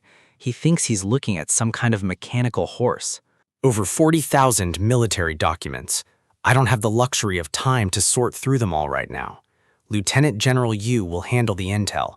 My priority is reaching my family before the rebels tighten their grip on the district. Dobong is crawling with rebel forces. We need to move fast, but we can't afford to be spotted in a military convoy. The plan is simple. Blend in. If we don't look like soldiers, we might just make it through the checkpoints. The problem is my inventory. My parallel dimension is packed with gear, but it's all high-profile military vehicles. I need a civilian transport, and I need it now. Scavenging on the fly is a massive risk. We start moving on foot, keeping low and staying quiet. Lancelot and I head for the exit. Every second we waste is a second my family is in danger. Suddenly, a bright flash of light cuts through the dim hallway. I stop. Something is coming. Bedivere rolls up on a heavy-duty motorcycle, looking like he just rode out of a wasteland nightmare. I'm stunned. Where the hell did a skeleton knight find a bike like that? Apparently, he borrowed it from a red-haired goblin commander. He calls it a horse, but it's exactly the mobility we need. A brigade commander's personal ride. This is more than just luck. It's a tactical upgrade. If I can store this in the system, I'll have permanent high-speed transport available at a moment's notice. We hit the streets. The engine roar draws eyes, but we're moving too fast for the local patrols to coordinate. Goblins in stolen military fatigues are scattered across the ruins, confused by the sound. They see us coming, but they don't realize the threat until we're already on top of them. We don't slow down for anything. Speed is our best defense right now. One of them tries to level his rifle, his finger tightening on the trigger. A fireball from the sidecar incinerates him before he can even find his target. We're cutting through the enemy lines with brutal, mechanical efficiency. The goblins are terrified. They've never seen riders like us. Lancelot clears the path, taking heads with his blade without even leaning out of the seat. Pure, lethal precision. This is the power of the system in action. We leave a trail of smoke and blood behind us as we tear through the city center. The urban landscape is a graveyard, but we're the ones doing the reaping today. A goblin sentry watches from a high window, completely paralyzed by what he's seeing. He's never seen a bike like this, and he definitely hasn't seen a human riding with the undead. We screech to a halt in front of my apartment complex. The tires kick up a cloud of dust. This is it. Home. I just hope I'm not too late. I reach the door and start pounding. Every strike echoes through the empty hallway. Sengyum, it's me. Open up. I'm shouting for my brother, desperate for any sound from the other side. Nothing but silence, the kind of silence that makes your stomach drop. I don't have time to wait for an answer. I grab the handle and force the lock. I'm getting in one way or another. The door creaks open, revealing a dark, still living room. The wedding photos are still hanging. The place hasn't been ransacked, which is a good sign. The TV is shattered, but the rest of the furniture is untouched. They weren't raided. I call out again, but the apartment is clearly abandoned. Lancelot moves in to secure the rooms while I search for clues. Every step feels heavier than the last. Where did they go? They didn't leave in a panic. This was an evacuation. Then I spot something on the kitchen table, a folded piece of notebook paper. It's a message. It's a letter from my brother. He knew the phones were dead and someone might come looking. He says they've decided to head to Ijeongbu. They're trying to find safety with the in-laws. But the letter takes a dark turn. He mentions that soldiers have started abducting people. The knights report that the rest of the building is empty. No one is hiding here. My brother's warning is clear. They're taking everyone, regardless of who they are. He promises to survive, no matter what it takes. I can feel the weight of his fear in every word. I hand the letter to Bedivere. I need to keep this safe and show it to the rest of the family later. If the rebels are occupying Dobong, Ijeongbu is their next target. We have to move now. Lancelot is ready, but he's concerned about my plan to take point. I'm still testing the limits of the repulsive force I gained, but there's no time for a trial run. Suddenly, the building groans. The sound of heavy rotors fills the air. A rebel Blackhawk is hovering right outside the balcony. We've been found. The pilot confirms our presence. He's not here to take prisoners. The minigun spins up and the entire room is suddenly engulfed in a storm of lead. Bullets shred the walls and the floor, turning the apartment into a kill zone. It's a relentless, high-caliber barrage meant to leave nothing standing. Dust and debris fill the air as the helicopter systematically guts the building. The firing stops. The pilot waits for the smoke to clear, expecting to see corpses. I step out of the wreckage, completely unharmed. The repulsive force held. It stung a bit, but I just tanked a point-blank machine gun. Now I'm taking his bird. I triggered the system. The Black Hawk is saved to my inventory instantly. The pilot is left floating in empty space, his cockpit gone in a blink. He realizes too late that he just tried to kill a rank 8. He won't live long enough to regret it. He screams as gravity takes over. One less rebel to worry about. We've cleared the immediate threat, but the rebels are still armed to the teeth with more helicopters.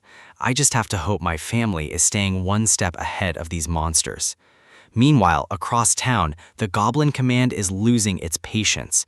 They're talking about sacrifices for a high priest. They aren't meeting their quotas. The commander is furious. He doesn't care about excuses. He wants results. He brags about another officer who already rounded up 300 people for the ritual. He's disgusted by the incompetence of his own troops. He decides to escalate. He turns to a massive mutated figure looming in the shadows. A mutated goblin, a beast built for pure destruction. He gives it a simple order. Go destroy that building. Leave no survivors. The monster roars, its eyes glowing with a mindless, murderous hunger. It charges into the street, its massive footsteps shaking the ground. It's a juggernaut of muscle and rage, heading straight for its target. Back on the bike, I can feel the tension in the air. We're getting close. We're pushing the engine to its limit, weaving through the debris of the city. Lancelot is focused, his hand on his blade. He knows a fight is coming. We're a blur of steel and speed, cutting through the chaos of the occupation. Every goblin that gets in our way is neutralized before they can even scream. We're not just survivors anymore. We're the apex predators of this apocalypse. We arrive at Kim's Hardware. The building is heavily fortified, but it's under siege. This is where the survivors are hiding. This is where the line is drawn. Inside, the people hear the engine. They're terrified, thinking the rebels have returned. They look through the peephole and see me, a man on a motorcycle, riding with a skeleton knight. Their savior has arrived.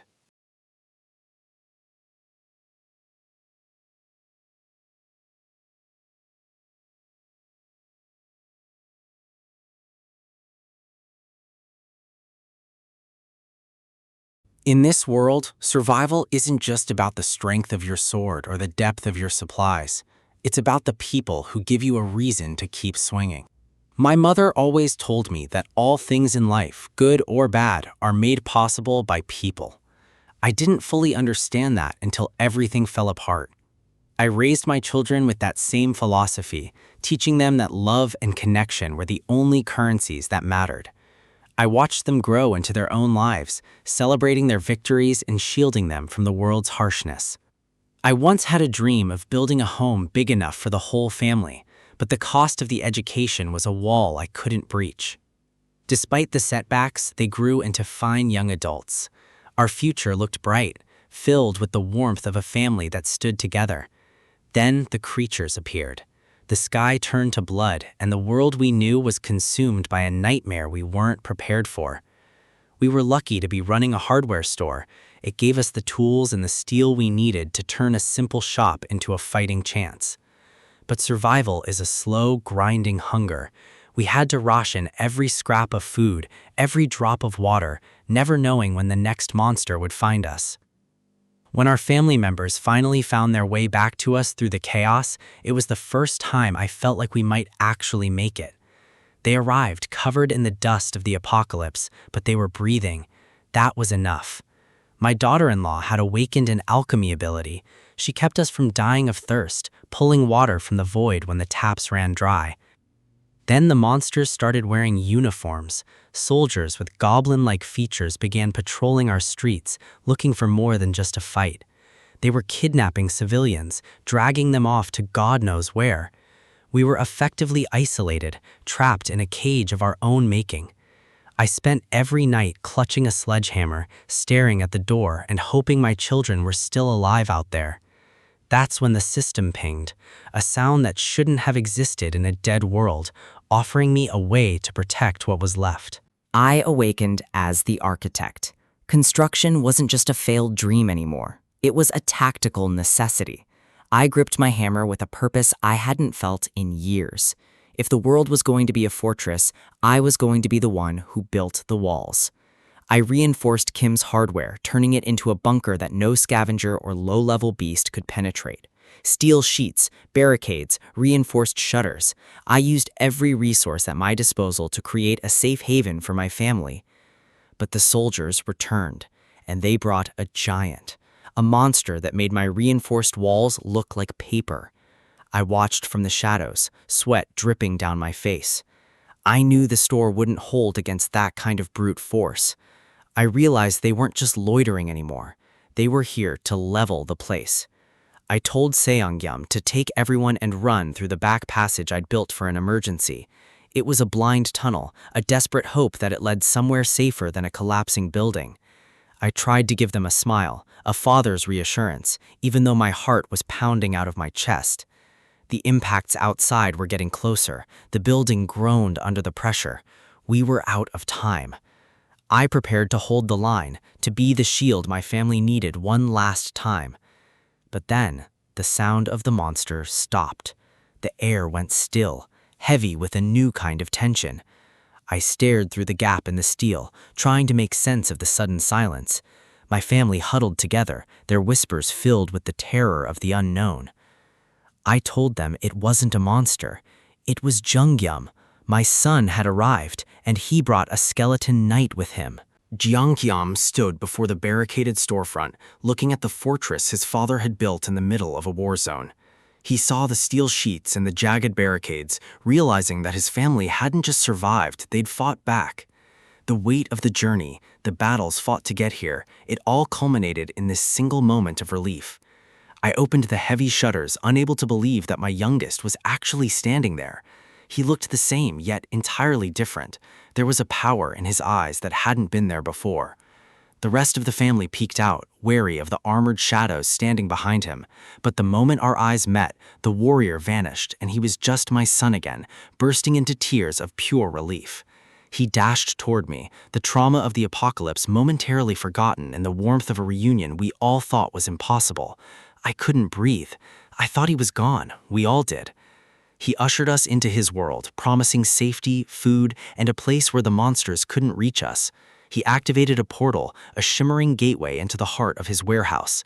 In an instant, we were no longer in a dusty hardware store. We were sitting at a clean table, surrounded by the impossible luxury of a hot meal. The sisters dove in, the hunger they'd lived with for months finally finding an end. Tears streamed down their faces as they ate. It wasn't just about the food, it was the realization that they were safe. Every spoonful of soup felt like a miracle. In a world of ash and bone, this was heaven. The sounds of eating were the only thing that mattered, a tactical reset for our bodies and our spirits. My daughter-in-law, who had spent her life in kitchens, was speechless. The quality was beyond anything possible in this era. The braised sari was on a level she couldn't even fathom. It was professional, precise, and perfect. She watched the chef, Mina, with a mix of awe and professional curiosity. Mina just smiled, happy to see her hard work bringing light back into people's eyes. The meal was delightful, a rare moment of peace that felt like a dream we didn't want to wake up from. Then came the dessert, thinly sliced green grapes prepared with the care of a five-star restaurant. It was placed over fresh cream and cheesecake, a combination that felt almost illegal in the middle of an apocalypse. Mina presented it like an ultimate weapon, a tiramisu designed to conquer any lingering despair. One taste was enough to stop time. The sweetness was a shock to the system, a reminder of what we were fighting to protect. It was delicious, bringing a flush of life back to everyone's cheeks. Normalcy had returned, even if only for an hour. We laughed, we ate, and for a moment the world outside didn't exist. But the reality of our new world was never far away. I noticed the skeleton knight watching the scene from the corner. He was an imposing figure, a silent guardian that reminded me of the stakes my son was playing for. He introduced himself as Lancelot, a name from legend, standing in our living room. I asked him if he knew how to play Korean chess. I figured even a knight of death needs a break. Lancelot looked confused. Apparently, his people used monster body parts for their games. I told him I'd teach him the proper way. It was a small way to thank him for protecting my son. Meanwhile, Sengyeom pulled Jungyeom aside. He had found something during his own struggles. He handed over an enchant stone, a rare D-rank item with pierce and explosion attributes. He'd scavenged it from a rhino monster's corpse after a massive fight between beasts. He knew it would be more useful in Jungyeom's hands. It was his way of contributing to the family's survival. Jungyeom took it with a grin. This stone was exactly what he needed to upgrade his tactical options. They shared a brotherly moment, a rare bit of warmth between two men who had grown up too fast. Jungyeom told him to make sure the in-laws felt at home. He was taking full responsibility for their safety now. He noticed the scar on his brother's face, a permanent mark of the hardship they'd endured while he was away. He realized how hard they must have worked to survive with only 2 ability users in the group. I walked up to him as he prepared to head back into the fray. He looked like a leader now, not just a survivor. I told him how proud I was. Everyone was safe. Everyone was finally home. We stood together, looking out at the vast warehouse he had built into a sanctuary. I reminded him of what I always said, that people make the impossible possible. He agreed, acknowledging that even with his power, he wouldn't have made it this far alone.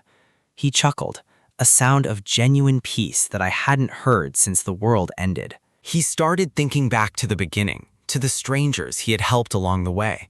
Even with his incredible ability, it hadn't been easy. He had questioned why he was risking his life for others. But then he understood. We help each other because we're all fueled by the same desperate hope. The hope that our own families are safe, and the wish that someone would lend them a hand if they were in trouble. That connection is what makes us human. It's what keeps us from becoming the very monsters we fight. He looked at me with a newfound clarity. He wasn't just surviving anymore, he was building a future. He turned back to the task at hand, his resolve hardened by the safety of his family. I watched him go, feeling a sense of pride that no system notification could ever match. He thanked me for being his father. I thanked him for being the man he had become. He told me to get some rest. He had more work to do, and he wouldn't stop until the world was right again. Elsewhere, The military was drowning in paperwork and reports of the world's collapse. The generals were exhausted, barely managing to keep their remaining forces organized. A soldier burst in with a report that changed everything. A skeleton knight on a motorcycle had been spotted. The message was short but terrifying. The master is on his way to Paju. The general's face went pale. He knew exactly what that meant. Paju was the stronghold of the I Corps, a ruthless faction that had been a thorn in their side for weeks. The shock was visible. One man was going to take on an entire corps by himself? But they didn't know Jongyam. They didn't know what a man with everything to protect was capable of. He and Lancelot tore through the wasteland, the roar of the engines a declaration of war against anyone who threatened his family. The sunset was beautiful, a backdrop of fire for the coming storm. The breeze felt good. It was time to end this. Soul is pushing her limits, her frustration evident in every strike as she trains. Her eyes are glowing with a power she's desperate to unleash on the enemy. She's been at it for hours, turning the gym into a whirlwind of violence. Every movement is precise, fueled by the feeling of being held back from the real fight. I know she's strong, but strength alone won't stop a tank shell or a squad of armed rebels. The punching bags are being shredded under the sheer force of her awakened abilities. One after another, they fail to withstand her power as she vents her suppressed anger. She doesn't care about the gear. She just needs an outlet for the energy surging inside her. She demands a replacement immediately, refusing to stop until she's completely exhausted. In the command center, we're monitoring her progress through the security feeds. My team wonders why she's so intense, but I know she feels trapped in this shelter. We try to maintain a sense of normalcy, focusing on the small tasks of managing our base. I tell them to let her be. She needs this training to stay sharp for what's coming. Then I notice something unexpected on my own face while looking in a reflection. I touch the spot where a deep cut should still be healing from the lost encounter. It's completely gone. My powers are evolving faster than I thought possible. The others aren't as impressed, having seen too many miracles lately to care about a scratch. They've grown accustomed to the impossible in this new world of systems and monsters. Before I can investigate further, dinner is called, a rare moment of peace in the storm. We gather to eat, trying to ignore the chaos waiting just beyond our walls. Seeing the kids play helps ground us, reminding us exactly what we're fighting for. These small moments of joy are what keep us human in a world gone mad. But even here, there are mysteries that defy any easy explanation. My father is obsessed with a game of Jengi he lost earlier today. He can't wrap his head around how Lancelot, a complete beginner, played like a master. Every move was tactical perfection, far beyond simple beginner's luck. But while they focus on the game, my mind is already back on the active battlefield. The I Corps rebels are digging in, relying on their heavy armor for protection. They think their tanks make them invincible in this terrain. They're about to find out how wrong they are when they face my upgraded arsenal. I've been holding back the heavy ordnance to protect potential hostages in the area, but the latest scouting reports from Lancelot gave me the green light I needed. The main rebel force is isolated, far from any innocent civilians they've kidnapped. Now I can finally unleash the full destructive power stored in my warehouse. I watched the tactical feed from a safe distance as the first stage of the assault began. Lancelot handled the rescue mission, leaving the heavy destruction to me. It was time to show the rebels the true cost of their betrayal of humanity. I deployed a Black Hawk equipped with a Hellfire missile from my spatial storage. I enhanced the warhead with an enchant stone for a maximum explosive yield. Then, I pushed Pax's shipping stats to their limit for a perfect high-speed delivery. The missile now has a lethal range and speed that the rebels can't hope to counter. The impact was spectacular, a massive fireball that leveled their entire defense line. Their heavy armor was reduced to burning scrap metal in an instant. I pulled up the system logs, expecting a massive haul of mana stones from the kills, but the final count of mana stones was significantly lower than my initial estimates. The system notifications revealed a massive drain on my hard-earned loot. 45% was being siphoned off to a being named Tonatiuh, and another 25% was going straight to High Priest Bongsu Kim. Bongsu is a traitor, selling out his own world for a piece of otherworldly power. Lancelot returned then, reporting that the rebel camps had been completely neutralized. He was unscathed, but he reported seeing an ominous dark red smoke rising. It was rising from the ruins of the camps, something I hadn't seen during the strike. I needed to investigate this phenomenon before it became a bigger problem for us. We moved toward the rebel command center, ready to take down the man in charge. That's when I-Corps commander finally stepped into the light to face us. He was barely human, his body twisted and warped by the reckless use of mana stones. He didn't seem threatened by our arrival at all. He seemed almost amused. He explained that his men were too greedy, transforming into goblins as a side effect, but he had found a way to channel that power without losing his mind entirely. He offered us a deal. Stop the assault and leave, and he wouldn't kill us. He claimed he was untouchable now, a superior being compared to ordinary humans. I don't negotiate with monsters, especially ones that sacrifice their own people for power. I ordered Lancelot to strike, wanting to see just how durable this commander really was. The attack was devastating, a direct hit that should have ended any normal fighter. Blood sprayed across the floor as he was thrown back by the sheer force of the blow. He looked finished, but then the red smoke began to swirl violently around him. It acted like a biological glue, stitching his wounds back together in mere seconds. This wasn't just healing, it was a dark, sacrificial regeneration fueled by blood. He stood back up, laughing at our efforts as his body became completely whole again. He's fueled by the lives he's taken, making him a formidable opponent to bring down. He believes his dimensional ranking makes him invincible in this dying world, but he's just a pawn in a game much larger than he realizes, serving hidden masters. He keeps trying to convince us to leave, hoping to save what's left of his power base. That desperation confirms he has a limit, and I intend to find and break it. He thinks he can kill us whenever he wants, but his words ring hollow and desperate. I watched his every move, looking for a break in his regenerative cycle to exploit. He's willing to sacrifice everything, including his humanity, to maintain his position. I wondered what he was really hiding behind that arrogant, monstrous facade.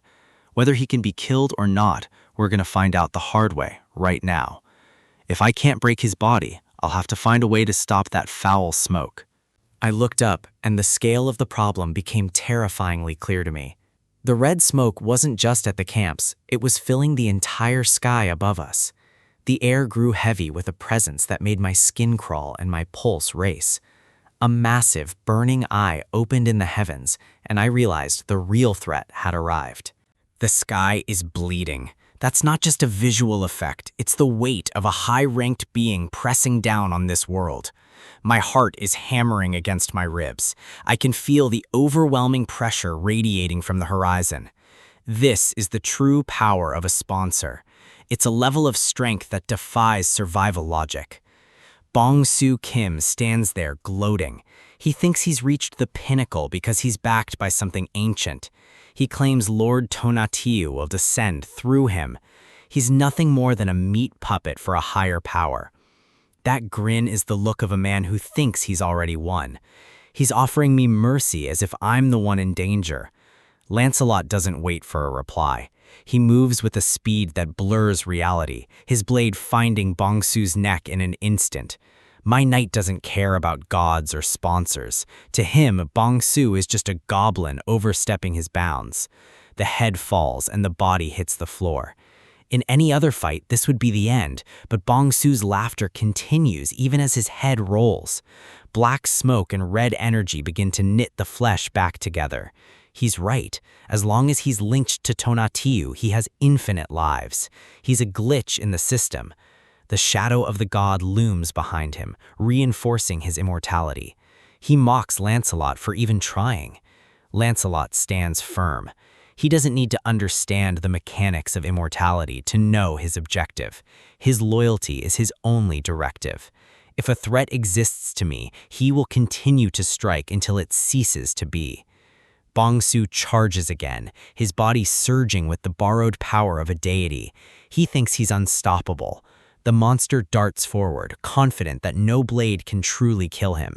He's relying entirely on his regeneration. Lancelot realizes the sword is redundant. He sheaths the steel and prepares to change the nature of the engagement. He clenches his gauntleted fists. If cutting doesn't work, he'll rely on pure, crushing impact. A single punch sends Bongsu reeling. The sound of shattering bone echoes across the rooftop. The regeneration kicks in immediately, but the pain is real. Bongsu's expression shifts from arrogance to irritation. Lancelot grabs him by the hair, refusing to let the monster regain its footing. He's keeping the pressure high. This isn't a fight anymore. It's a systematic dismantling. Lancelot is preparing for the final move. Bongsu finally starts to look worried. He realizes that being immortal doesn't mean you can't be contained. Flesh and blood spray across the floor. Lancelot is relentless, providing me the opening I need. I watch the struggle from the sidelines, calculating. Lancelot is doing his best, but we're fighting a battery that never runs dry.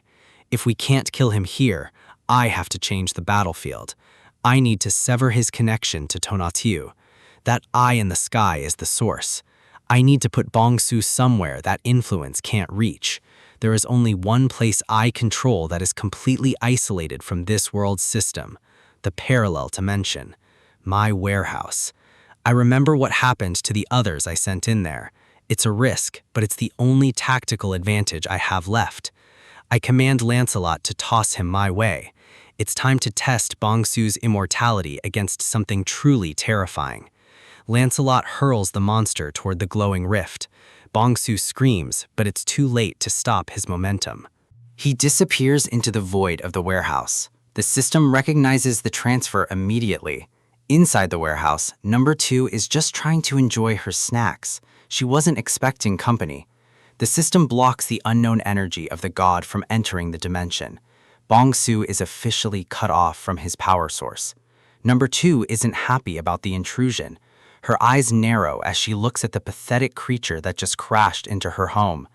Bongsu tries to attack, still thinking he's a god-tier fighter. He has no idea who he's dealing with. She catches his face with one hand. The sheer difference in power is staggering. He's not a monster to her, he's an annoyance. She realizes this isn't me. Her grip tightens and the air around her begins to vibrate with murderous intent. The look on her face says everything. Bongsu is about to learn that there are things far scarier than the god he worships. I can sense the carnage through the link. Number 2 is making quick work of our uninvited guest. She drags him away like a piece of trash. Bongsu's screams echo through the rift, but they don't last long. I close the portal immediately. I don't want to see what she's doing to him, and I certainly don't want her coming out. The system confirms it. Bongsu Kim has been removed from the registry. He's no longer a player in this game. He was a high priest, a commander of rebels, and a chosen one. Now, he's just a memory in a dark room. Number 2 stares back through the closing gap, her expression unreadable. She is the most dangerous asset I own. The portal vanishes, leaving only the quiet of the rooftop. The threat is gone. I collapse, the adrenaline finally leaving my system. Lancelot stands guard, ever the silent sentinel. That woman, she was scarier than Tonatiuh for a moment. I need to be careful how I use her. A series of notifications flood my vision. Dimensional account ownership has been transferred. Since I already own an account, the resources are automatically merging. This is the ultimate jackpot. Total mana stones, 14,823. Bongsu was hoarding a fortune. This changes everything. I'm stunned by the sheer number. This is enough to level up my warehouse multiple times over. I realize that the system isn't asking for commissions anymore. The link to Tonatiuh has been completely severed. The red moon is fading. The atmospheric pressure is returning to normal. The god has retreated.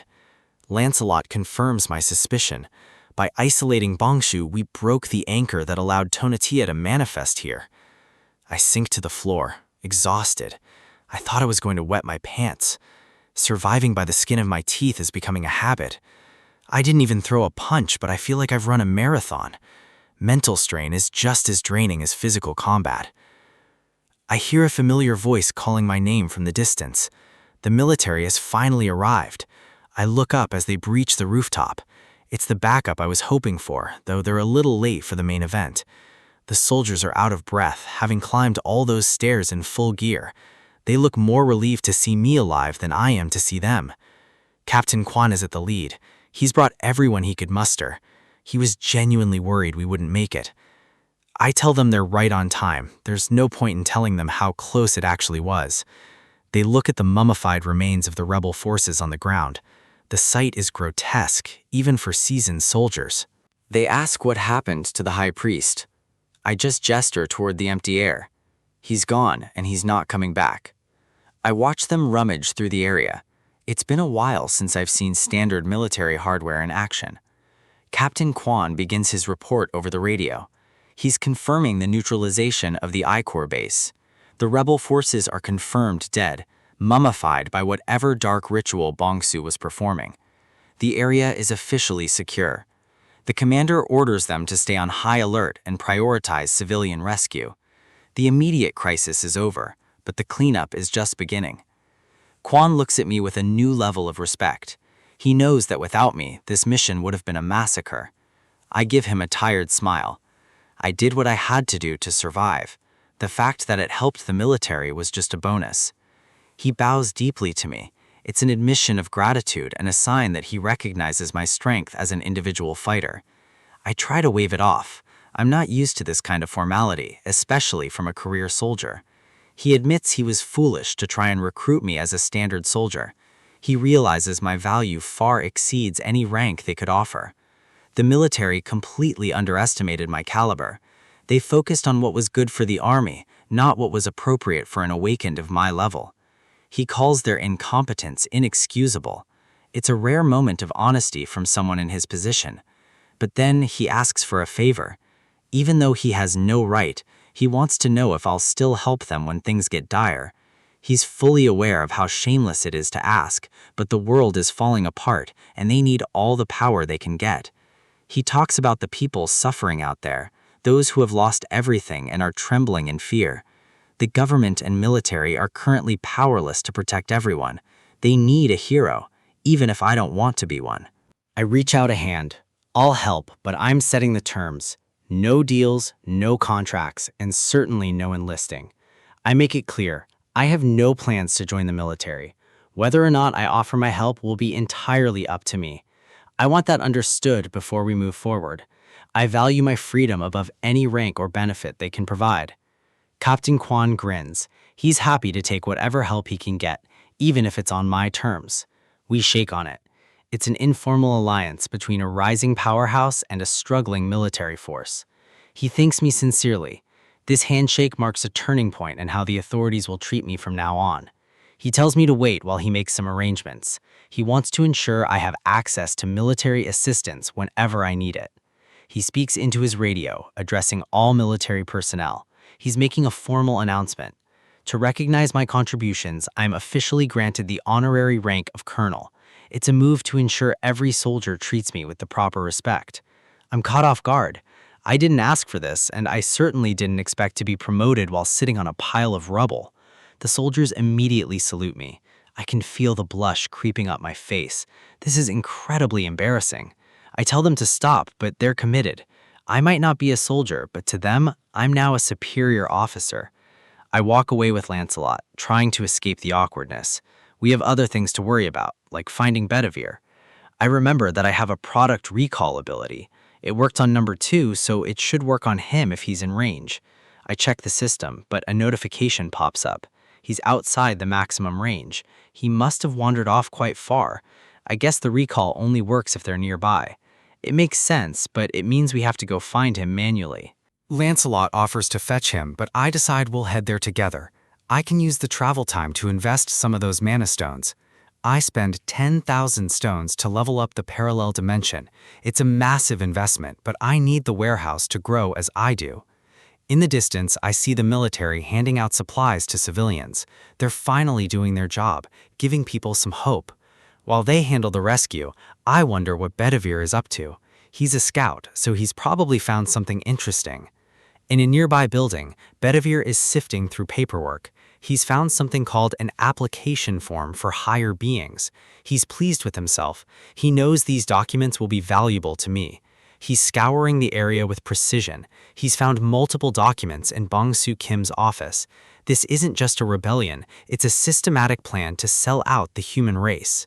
Bedivere has uncovered something critical, a dimensional being application form that shouldn't exist in our current reality. He hands over the documents, confirming he found them within the storage of the system itself. If this form works the way I think it does, I can finally bring my allies into the fight without risking their lives. The implications are massive. It's a loophole in the system's danger protocols. Right on cue, Juyeon arrives for our scheduled training session, looking more focused than ever. She's been waiting all day to test her new strength. She's ready to draw blood. She tells me to get ready for a beating, but I have a strategic update for her first. I present the form to her, showing her the path to becoming a recognized dimensional being. I explain the situation to the group. I've kept her back because the world out there is a slaughterhouse, but with this application, she can fight with the same protections I have. She can be immortal on the battlefield. She's skeptical, but the tactical advantage is too high to ignore. For now, we train. The training starts with a punch to the face. She isn't holding back, and neither am I. Her strikes are heavy and precise. Her growth as an 8th rank is evident in every movement. I tumble back, absorbing the impact. The dimension is working exactly as intended. I plant my hand on the ground, stabilizing my position. No pain, no injury. I dash forward, testing the limits of my own speed. The system is keeping us both safe during this exchange. A system ping interrupts us. The parallel dimension level up is complete. New skills are unlocked, and the passive healing effect within the dimension has been significantly buffed. Juyeon suddenly stops, noticing a strange reaction from the knights standing on the sidelines. She points out that they're acting weird, as if they're in some kind of physical distress. Lancelot and the others are visibly trembling under their heavy armor. Sweat is pouring down their faces. Something is happening to them that I didn't foresee. Juyeon puts me in a headlock, demanding to know what I've done to my own knights. I'm struggling to breathe, but my focus is entirely on the knights. They look like they're dying. One of them collapses, his gauntleted hand slamming into the floor with a heavy metallic clank. They groan in agony, clutching their bodies as if they're being torn apart from the inside. I rush over to analyze their status. This isn't supposed to happen in a safe zone. They describe an unbearable itch and a prickly sensation that's spreading throughout their entire nervous system. It started as a minor annoyance, but it's escalated into total physical torment. I try to piece together the cause. Itchiness usually indicates rapid cell regeneration. Juyeon remembers the same feeling when her neck wound was healing. It's a sign of recovery. I realize the dimension's new healing factor is trying to restore them, but there's a conflict. The system confirms the increased minor healing effect is active and working on everything inside. I look at the knights. Their current forms aren't their original ones. They are manifestations of energy. They mention Camelot, their home dimension, where things were different. Suddenly, a bright light erupts from the ceiling of the warehouse dimension. A glowing object descends, pulsating with a rhythmic, ethereal energy. The knights watch in awe as the dimension reacts to their presence in a way we've never seen. A crystal thuds onto the ground, landing right between us. It's an enchant stone. It just materialized out of thin air. The system identifies it as a D-rank resistance stone. It was created from the knight's excess life force. The knights explain that this is the result of their nature interacting with the dimension's rules. The right of blood attribute is siphoning their energy and crystallizing it automatically. I don't feel the itch because I am the owner of the system. I'm the one benefiting from their pain. The knights apologize for showing weakness, but they are loyal to the end. The physical torment subsides as the energy is fully converted into stones. They feel better now. I can't help but grin. I've just discovered a way to generate resources passively. They're overjoyed that their resting time can provide such direct assistance to my cause. I realize the life support system and the life force extraction are two opposing forces creating a perfect loop. By balancing these forces, I have created an unlimited energy source right here in my warehouse. I clench the stones. This is the tactical advantage I needed to elevate my power level. An infinite supply of enchant stones means my skills will soon be beyond anything this world has ever seen. But power isn't enough. I need to be ready for the true disaster. There is a presence watching us. Something massive and destructive is looming. I have to become stronger, faster, more efficient. Knowing my own abilities inside and out is the only way to survive what's coming. I take a step forward, leaving the training grounds behind to face the reality of the outside world. Back at the base, General Song is reviewing reports on the rebel forces. The rebels were using the national flag to lure civilians into being sacrifices for goblin rewards. It was a sick, incentive-based trap. He's relieved that I took care of the situation before the coup could gain any more momentum. The report is grim, but it's a necessary look at the darkness currently infesting our military. The morning sun breaks over the mountains, but there's no peace in the light. Time is flying by, and the list of tasks we need to complete is only growing longer. A system alert pings across my vision. A notice from the Interdimensional Chamber of Commerce. The general stops mid-sentence, his face turning pale as he reads the same notification. The ICC has evaluated Earth's profitability. They see us as a growth investment.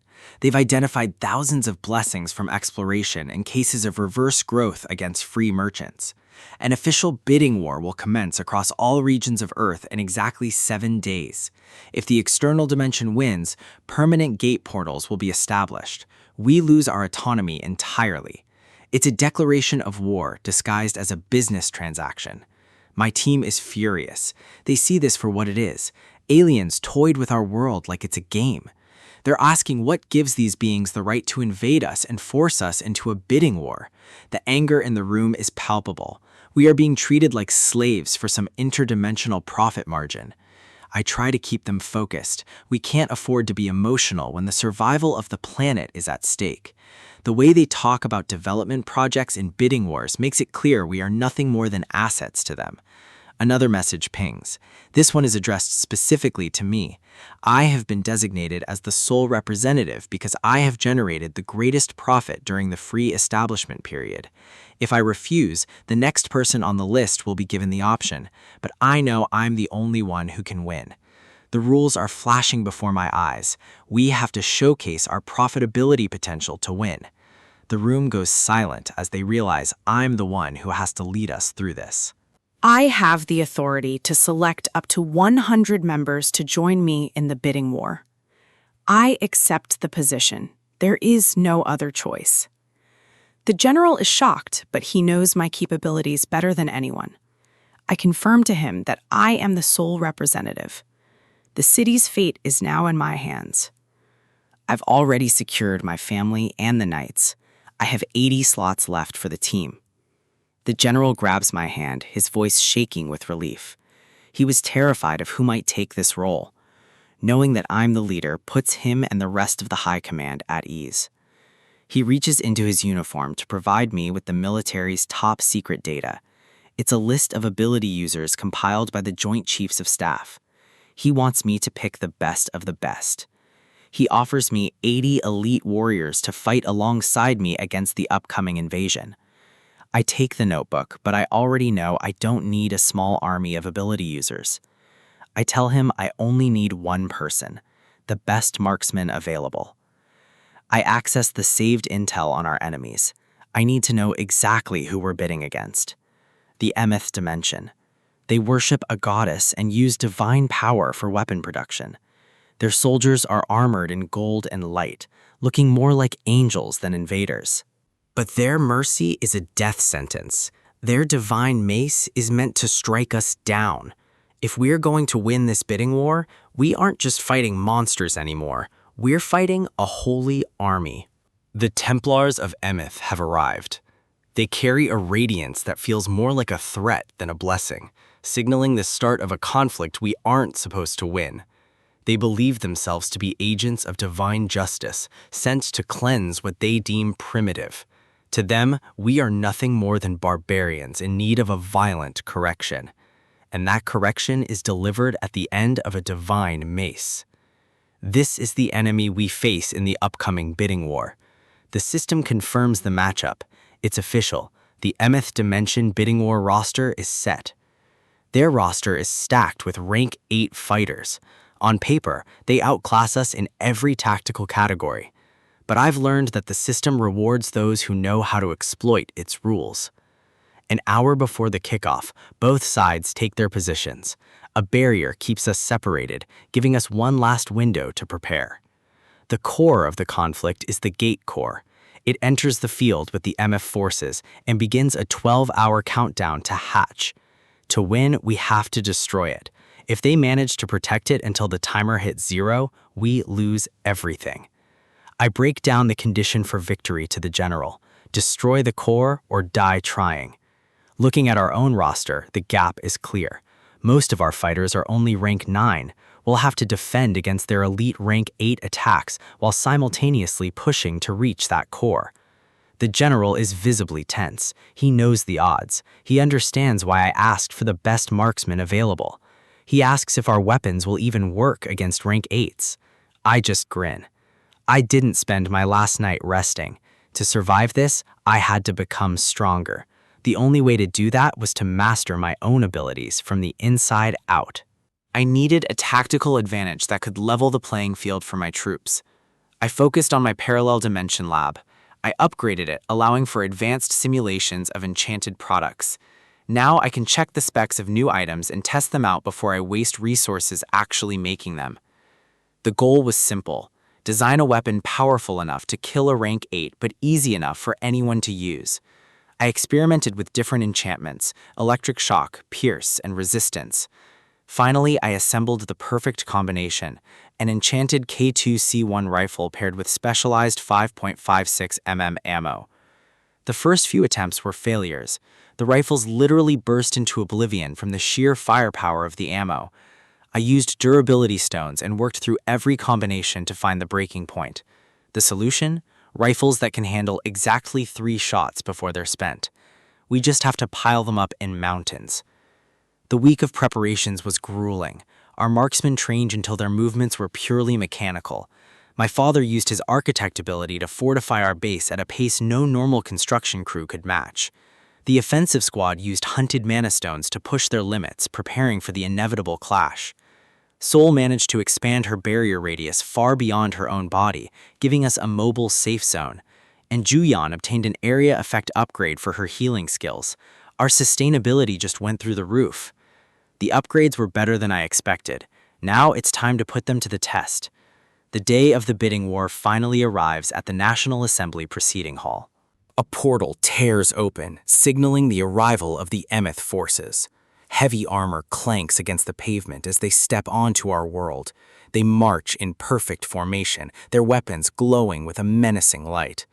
They've analyzed our roster just as we've analyzed theirs. They see a bunch of rank 9s and think the battle is already over. They bring the Gate Core with them, protected by their most elite units. I keep my eyes locked on that core through my binoculars, but something unusual catches my eye. They aren't just setting up for a fight, they're building something right next to the assembly building. A massive structure is going up in the middle of a war zone. They're hauling heavy steel I-beams like it's a standard construction site. The war starts in an hour. There's no way they can finish a building that fast. Wait, unless they have a specific purpose for that architecture. The Templar front line reaches the barrier. They stand ready to strike the moment the protection drops. Their commander begins to speak, his voice filled with arrogant righteousness. He preaches about mercy and salvation for the weak, but his definition of mercy is twisted. He talks of tearing out our tongues to stop our wickedness and forcing us into eternal toil. I've heard enough. I expected nothing less from a fanatic in shining armor. The system chime rings out. The bidding war has officially begun. With a thunderous roar, the Templars give the command to charge. They dash forward, closing the gap instantly, confident that their armor will protect them. I give the order to my marksmen.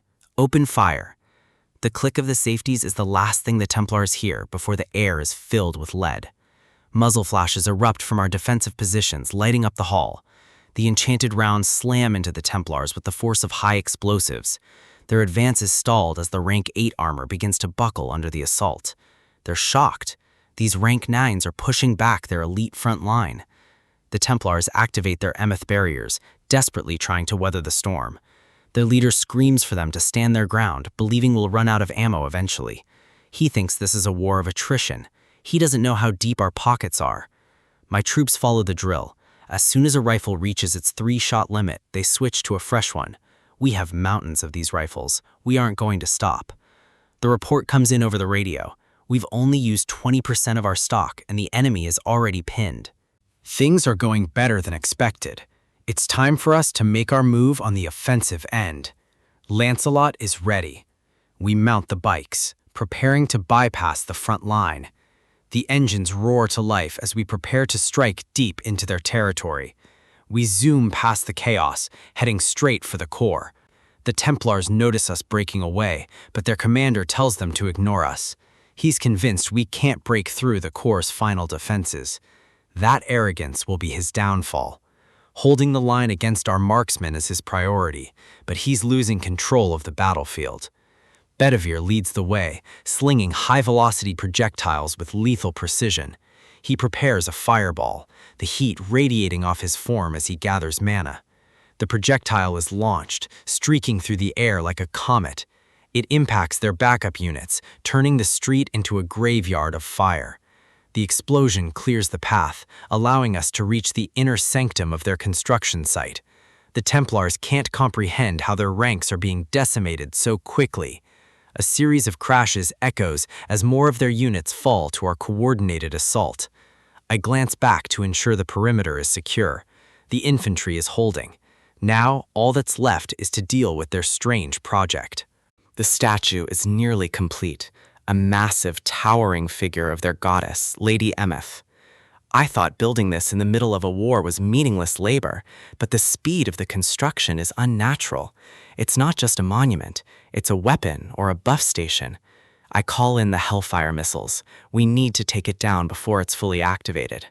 The blast is massive, engulfing the entire structure in a cloud of fire and smoke. The heat is intense, and for a moment I think we've succeeded.